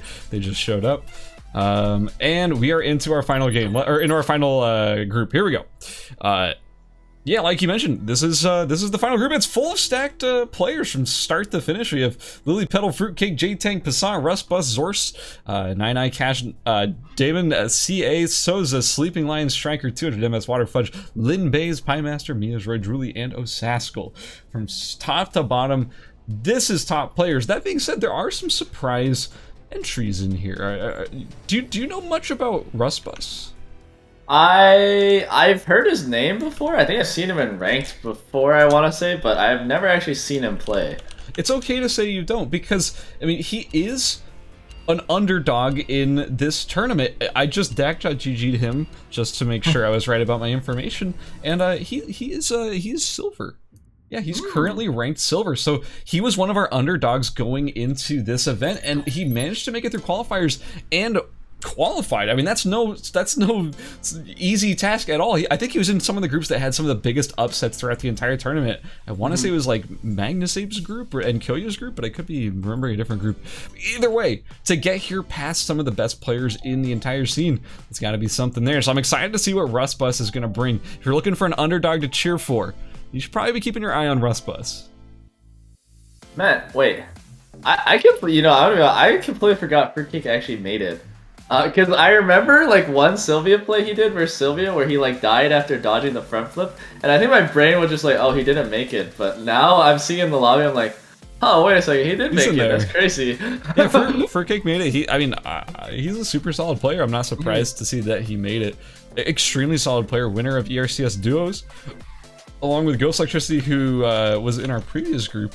But yeah, like, not too surprised to see this being, you know, who we've got in this lobby. We have a lot of interesting character picks here as well. It's a lot of pretty similar picks to what we've had in previous groups, but there's some new ones too. Souza, notable Sniper Aya player, the South American Sniper Aya king over there on his comfort pick. And we have Damon, who's been playing a lot of Daniel, especially through the qualifier stage. He's on Daniel again here.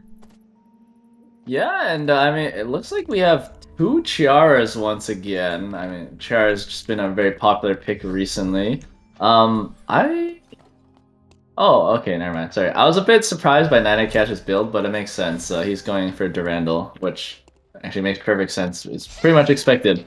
I was following his routing in the early game, which looked a bit weird. Also, an interesting character selection. I do have to point it out. Of course, is Mia's Ray on 11. He's been picking up the character recently, and it's pretty unlike Mia's Roy's playstyle from what I would say. Like, I feel like he tends to play these very snowbally characters that kind of just high DPS and control the lobby. Kathy, Cicella, those are the types of characters that I'm used to seeing him play, but 11 doesn't really fit that. This sort of ratty melee playstyle doesn't seem very Mia's Roy. Maybe he's just playing out of spite, honestly. Maybe. I don't know, man. Who knows? He's currently farming chickens. He's doing the 11 struggle of I have killed so many chickens never mind. So many chickens in chapel and found 2 leather total so far. Yeah, pretty unfortunate. Yeah, well, at least 2 is not 0, thankfully. So I have 6 has chickens, I would hope so. Yeah, for real. Striker is going for the Oops All Swords build down at Fiora. If you haven't seen this before, you literally build like almost every sword in the game for mastery and experience. That's pretty smart. Yeah, every time we're gonna check on him, he'll probably have a different weapon equipped. So keep your eye out for that. Yeah, so I've heard about that build. Is the gimmick? I actually this is still fairly new to me. Is the idea that do you not get the same amount of experience for duplicate crafts, so you go for different swords because it gives more or something? No, it's just like it paths like the materials needed like overlaps too much. I think if you only build the same sword. So like he builds a couple different ones because you need Turtle Dobak now to build Turtle Sword, which is like not easy to get. Yeah. And then it has to build like a Monohoshi Zao. He builds like the upgraded Plasma Sword as well. I don't know the full list of things it builds. Like I think if you RNG like Iron Sheets or something, you'll build like don't know if it's Hovid or the other one, but I think you just basically end up building everything. The idea is just like, as you go from zone to zone, you'll probably find the materials to finish extra swords, so you might as well do it while you're there. That makes sense. It's certainly unique, to say the least. 200 MS and Damon both coming over here into Doc. I think Devin has the pretty solid advantage itemization-wise. It looks like J-Tang gonna be getting this tree uncontested. It was really only Miazroy or Drooly who could have contested that, but neither of which really wanted to. Miazroy almost done with his full build. I want to point out, Drooly also actually not able to find a piano wire right now inside of Chapel means she's not going to have her weapon done for quite a while now. She's going to have to TP to either Beach, Hotel, or Uptown, and I mean, there's quite a few people in all of those zones. Yeah, especially since Zorz just took all the bears and was able to push Piemaster out, who's generally spiking around this time. Passant fighting Linbase over in Beach, gets his... Oh, no. Oh, no. Well, that's Passant getting the kill right there. I feel bad for Linbase, but that is just one of those matchups where if it doesn't go in your favor, if the momentum goes in the favor of the Adela, especially having the rapier skill already. Oh, Piemaster going on to Drooly right now. Oh, never mind. Pretty much I think he was looking to charm him off of the TP, but Zorsay came over, so he decided not to. Did he have weapon skill already? No, never mind. He didn't even have weapon skill. What am I saying? That'd be pretty early, especially since he was denied the bears by Zors. Yeah, that's true. Oh, let's take a look. It looks like Not Damon might be starting to fight onto 200 MS soon. They're pretty close. Oh no, Passant and Souza going at it on Beach. Passant eating a bit of poke off of Souza. He's just gonna run away, not wanting to eat any more long-ranged Aya bullets. Yeah, Souza. This is Souza's spike right now. Did he get the tree? Let me double check. Yeah, he got the tree and got the glacial shoes. Yeah, pretty standard stuff for the sniper. We saw this a decent amount in the last day, the qualifiers. This came up a couple of times. Oh, Waterfudge and Souza are meeting in Hotel now. Yeah, Waterfudge immediately hitting the snare. Blight Cartridge gets used, but it's just not enough right now. Waterfudge dashes in with the rapier skill. Is gonna finish him off with the last judgment, and that last auto attack will do it. I mean, Waterfudge once again on the red rapier, just lots of damage coming out, and is able to pick up that glacial shoes for himself. Kiara is one heck of a character right now. I mean, that tankiness, both from the shield of the W, as well as the last, the first version's Plague, I think. Yeah, the first version of Plague. Like, that thing just does so much to make you so tanky. In Temple, Not Damon and Ozaskal are fighting over a green chest right now, and Drooly is coming into this from the side. It looks like Not Damon was able to push Ozaskal off of that chest. A hotly contested food crate. Doesn't even have food in it. Oh, it does have food in it, actually. It had 2 choco ice creams. Ooh, yummy. It looks like Piemaster just now finishing his full build, so he's fully online for now. Damon chasing Ozaskal. They're going to commit to this. Damon getting the short end of the stick immediately. Goes in for the I don't know, what would you say is really the play there? Like, is there really anything you could do in that situation? Like, sure, you could jump onto Ozaskal as he did, but... in the avenue right now, there's a couple people meeting each other. Okay, Piemaster wanted to fight the Chiara, but now is getting chased by J-Tang, but J-Tang doesn't hit the pole. Piemaster dashes out of there. In archery, there's also Rustbus with Passant. Passant hitting the Queen knockup onto Rustbus, but it not quite mattering. Striker finishing a lot of his swords, but not quite done his crafted Monohoshi out. Goes on Rustbus anyways. Rustbus taking a lot of damage, already 50% HP out. Rustbus forced to run into the red. Striker might keep chasing. Yeah, he keeps going. Hits the first dash, looking to hit his next W. Gets stuck on the wall a little bit, but still has a second dash, I believe. No, he doesn't, I think. Oh, might have dashed against the wall in accident. But Rustbus does have less timer. Here we go. Hits another dash. Oh, he gets juked out actually by the assassinate right there from Rustbus. Striker gonna have to wait for his next activation of his E to keep chasing, but he's gonna keep going. There we go. Gets a little bit closer. And now Rustbus gonna keep running away. They're both evenly matched on speed, just about. Yeah, Rustbus using a clean sweep to get to the dog. But J-Tang over on the side here. Rustbus trying to get away. Striker finally finishing him off and dashing away before J-Tang can catch up. Also, during all that, 99 Cash and Water Fudge ended up dying. This weird, like, Kiara circle of deaths over here, dying to both Passant and Zors. Zors picking up one of the kills, Passant another one for themselves. So, it's a weird situation to be in. Unfortunately, it looks like just the Kiara's put in a bad place. And now it's Zors versus Passant. And honestly, I kind of give the favor over to Passant here. I feel like both the itemization as well as the mastery just being so far in his favor. He's up a level with the Glacial Shoes. Oh, all those pawns just barely missing means it's not going to be a follow-up. But man, that is certainly a tough fight for Zors to pull ahead on. Yeah, Zors does have a Mithril in his inventory, so once he's able to get a Mithril cover for himself, that matchup actually does become quite a bit easier for him. So he's probably just going to look to get away, finish his Mithril cover, and then maybe look to fight the Adelas another day. Now, Sleepy... Oh, actually, J-Tang and Ozasco gonna go at it in hospital. Ozasco putting down a little bit of poke out to J-Tang, but now doesn't have the dash. Misra on the side, actually, might be able to third party this. Ozasco goes down very low from the Grimoire block. Now, here we go. J-Tang coming out.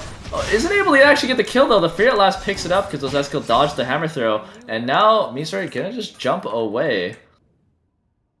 I'm honestly surprised Misra didn't get that kill, to be honest.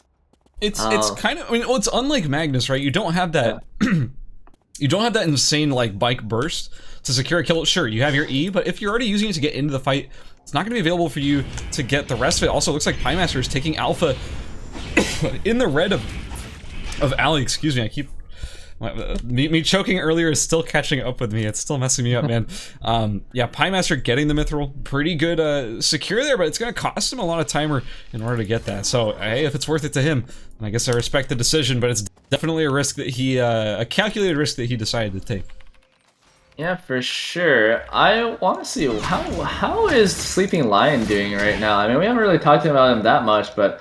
that is full build done. I'm curious how many he has 9 passive stacks done already, so he only has to touch, I think, 6 more zones to finish his passive, which is not too hard to do now that you're fully done your entire build, and Omega will be spawning in factory. Wait, hold on. Piemaster setting the trap for Julie, gets the charm. This is what Piemaster does. He just camps weird random things. But the turnaround from Julie, no more dodge available. The checkmate does connect, and that's going to be Piemaster so low in this fight. It's not looking good. But here's the turnaround. That lifesteal is actually doing so much work on the satisfaction. Oh my god. Plus the set, I mean, there is a little bit of lifesteal on Tuxedo too when you put them together. That's looking at like a solid 32%. That's pretty good. Yeah, once the Adela uses her full burst, you don't really have that much damage anymore to DPS the heart unless you have like full RNG items. So Julie on the burner stages, the Cardinal Robes, and the Crown wasn't really able to DPS Piemaster through that. And I never really appreciated the 8% lifesteal on Tuxedo until I saw it paired with a 24% of satisfaction, and suddenly it's just like, wait a minute, 32. That's like almost TAC Ops level, like original TAC Ops level. It was like 30 or something. TAC Ops had lifesteal? Sorry, not TAC Ops, not TAC Ops. TAC 50. Oh, okay, sorry. I was like, what the heck? No. TAC Ops never had lifesteal. That would be. I'm actually going to freaking disgusting. In Avenue right now, just kind of dashing or just kind of getting blocked by the wall right there, going back and forth. J-Tang is actually gonna be the one to take Omega and has the I think the Sharinga it's called ready to go. So you're just gonna pull it, burst it with the Shuriken, and try to finish it off. There's also a Mithril standing right next to him. Oh, and Hotel is a bit of a fight. Mizora is getting chased by our Sword Master over here. Mizora gonna charge the on-air, jump into Beach. Striker maybe on the chase? No, he's gonna go for Passant maybe instead. Passant has the Meteor Claymore done now, so his auto attacks are hitting for quite a bit. Hits the stun right there, hits the full combo. Auto attacks for quite a bit. Striker on the escape now. Might actually look to turn it around though after he lifesteals a bit off of this boar. We'll have to see. Oh, maybe not. He's just on a full run right there. Yeah, he's kind of getting cornered with Miazray on the console. There's not a whole lot of places he can go. Striker though, healing up off that board, that lifesteal, doing a lot of work here. But it's kind of a concave. We have Lily Petal on the right. Oh wait, hold on. Piemaster got taken out, or sorry, not Sleeping Lion got taken out by Piemaster in pond. Yeah, Sleeping Lion was on the bears trying to get some cool bear action, but ended up getting third-partied by Oh, that was a nice dodge right there by Striker, but Lilypel getting away with the punch. 200 MS up the top. We haven't heard much about him, but does have his full build complete and could potentially third-party this. The Nikki Perry does not go through. Punch misses, but now 200 MS spots Striker. Oh, it's a 1v1 now between the two Fioras, and Striker did not have the W. Yeah, both of them just splitting up here. This is not a character you can really get a lot of parries off on. It also looks like Piemaster and Zorse are fighting somewhere else. And then now Drooly also in an engagement with Miazray. The Queen lands. The on-air does not quite connect, and this is looking like it's in favor of Miazray though. Despite all that, the auto attacks coming through very aggressive. One more auto is all it'll take, or just one big on-air, but I don't think Miazray has the follow-up quite yet. The Queen lands. That's going to be a little bit more distance for Drooly. Here comes the on-air. It does not connect.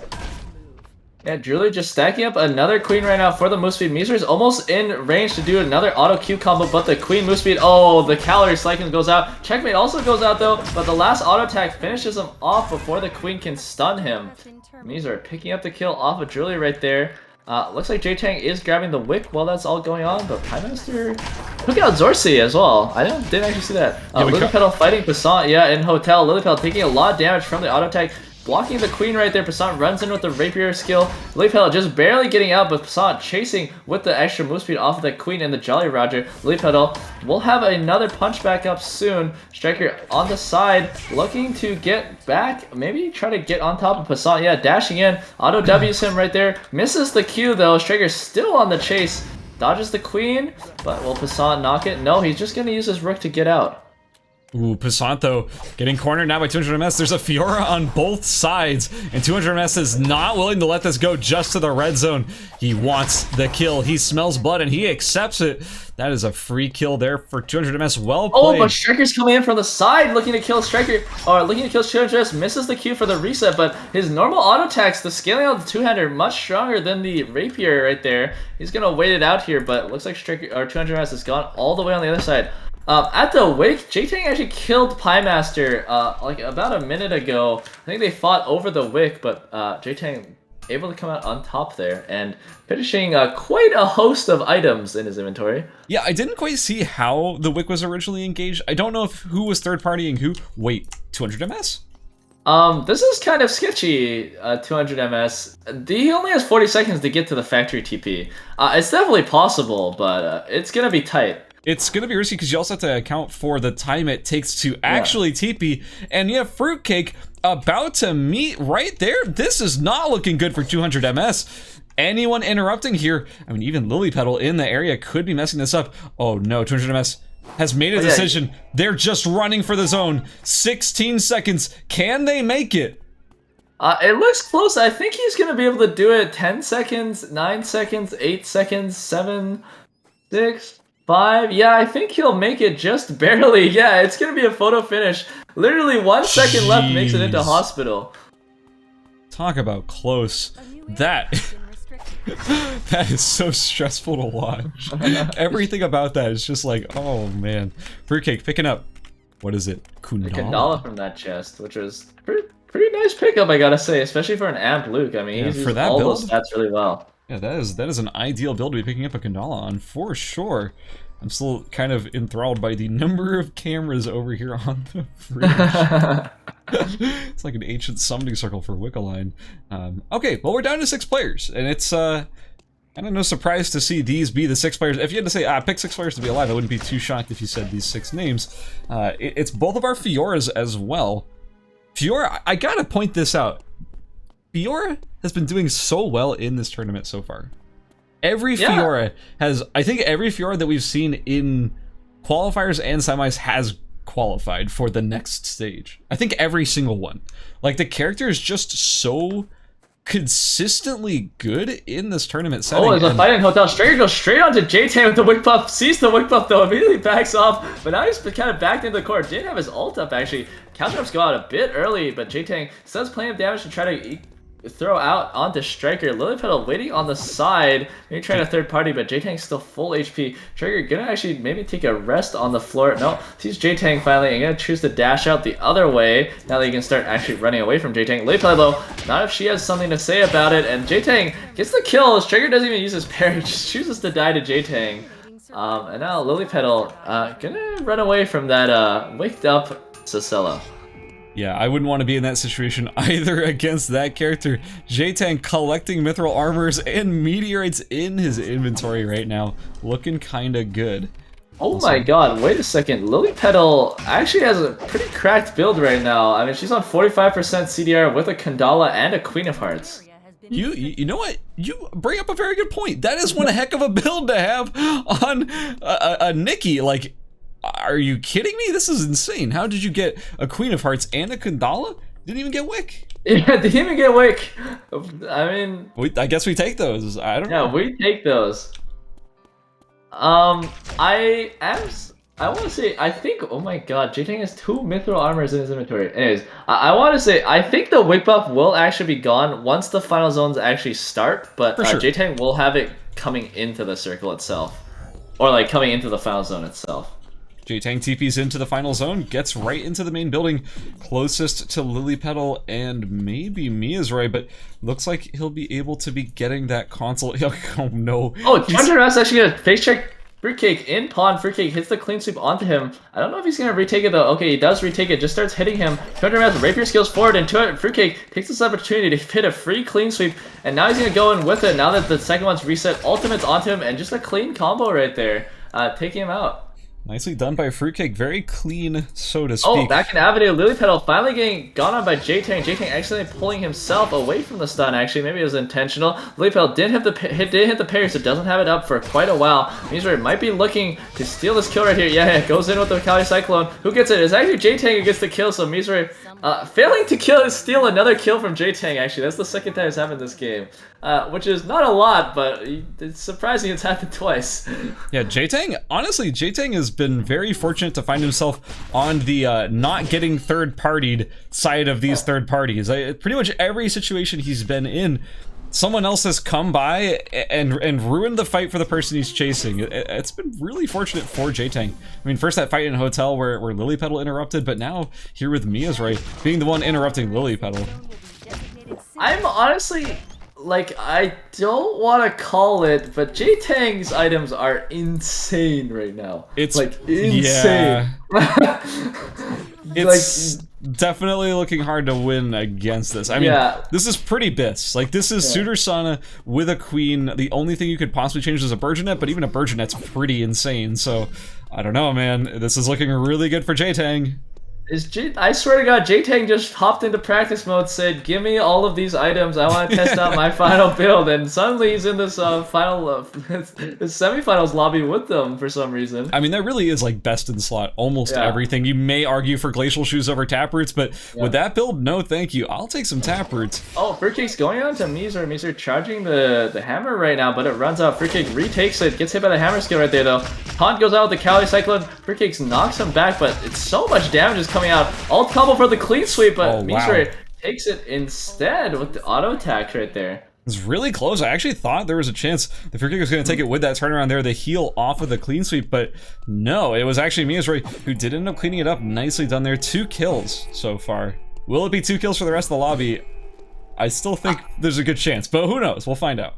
I'm curious if he's going to put on this mithril armor right here. It would give him more defense, but he'd lose his healing reduction, which against the Sicela is pretty tough, especially when they have Taproots. Yeah, no shot. So this is going to be a hard fight. Let's see how it goes. J-Tang going in. Mizure taunts him, hits the hammer skill already, and a lot of damage is going through. Hits the slam onto him. On air insta. J-Tang using his pull a bit on accident right there, and now is running through into the red, throwing a bit of poke onto Mizure. Keep in mind, he has a lot of amped power right now because he is low, and now Mizure just hitting the board right now for a bit of sliders, I guess.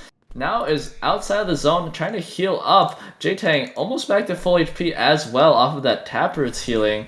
And now it's time for round 2. Calorie Cyclone is back up. Free at Last is back up for, Free at Last is up for J-Tang as well. So let's see how this engagement goes. J-Tang just slowing him with the empowered autos. Mizor trying to get into melee range again. Here we go. It starts again. J-Tang misses the pull onto himself. J-Tang hits him with a bit of damage, but Mizor is just kind of smacking him. On air misses though, and he's running straight through the Caltrops. Eats some more damage. Free at Last comes out. Auto attack combo comes out. Bubble comes out, and J-Tang.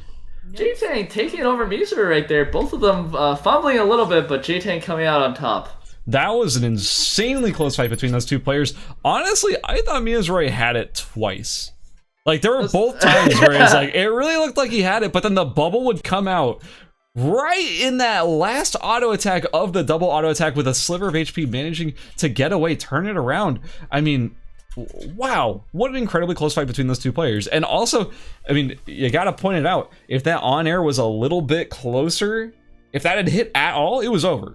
Mizor won, but that was a miss. That was a fat whiff, and it just ended up costing him the entire fight. But it was a really strong attempt there by Mizor. That was actually a much closer final fight. I mean, considering the item diff between the two players, much closer than I expected. Honestly, I might have to reevaluate where I think 11 is on the tier list, because I did not think he was going to have the DPS with those items to actually take... I didn't even think he'd be able to make it close, but that was like more than close. That was like, he pretty much won against that build, which I don't think you could take very many characters from the game and then like put it up against that Sissela and have the, you know, the character take it out on top. I mean, I gotta say, like, the character is, you know, in the right situation, 11 is extremely good. There's no denying that. But yeah, I mean, you saw one of the biggest downsides there was as soon as Mizor was able to get like even an inch away, he had to pop the on air in order to catch up. But it's just like, it's so telegraphed and inconsistent whether or not you're going to end up hitting somebody with it, and then they can just kite you off from that point. And that's what was in the end Mizor's downfall. So yeah, I mean, that's what's going to happen. Unfortunately, we got some bad news. We have a player who's going to be dropping out of the tournament due to flooding in his area, causing his internet to die. So that is going to be Sleeping Lion dropping out of the semifinals from this point on. I'm going to double check to see how we're going to deal with that rules-wise. Okay. Unfortunately, Sleeping Lion got global warming diffed, so... unfortunate for him. I mean, it happens. World's heating up and all that, you know, flooding and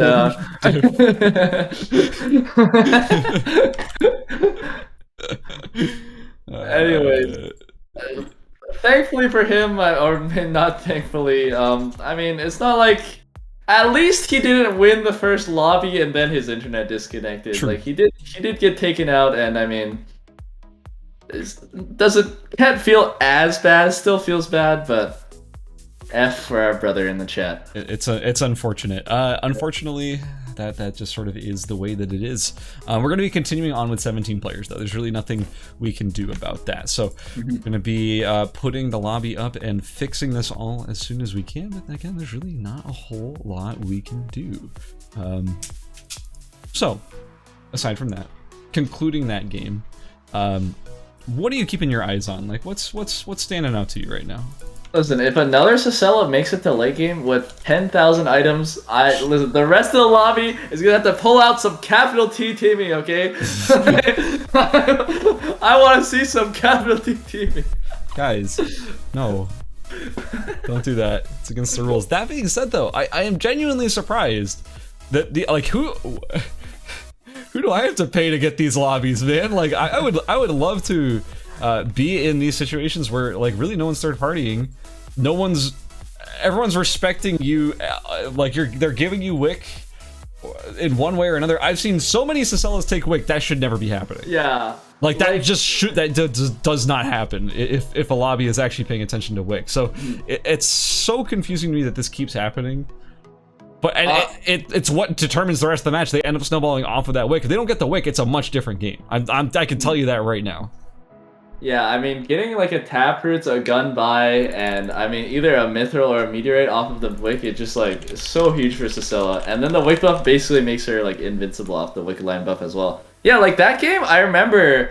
I think J-Tank got to literally start the Wick like solo, got down to like 30% HP before even anyone appeared on his screen, and then I think he got it and like killed Piemaster or something like while we weren't watching. Yeah, I think we didn't see it exactly. I'm just going to speculate here. Who knows? But my speculation is that probably it was just a contest. He ended up getting the final hit, and maybe it was a third party. I don't know. Maybe Pi had tanked a lot of damage to Wick before. We don't know. And you'll have to check the replay or something at some point to find out. But yeah, we're getting our lobby set up here. We're trying to sort of bounce back. But I think we have the scores are already displayed on screen. So why don't you run us through it and see where our players currently stand. Alright, well, in first place, the Salsella Wonder, we got J-Tang with 36 points. And then in second place, we have Mizray with 20 points off the 11 performance. In third place, we have Fruitcake with 14 points. In fourth, we have Piemaster with 13 and Passant with 13 as well. In fifth place, 200 MS is 6 with 12 points. Striker has 9 points. Lilipel has 8. Zorse has 7. Ozaskal has 7. Waterfudge has 5. Sleeping Lion has 3. Rip. Drully has 3, Nine Cash has 1, Not Demon CA has 1, Rustbus has 1, Linbase has 0, and Soza also has 0. Yeah, and that's where our players currently stand. Yeah, gotta give it to J-Tang. That was a really solid first game performance, pulling ahead significantly, almost double the second place player and well over double the third place player. All the points seem to be aggregating right here up at the top.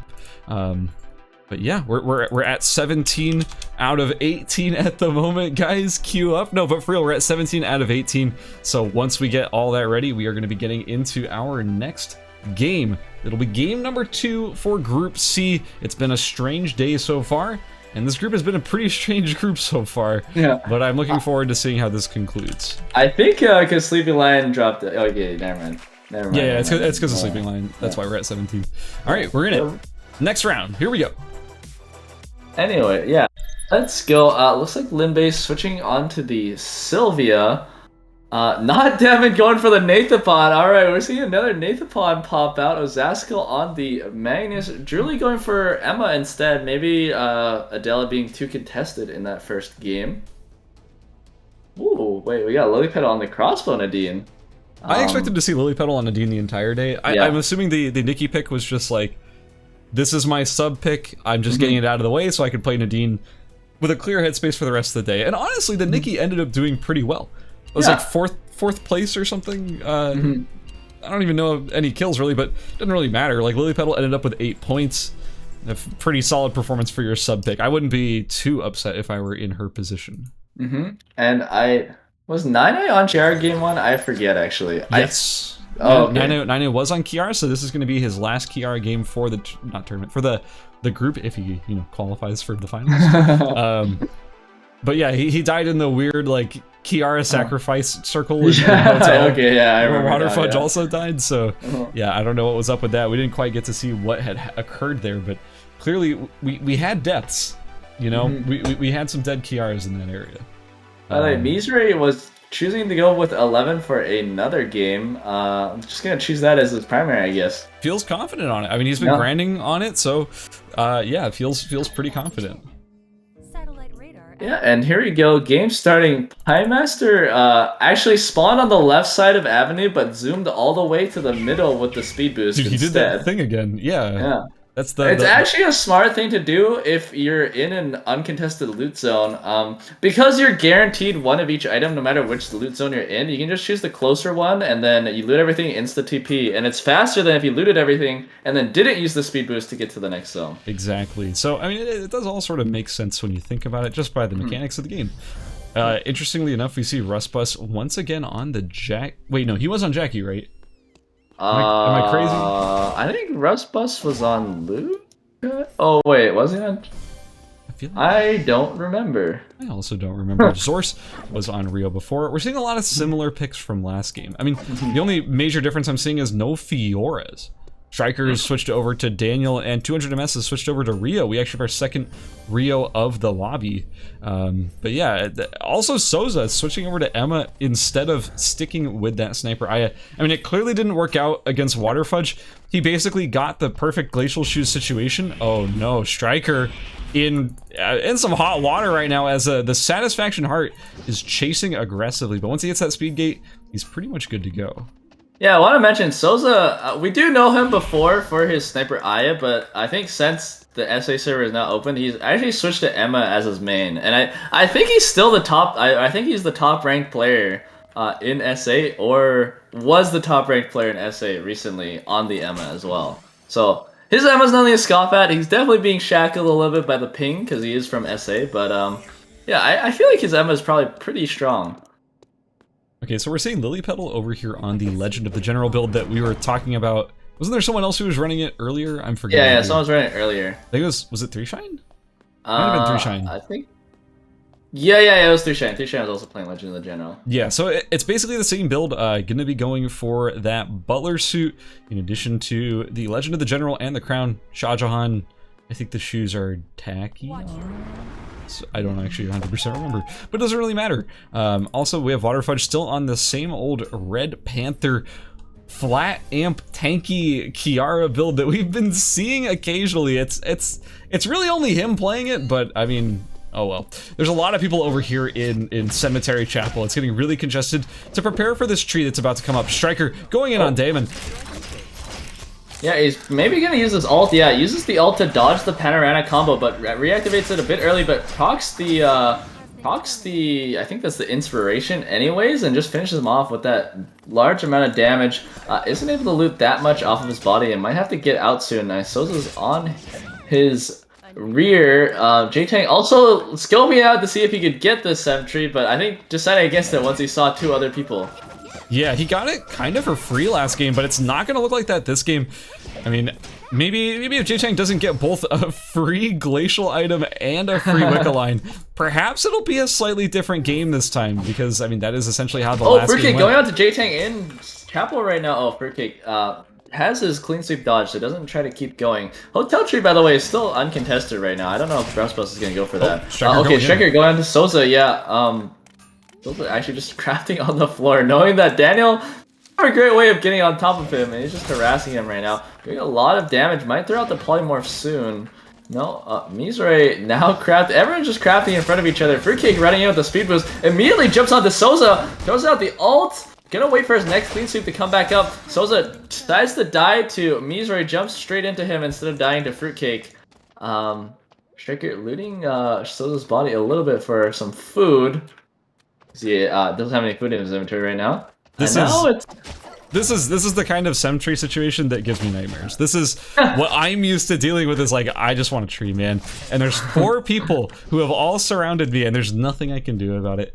And I just have to accept my fate. Passant getting the hotel tree uncontested, like you said. Now Mizray versus Fruitcake. Mizray coming out with the advantage immediately. Gonna be chasing him down. Oh my god!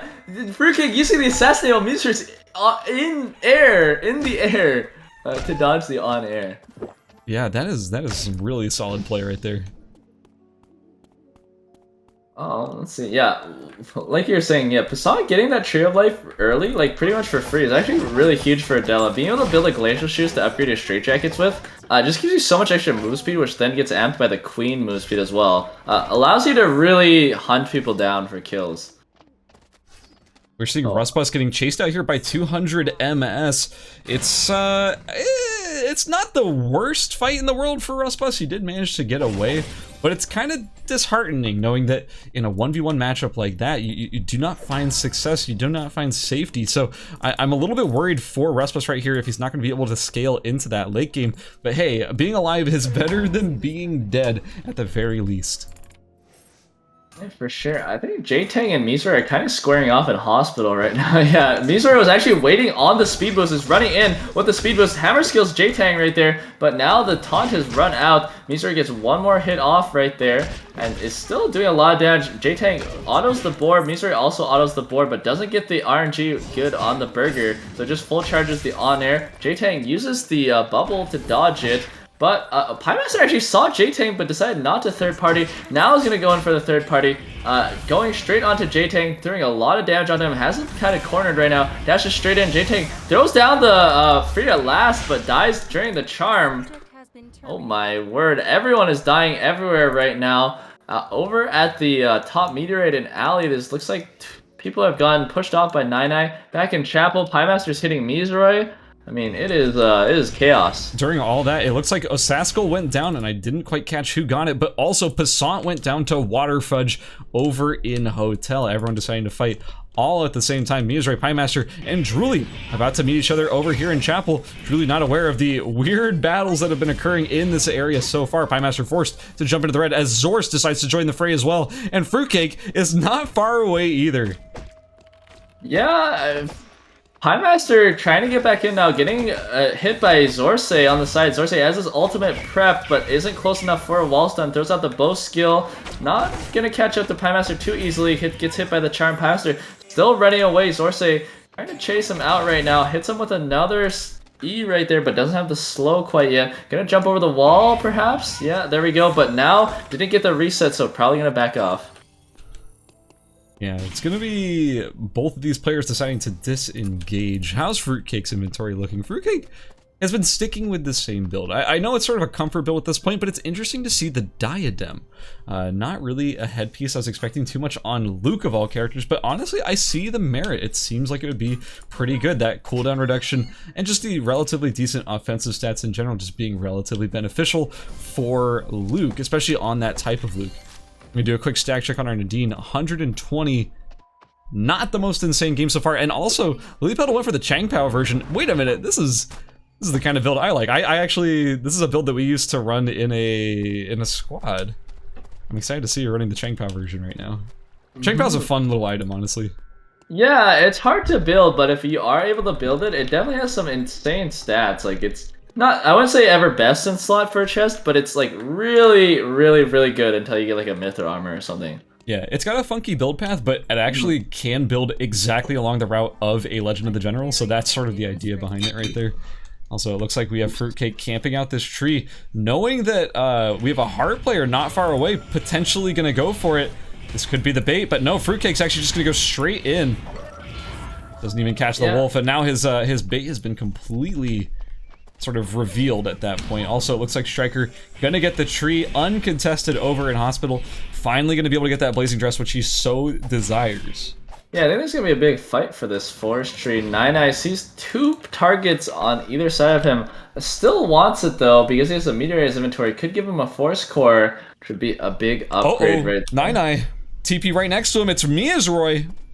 Oh, hey, look, it's a free tree. Oh wait, I'm getting hit. Oh god, okay, Oh, Nine no. missing the chain right there. So Muser is able to walk out. Piemaster taking this time to actually just grab the tree. No, he's gonna go on to Nine potentially. No, just hits him with a slow. Muser is saying, okay, I should probably grab the monitor before I do this then. Yeah. Lin Bei's also making his way over here. Nine in the bush gets spotted by the surveillance camera. I'm really enjoying Lin Bei just immediately backs off. Yeah, I'm really enjoying people going, man, the trees must be uncontested. Walking in, seeing everybody going, nope, I'm out of here. I'm getting the heck out of this one. Piemaster in trouble. Miazroy hard committing, misses the on-air. Now it looks like it's Piemaster. Oh, go ahead. No. Oh, I was just gonna say, it looks like it's Piemaster in the lead right there as Miazroy decides to just back out. You have to remember, though, that the Thorns are actually trading back a decent amount of damage back onto Piemaster from that helmet. And it looks like it's Nine finally somebody getting this tree uncontested. I think that's actually the first time I've seen Thorns actually do that. Oh, they're actually going at it again in fourth. Piemaster getting down really low, jumping the wall back into uptown. Charms Misery though, doing so much damage to him. Misery, not a lot of timer to his name anymore. Fruitcake in fourth as well, getting aggressive. Rustbus running straight into 200 ms, has the Chainsaw Massacre out, doing a lot of damage to him. Jumps in, hits the axe kill, gets barely enough HP, but gets killed before he finishes the hack and slash. And now Misery once again in Uptown getting hit by Nine Cash. They're just trading blows in their ultimate forms. Nine choosing to immediately run away, seeing how strong, how much damage Misery is doing right there. Gonna try to reset off of a dog with the last judgment. Oh, but misses it. Ooh. Looks like we have Striker chasing out Fruitcake. It got pretty chaotic back there, but even 200 MS was caught up in the action and barely was able to sort of stealth by and not be caught on the same build that we saw Gobu win that last group game with in Group B. So we know this build can do some pretty good stuff. It just sort of remains to be seen if 200 MS can pilot gap the rest of the lobby towards a victory. Stack check, 174. Not the best situation for our Nadine at the moment. Yeah, especially on Legend of the General, like, you definitely don't scale very well into the late game with that. So you're kind of depending on your stacks to really pull you through, or getting like a force core to build a Sharanga or something. Yeah, I don't even know. I honestly couldn't even tell you the numbers on Sharanga, whether or not it is more beneficial than the attack speed on that Legend of the General. It's got to be pretty decent though with that extra attack range. Wait, does it even have? Oh, they're actually going at it. Liverpool goes down to Zorsei, uses the Wolf Assault in Temple, tries to chase with the Monkey Wire. He's gonna go back in, but Zorsei using the bush right there to cancel vision, but it's taking too much damage from those auto attacks. You have to back up. Yeah, I actually didn't know this. Sharanga has Swift Strides on it. Oh yeah, it doesn't have attack range, it has vision range. Dude, I don't even know the stat line on that thing. It has Swift Strides? Wait, yeah, what? it has Swift Strides and it has 2.4 vision range. Yeah, I knew about the vision range, but I didn't know about the Swift Strides. That's actually kind of unique. I had no idea. Yeah, me neither, because I've seen people build in the past, but not since they added Swift Strides to it. Yeah, that's definitely interesting. Miyazuri TPing right on top of Lilypetal. Lilypetal forced to run back into Pawn. Maybe gather a little bit more farm. Looks like it's Waterfudge picking up a free Meteor. Not even really sure what he's going to want to do with that, but I guess it's better than not having a free Meteor or something. Who knows? What else might be happening? It looks like Pie Master catches 200 MS out of the bush with the charm. 200 MS dropping down to half HP. It's a very high initial burst, as Hart generally does, just camping a corner, camping a bush, and getting a catch onto somebody. Yeah, he got the 200 MS actually lived because of the knockback from the, I think it's called the Fleeting Soul. This is the reworked ultimate from Rio, and just barely getting out of there. Was it the Honkyu R or something? I don't know. Yeah. You think I know Rio's skill names? No shot. We have Drooly fighting Zorsei over here in Alley. It looks like Drooly getting the initial advantage. Yeah, Zorsei, he does have a Mithril Quiver in his inventory, but he hasn't equipped it, so he doesn't have the range advantage against Drooly quite yet. But might be going back soon. We'll have to see. Yeah, he equips the Mithril Quiver, and he might be going back for the fight. High Master, I think, might be able to get a free wick in Forest, but here we go. The fight starts between Zorsei and Drooly, but Nine Cash is on the side, ready to third party. About to jump in with the Rapier skill, immediately ults, and just waiting for the auto. Oh wow, actually just finishes with the Last Judgment. And, oh, is Nine gonna keep going? No, back at Wickeline buff. It looks like it's a fight between Striker and Pie Master, and a TP's coming in right on top of Wickeline, actually. It cancels. Oh yeah, it gets canceled. But Miyazuri's not far away either. Keep in mind that on-air is a really good securing tool. I wouldn't be surprised if this wick ended up going on over to Miyazuri. Striker pulls it too far away, and now Linbaze is on the chase. I'm more curious about who's going to end up getting this wick, though. Striker going in on Linbaze. Linbaze going to be running into the red. Looks like Pie Master gets the wick buff, but Miyazuri comes in. Pie Master charms him in Forest, doing so much damage to him, but Miyazuri is able to pick up all of the items from Wickeline. Pie Master not happy about that, keeps chasing him, but it's definitely hard to chase an 11. But Pie Master is going to keep going. Has quite a decent amount of move speed off the Feather Boots and the Mithril Quiver. So he's going to keep going. I don't know if he's going to be able to continue. On-air's back up soon. But there is a lot of people. Waterfudge is on the side, spots out Miyazuri. Is he going to go chase with the Rapier skill? No, just chooses to play it safe, and actually just going to TP out, I think. I really wish I really wish Waterfudge would have stayed there, because I mean that could be wick items for free for Waterfudge if he decided to really commit to that third party. You see Miyazuri's missing HP, maybe you should be tipped off like, hey, something's going on. Someone's chasing this guy, and I should be a part of it. Looks like Striker. Yeah. Oh wait, Drooly actually in an engagement against Waterfudge after he TP'd away, and it's getting kind of hectic over here. Drooly dropping incredibly low. Just a couple more hits. The Mania doesn't quite land because of the change from Drooly. There goes the Caltrops on the ground. Waterfudge needs to find some sort of connection here, but without the ultimate available, that Plague is not going to be helping you out whatsoever. And Ali Nine Catch just got, it was hiding against the corner and just bursted down Fruitcake off the ultimate. Yeah, it's unfortunate for Fruitcake, but it is sort of the way the cookie crumbles. Yeah, really TPing into archery. Striker also running through archery. The zones are closing now. It's gonna get a bit more hectic. Miyazuri going into forest to try to get his taproots, hopefully, off of the wick items he stole. Oh, also, I don't think he can... Wait, can he still build? He can technically still build his Red Blood Hammer, the Peacemaker, or Peacebringer, I think it's called.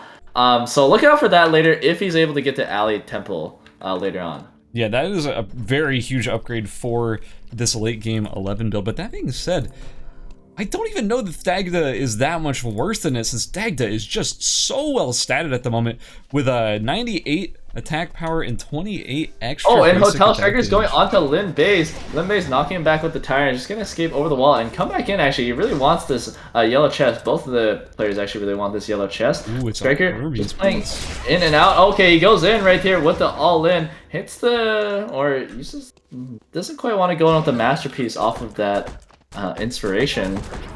So you're just gonna let him have the chest. Yeah, and it looks like. I mean, like. Oh, and Temple, our two TRs are gonna go at it. Waterfudge jumps in with the Rapier skill. Already missed the chain though, and yeah, it's crit versus kind of crit. Nine-Catch hits the root, but Waterfudge walks back. Is he gonna reactivate the Last Judgment? I don't know. Oh no, chooses not to do it. Nine-Catch goes back in. Waterfudge, now it's a human form Chiara fight. And it looks like Nine-Catch is coming out on top with the full crit build, and Waterfudge just getting auto-attacked down. Yeah. I mean... Yeah. Man, that crit Chiara build just doing so much damage. Each of those auto attacks chunking out like crazy, and you can see in why it archery, scales actually, so Julie well. and Lilliput are going at it. Lilliput misses the crossbow wall stun, uses the monkey wire to get out of that sticky situation. Julie almost taking it over Lilliput, just barely dodging the last couple autos. What? Lilliput has a twin bow in her inventory. Yeah, it kind of looks like a crossbow. Yeah, I guess it kind of looked like a crossbow, but It should get like half mastery or something. I don't know. I don't know what the legality of that is, but I don't think that counts. listen, I'm saying if she puts that on and manages to kill someone, that's like some kind of achievement right there. Like I don't know. There's got to be some bonus points there. We can rework the system real quick. By the way, Pymaster might be going on to Nine-Catch right here into Temple. There's actually a TP going as well, but it got canceled. And I mean, Linbae's Meeser maybe going at no. I think Pymaster might be walling out Nine-Catch here. It's a decent matchup for Pymaster because Nine doesn't have a lot of max health. Looks like an alley. Drully and 200 MS are going to go at it. 200 MS jumping in with the Rio. Drully missing the Caltrops and jumping out with the hat. And I wanted to point out that something that's kind of interesting to me is that a lot of our players are still on pretty decent food, but Striker, who has pretty decent items, has very mediocre food. Oh, he's gonna go on to Lilliput right here. Hits the intimidation. Doesn't want to follow with the masterpiece though. Lilliput forced into the red, but straight into two other contestants actually that are going at it. Starts charging the Q, and then immediately both of the players back off. Julie gets hit by it though. Throws down the polymorph onto her, hits both of the cards, and now Lilliput is super low. Oh, tries the monkey wire back, hits the knockback, but doesn't get the wall stun. Julie gets hit by a middle of the pack. Random arrow. Striker takes out Lilliput with the masterpiece. Julie is still trying to run away from 200 MS. Lin Baze might be coming over to third party right here. That'd be really bad for Julie. Yeah, Lin Baze sees it, hits him with the finish line, hits him with the bite combo. Oh, but Julie dashes out, pulls him in with the bite combo. Well, the tire's not gonna connect. Julie gonna try to run into the top side of Alley, but the radar scan did go through. Pymaster should know she's in there. Misori on the side, yeah, gonna go on Lin Baze, hits the hammer skill onto him, shredding his armor. And now Misori jumps in with the on-air, doesn't quite connect though. Now he's just gonna back off from that engagement. Julie chose to go through the bottom of Alley actually, where 200 MS and Striker were actually going at it. Striker finishing off 200 MS, getting the extra health from him, and backing up, but like you said, he has no more food. Lin Baze, Misori, Nine-Catch all running down, all thirsty for some kills for themselves. Julie picking up all of the food off of 200 MS body, or almost all of it. Now, Misori, Lin Baze going at it. Lin Baze might be running to the other circle. Nine-Catch face checking Misori's bush. Misori gonna go in with the on-air, gonna hit him with the taunt, starts smacking him with the calorie cycle, and Nine returns with the ult, with the plague. Oh, the last judgment is used, but Striker gets the kill with the burn off the blazing dress. Now he's going on to Misori, kills him as well. Now the final circle started, but he has plenty of timer to work with. Oh, gonna harass Lin Baze. Lin Baze takes all of his HP out from that combo off of Julie. Julie jumps out, but doesn't have much timer to work with. 14 seconds, 12 seconds. Striker actually just gonna leave the circle. Now Lin Baze jumps in with the tire combo onto Julie. Julie's so low. Let's see who gets this kill. Striker looks like he's gonna uses the masterpiece to try to get it. Reactivates it perfectly. Now gonna go into Sylvia as well. Oh, dodges the bite combo with the dagger skill. And now he's gonna walk back a little bit. Knows he has extra he has the timer over him, so he's not the one under pressure to go in. gonna walk out. Limbase goes in with the bite combo off the pistol skill, and now Striker is super low, dodges the tire, but does not dodge the last auto attack and gets taken out. Unfortunate for Striker, an insane final set of zones there for him.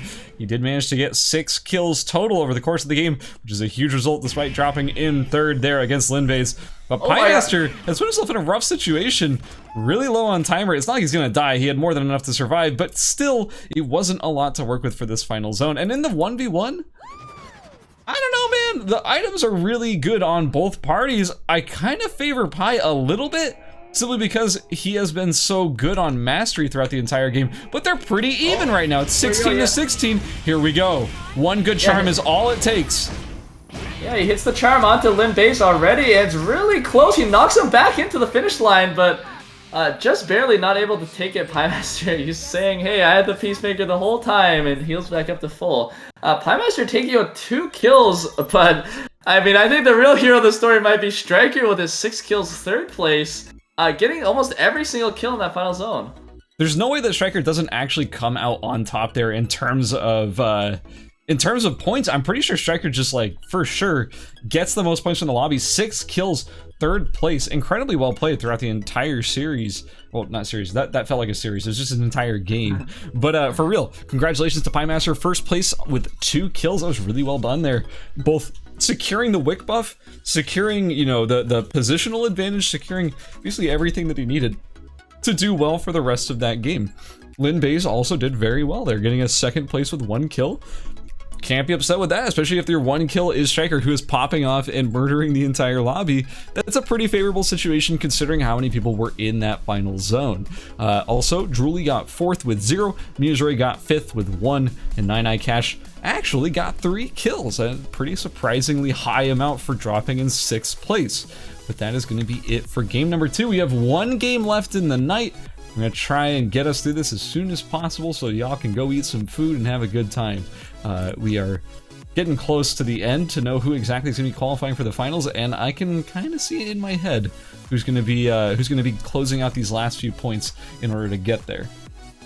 Yeah, I want to say I was a bit surprised that Musory with his items wasn't able to do a bit better. I mean, obviously he was the one who starts the engagement, and when there's 6 people, if you start it, you're probably not going to be the one that comes out on top, but I was surprised that Dagda does that much damage, personally. Like, Dagda's so thick. Yeah, like Peacebringer, he switched to Peacebringer, I'm like, man, this looks like pretty similar to Dagda, yeah, I gotta say. It's not that far away. Like Dagda, I mean, when I was experimenting, I'm just gonna talk personally. When I was experimenting with 11 stuff, it was like the damage difference between Thor and Dagda was like night and day. It's so different, the damage you get from Dagda. Dagda is just so good. Because remember, when you activate that calorie cyclone, all your auto attacks are hitting twice, so you're applying that ENAD twice. It's so much damage. Anyway, we have our scores for that last round. Currently in 1st place is Striker with 43 points. That was a huge game for him after all. He was doing not even that amazing going into that last game. He was only on 9 points, which still was technically 7th place, but it wasn't the most amazing placement in the world. But now he's shot all the way up to 1st place with that gigantic 6-kill game. In 2nd, you have Piemaster with 37. Tied with him is J-Tang, also with 37. In 4th, we have Musory with 32, 200 MS, and Fruitcake tied with 21 at 5th and 6th, respectively. Well, I mean, I guess they're both 5th. Doesn't matter. And we have 9eye Cash with 18 points, 7th. Linbase with 16. Passant with 14. Lily Petal with 13. Waterfudge with 12. Drooly with 11, Zorse with 10. We are just counting down from 14 to 10 right here. Saskel with 8, Rustbus with 4, Sleeping Lion with 3, and then Not Damon and Souza bringing up the rear down at the bottom. But that's okay, it's still anybody's game. We have 1 more game left in the night. Let's get through this nice and quick, and then we will know who is currently in the finals.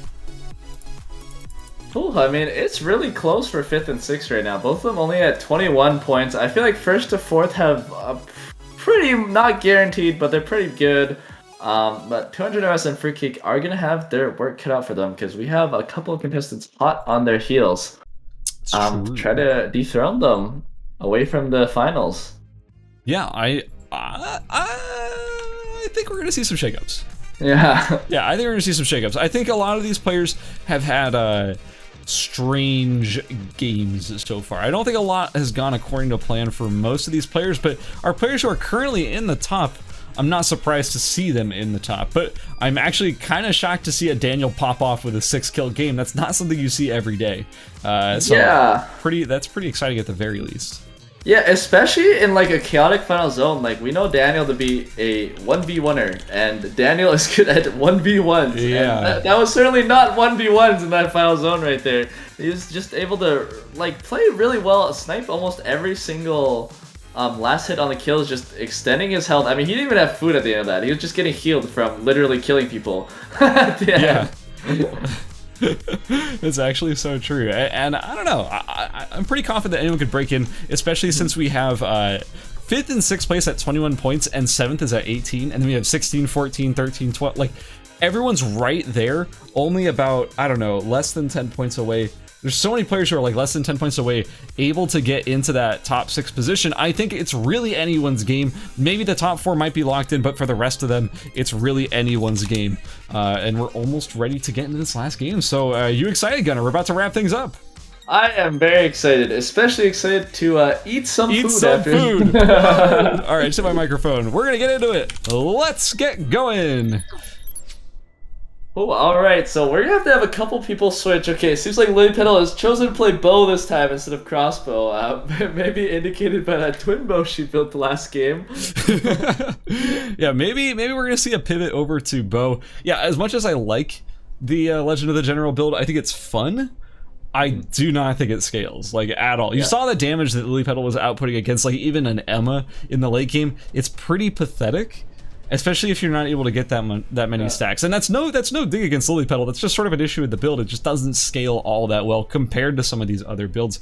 You don't have ENAD, you don't, or EBAD, whatever. You don't have, like, you know, a lot of that scaling, and you don't have the range either. And that's probably the most important thing that you lose from switching from bow to crossbow. But that's not to say that crossbow is bad. It's just to say that maybe the build has its limitations. I don't know if anyone noticed, but Julie was actually hovering Emma until the last second, trying to bait the lobby into thinking she was going to go Emma, and then she switches to Adele at the last second, so people aren't able to switch their characters. Yeah, I think that's actually the first instance of that I've seen switching in turnip play. Yeah. Yeah, I'm kind of surprised you don't see it more. Like, it's public knowledge what the other players are playing. You can see it. Like, why not beta? I mean, to a degree, maybe people don't really pay attention too much to what the other people in the lobby are picking, so maybe that's why. But it's a respectable strategy. I like it personally. Man, it seems like we have some quick computers in this lobby, because that loading screen almost didn't exist. So here we go. I appreciate it. Yeah, thank God. Tons of people starting off in hospital to start it off. Yeah, we have about 5 people starting at hospital. Completely different though is archery and factory. Only 1 in factory, 2 in archery range, which is pretty uncharacteristic for these lobbies. Oh, sorry, keep going. Oh, no, you got something to say? I'm curious what Sosa's going. I've never seen this sniper path before. He went hospital cemetery. It's Polaris? Yeah, maybe? I'm not sure. Because he doesn't have a battery zone to go to. I think he might still be on intervention, but maybe it's something weird. I don't know. I thought it was I thought it was NTW initially, but he TP'd into Sem, so... It might be like Factory Polaris or something. Yeah. Chapel? Dude, I got nothing. I've got truly nothing. But like based on the items, you see a squad leader armband, you see chain leggings, you're assuming Bucephalus and Creed. It's probably crit, which means it's probably Polaris, but it could also I think he's finishing in Dock, actually. He's just gonna go full crit, I think. Yeah, that's my assumption. Yeah, okay, that makes sense, yeah. Oh my god. Oh my gosh. By the way, J-Tank's playing Dual Sword Yuki? What? Guys. Okay, I cannot say I've ever seen that before. Yeah. Me neither. Oh, Fruitcake in trouble. Oh, it's hit by the clean sweep right there, but 9-9 cash is not gonna fall. Are we sure these nameplates are correct? Can we get them switched back? Like, there's something very uncomfortable about that. Also, Lily Petal really aggressive on our TP or Zorsay, trying to get out right here as Lily Petal was originally. Zorsay actually canceled his TP, and he's gonna have to go somewhere else now. Yeah, he's already canceled it twice now. Lily Petal's been forcing him off of it. This is, I mean, like I was saying this about the build. This build spikes super quickly right on this this avenue area. if you get the Chang Pao done, I mean, you already have the crown and you have the Legend of the General, so it's about to be good news for you. Wait, she baited us. I thought she was going bow. She switched to crossbow. Yeah, we did just get hard baited. Also, Passant has now caught Zorse. Zorse has like nothing done so far, and Passant already has the Electron Blaster. This is not Zorse's game, and maybe might even be running into Pie Master, who is on Hyun? I guess. It's safe, I guess? I don't know. It's a strange pick from Pie. I don't know him to be much of a Hyun player. Oh, not Damon. Is he gonna stop this? Yeah, hits the panorama already. Pie Master jumping out though, and also using the CC immunity for good measure. Looks like Missouri Missouri might just be able to get this tree. I mean, he's very well built right now. Just needs a scrap metal, then he'll actually be full build by tree, which is not something you can do very often on Miss Lane Adela, but I think thankfully for him, the route probably was a bit uncontested, or maybe he got some good windfall on his RNG. Yeah, it's all very possible, honestly. What else is going on around here? Looks like Damon gonna try and contest Fruitcake on tree, but I think we're gonna and Archery, Nine Catch and Limbates are actually going, or Rustbus going at it. Rustbus almost killing Nine Catch, but Nine Catch hits the ultimate, returns with a clean sweep, and finishes him off. Fruitcake was able to grab the Tree of Life in Cemetery. Striker, we didn't see that. Striker just walking past Fruitcake, not throwing any abilities at him, and killing a couple chickens. Oh wait, Waterfudge is on Shukai. Did we mention that? No, not even a single time. Waterfudge is on Shukai. I think my brain mentally blocked out the fact that there is a Shukai. I think that's trauma or something. I'm not 100% sure. Yeah, I mean, Waterfudge known for being an incredibly good Shukai, but TP straight into Souza in Dock on that Crit Polaris build that we were talking about. Oh my god, those auto attacks are hitting, and they're hitting hard and fast. I've actually never seen the sniper auto attacks move that quickly. Like they are flying through the air so fast. Missouri actually going on the Striker in Avenue. Striker only on the Healy is gonna get chased down. Rapier skill goes through, and Striker. Oh god! What a prediction! So illegal. It feels like. Oh, he goes for another one. Come on, Missouri. You can't do it to them like that. Finishes him off with the pawn. Yeah, that prediction on that dagger. I mean, it was just a pawn, but it was a pretty pawn. Well, you know what? Striker goes out in 15th. I had to account for the fact that Sleepy Lion is not in the lobby, but yeah, he goes out in 15th, but honestly, I think he's okay. He was going into this in first place, and I think he should be okay to qualify, so I wouldn't be too stressed about this loss here. Overall, it's a pretty good day for Striker. Yeah, and let's see what the rest of the lobbies have. Hold on, J-Tang versus Nine Cash. Couldn't see him because they were so stacked on top of each other. J-Tang gets knocked away by the full swing, and not Damon actually gonna be fighting Souza over here in Alley. There's the it catches a mid dash. Is he gonna hit the combo? Yeah, hits the full panorama, and that might be lights out for Souza right there. Yeah, throws the bank card, but it doesn't matter. So much burst coming out for the Nathan, but Missouri's on the backside. He has a queen prepped. He's looking. He's hunting. Where is this person? He sees him with the camera. Hits the queen onto him. It's a full combo onto him as well. Rapier goes through. Auto attack finishes him off. That's illegal, man. There is nothing okay about that. Mia's right. Catches with the queen, and look, I was about to give Damon some huge props for winning that fight, but well, we'll have to save it for another time. Drooly takes out Osaskal over here in the right side of Temple. Actually, it's more like the center of Temple. We do have a Alpha spawning over here in Alley. And it's time for Mia's Ray to go collect a free meteor. Not meteor, mithril. Yeah, I mean, he has 2 rapiers coming out. I'm assuming he's going to switch to Joyeuse.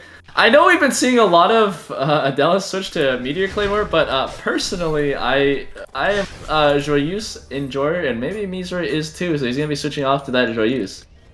Yeah, there it is. Joyeuse has been locked and loaded. Even Drooly, who was heading in that direction, decides not to go there. Also, I have to put something out there.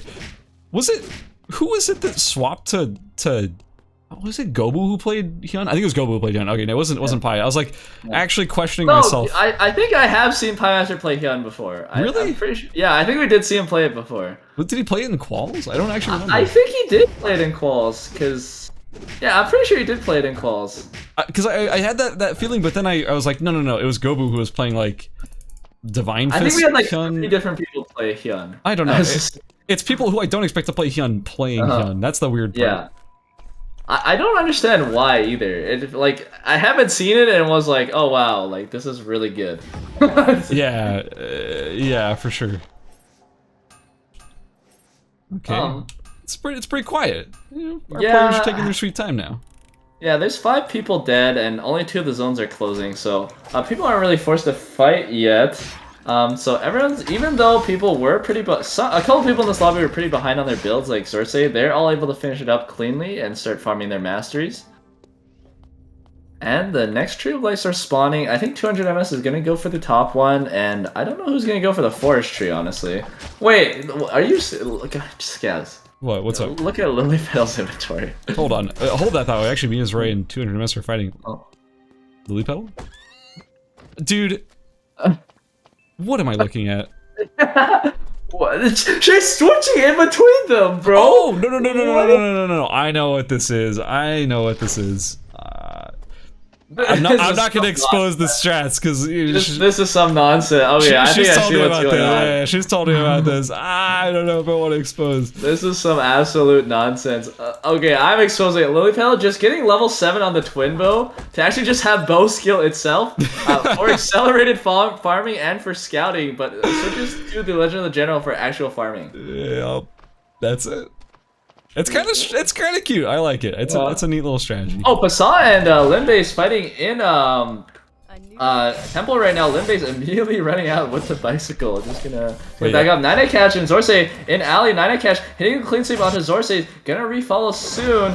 Zorsay ulting, maybe getting the next chain. Oh. Nine catch missing his ultimate though, so that's gonna back. He's gonna back out after that. At Forest Tree though, Lilypetal has all in Pie Master a little bit. I don't know. Has she used her Wolf Assault yet? No. It was actually J-Tank who did most of the damage on a Pie Master, and Lily was just the third party, so that's all that was. But now we do have J-Tank about to get third party by Miazrai, who's here to join in. Drops in. Yeah, hits the queen right there. Instantly checkmates, knows the dash isn't up, and finishes him with the rapier skill. Very clean play right there. Very decisive. Now Lilypetal's coming in. Does have the Wolf Assault up, but Miazrai has the next queen prepped and has a lot of pawns on this body to zone with. Back in alley, Nina Cash is going on Zorsay once again, but this time Zorsay doesn't have ult. Zorsay tries to dodge the clean sweep, but gets hit by it. Now Nina Cash gonna retake it, gonna do a lot of damage. Shield comes back up. Next clean sweep hits, and the shield runs out, and Nina Cash finishes him off.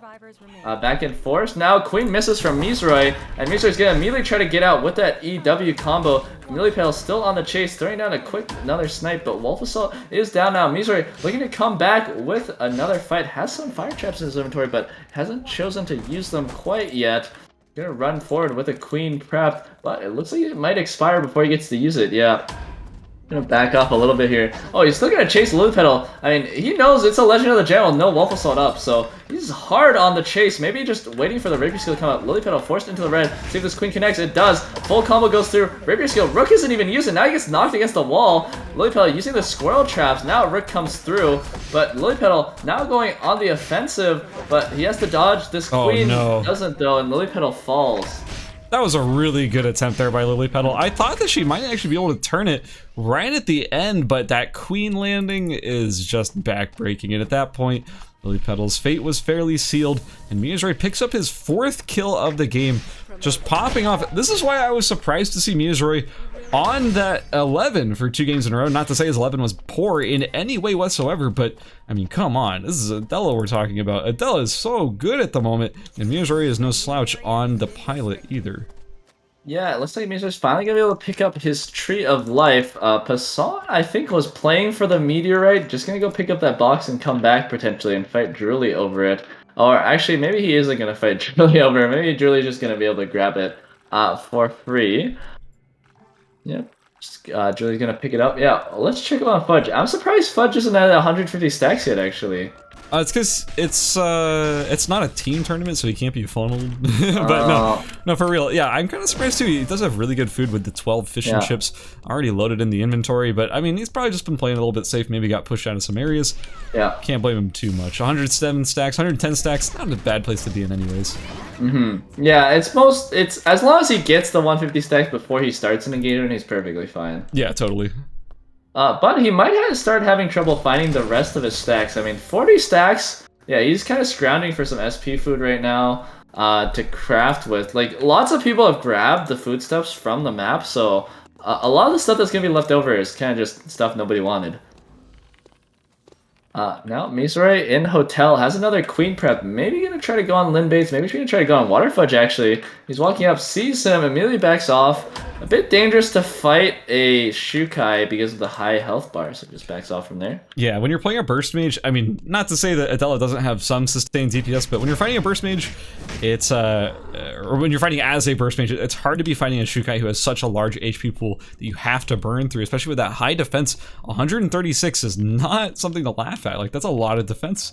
So yeah, I'm not doubting or questioning the decision to back off. Oh, Mizore and Ali might be going on to Pie Master soon. No, never mind. Prep the Queen was looking for it, but wasn't quite in range. Back at, I mean, it feels like once again there's a lot of zones open, so we probably won't see anyone really fight each other until a couple more of the zones close, starting from right now. Let's check up on Water Fudge again. Yeah, he's at 130 stacks. I mean, he's pretty much done, but he might have to go to beach or something to grab the COD. Julie, pulling Wickeline out of the red into pawn. Looks like she might just be able to get Wick for herself for free, kind of uncontested. No one really set up for it. Hey, this is a huge advantage though. Like, if you can get this, especially on an Adela, that's huge, especially uncontested. I mean, it's not for free necessarily because it does cost you some timer to do it, but hey, you didn't cost you your life, so I'd call that basically for free. Okay, well, I forget if she got the Meteor or the Tree of Life off Wickeline, but she got one and got to build a Force Core with that too. And she has another VF Blood Sample. So you could technically go for Queen of Hearts plus Taproots plus Gunbuy here.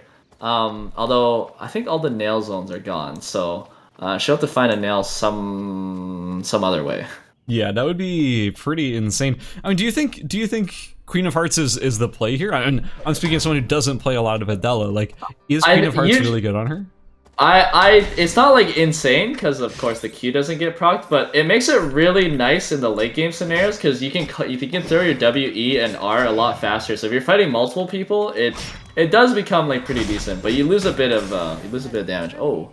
Yeah, we had Pie Master dropping 200 MS over in Forest, just getting, slow chained and just chased very aggressively. Yeah, in Beach also, Nina Cash on Passant. Passant is knocked away by the full swing. Nina Cash, though, doesn't have clean sweep up, just taking so much damage. She's using the ult to back off, but Passant uses the pistol skill to walk into him and just blows him up with the Sentex Swamp.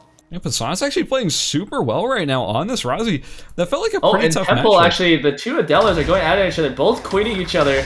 Julie hits the Rook, though, brings Mizore down really low, rapier skills towards her, and knocks his own Rook back afterwards to knock her up. Wow, I have never seen that before, actually. That was some nice play right there. Was it intentional? I mean... Yeah, it was. Surely, yeah. I'm sure it was. Totally. By the way, speaking of great gameplay, we have Water Fudge already on 150 stacks, so he has managed to finish up all of his stacks. He got some glass for his orchids and some other stuff, maybe cooked up some boiling water and some water bottles, and now here we go. We have a fully stacked Shukai. He's nearing, he's just a little bit past the halfway point to 4,000 HP, and he's got food for days. This is a formidable opponent to deal with, this juggernaut chef right here over in Forest. And also, looks like Mizore is going to be getting a gold box, and I'm curious what's the contents. If I could click on it, I would tell you. On beach right now? Oh, never mind. Julie got her third red blood, by the way.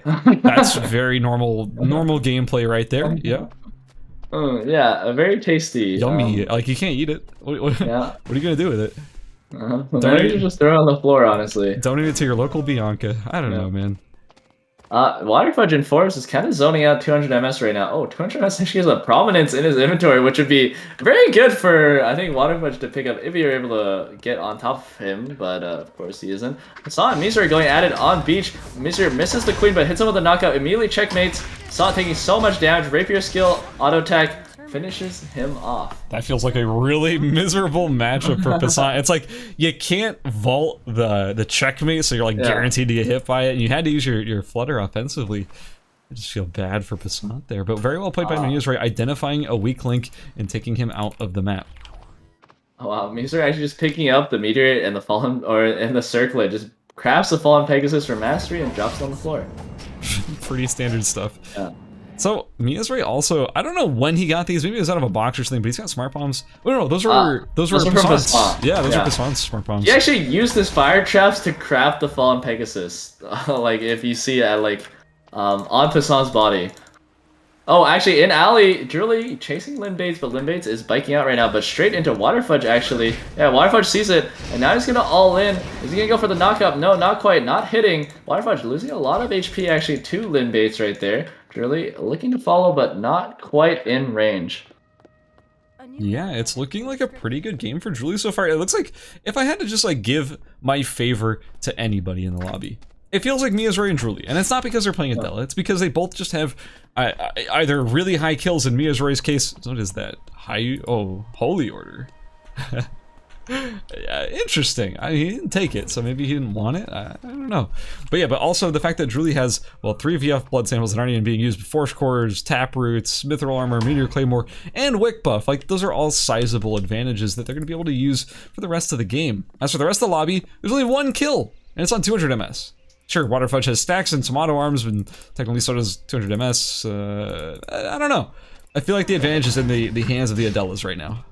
Yeah, I actually think it's really unfortunate for Drooly that she wasn't able to loot a single nail anywhere, because a gun buy... Oh. Did you see the prominence in that bush? Wait, what? There is a prominence in this bush that I'm looking at right now. What the heck? I'm dead serious. It's just sitting there.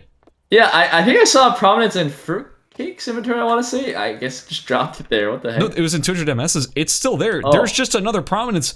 Waterfudge. You don't know what you're missing, buddy. You need like a metal detector. You need a radar scan. Oh no, he doesn't know. He doesn't know, chat. He doesn't know. PP laugh, you might say. And oh my god, there's a lot of pawns over at Waterfudge. He's hearing a lot of thunking right now. Drooly might be going on a Miazray. Yeah, hits the stun onto him, hits the knockup as well, but isn't going to follow with a Rook. Playing, oh, actually gets hit on the backside with another Queen. Two chess masters just going at it right now. At beach, there's actually a lot of people. Yeah, Linbates hitting Waterfudge a little bit. Fruitcake trying to walk his way up. Grab the Holy Orders, which I think, I'm not sure if it's better than Blazing Dress, but maybe. Yeah, he picked up that Holy Orders that Miazray left on the beach.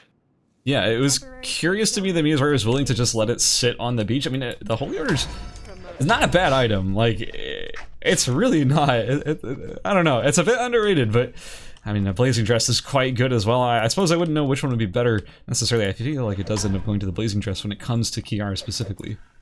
But we're down to our final 6 players. We're down to our final 2 split zones. How is this gonna all shake out? I don't really know how to predict it. It looks like Fruitcake already being pushed into the red. And it's Linbays, who may find that they have a Kiara slowly charging up behind them in the next few seconds. Yeah, thankfully for Linbays, I mean, because he's so tanky, he'll be able to get a lot of healing off of the radar gun against the Chiara. And it looks like it's about to start down here. Yeah, Fruitcake starts it off. Linbays goes in for the tire combo. And now Waterfudge on the backside, gonna pop that burnt to a crisp. Just burning Linbates right now, but it's actually Fruitcake who gets the kill at the last judgment. Now Miazray's looking to come in with the Queen prep soon. What is this flank? Fruitcake trying to dodge. Yeah, everyone's just outside the zone. 200 MS trying to kill Waterfudge right now. Queen goes out, but it knocks up both of them. And now Miazray gets the kill, and it gets the kill onto 200 MS as well, both of them. And Fruitcake's running into smart bombs right now, running through the zone, trying to get away from Miazray. Oh, he's actually going to stay for a little bit. Another smart bomb goes down. Miazray trying to be a bit cute, knocks the Queen into the boar. Now, Drooly off the side is trying to third party potentially. But Fruitcake, not a lot of timer, is going to have to go in soon. Miazray hits him with the Queen. Drooly hits him with the Queen as well. It's actually Miazray who gets the kill, gets the health off that as well. And now the 2 chess masters are going at it. Keep in mind, Drooly is the one with the Mithril Armor. She's taking less damage. Oh, knocks the pawn in, but didn't have the Queen prepped actually. I think she thought she had the Queen prepped. Now the Queen misses. Checkmate goes through.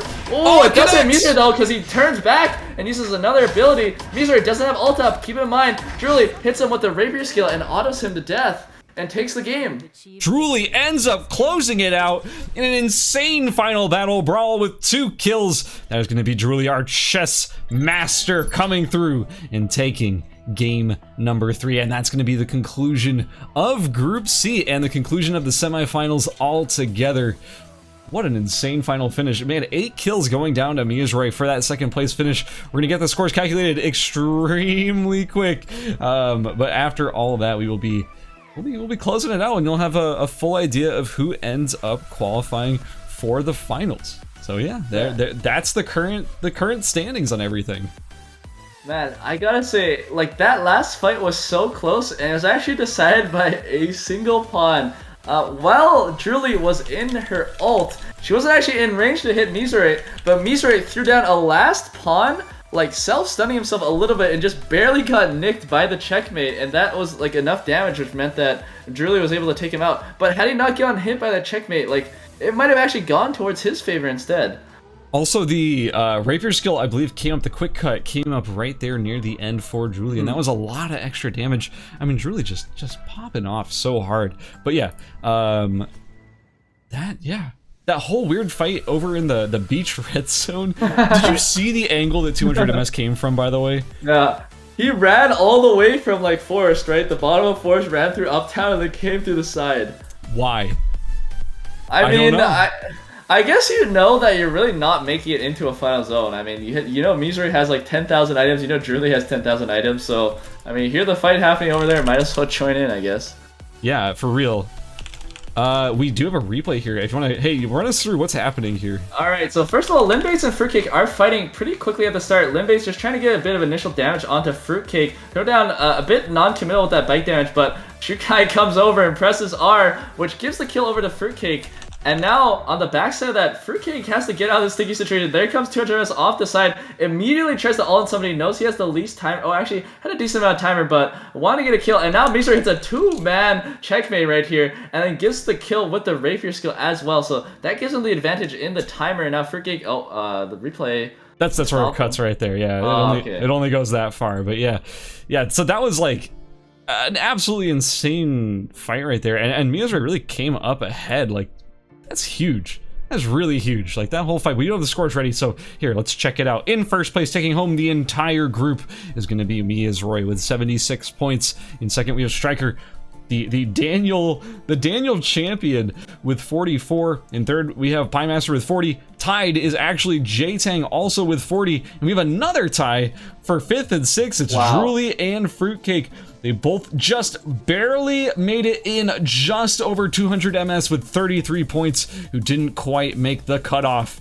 And that's gonna be it for our qualifiers. Nine Cash with 31 in 8th, Passant with 23, Linbaze 21, Waterfudge 20, Lilypetal 16, Zorse with 13, Saskal with 9, Demon with 6, Rustbus with 4, Sleeping Lion had flooding issues and internet outages, and Souza with 2. And that's going to be the conclusion of Group C. Man, like, I can't believe it. If 200 MS was able to get that kill on Waterfudge, he would have made it. Like, that was the difference, actually. Yeah, for real. Like, that would have been the entire difference right there. It's actually insane to me that it came down to just that tiny little difference in that fight. But I mean, hey, that's the game. You know, you gotta get those kills, and if you don't, it's not gonna pay off for you. But that's gonna be it for us. We're actually completely done with today's games. I want to give a few special final shout outs before we close out for the night. Of course, the first of them goes to Gunner. What's up, Gunner, man? Thank you so much for casting the semis and the quals with me. I had a great time. Yeah, I had a really great time as well. Thanks for casting me with as well, Saz. Thanks for having me on. Thanks for getting me paid for these casts. I didn't think I'd ever get paid for these, so it's pretty lit, man. And yeah, it was a great tournament. That last game was really exciting. The whole tournament was amazing, and yeah, I'm glad I get to share it with you. Yeah, of course, man. And I also want to give I do this every time because they're still the absolute heroes of the ERCS, which is our staff. I want to thank our staff deeply so much for all the help that they give us. We could not be doing it without them. We ran 9 tournaments simultaneously yesterday. We could not do that without our staff's help. So if you see them around in chat, if you see them over, you know, when they're putting together the lobbies or whatever, or you just see them in game, you know, shoot them a heart, let them know that you appreciate all the work they do for the ERCS. And of course, one more quick shout out for Alteris, who does all the work behind the scenes and setting up the stream and making sure everything is running smoothly. So thank you so much, Alteris. But as for us at the ERCS, my name is Scaz. It's been a pleasure being your host for this entire weekend. Join us next weekend for the ERCS Solos Finals, which will be taking place on Saturday at 4 p.m. PST, Saturday, October 19th. at 4 p.m. PST. You're not going to want to miss it. The best of the best of the best will be there, all duking it out for that huge total $1 grand prize pool. It's going to be it. Have a wonderful evening.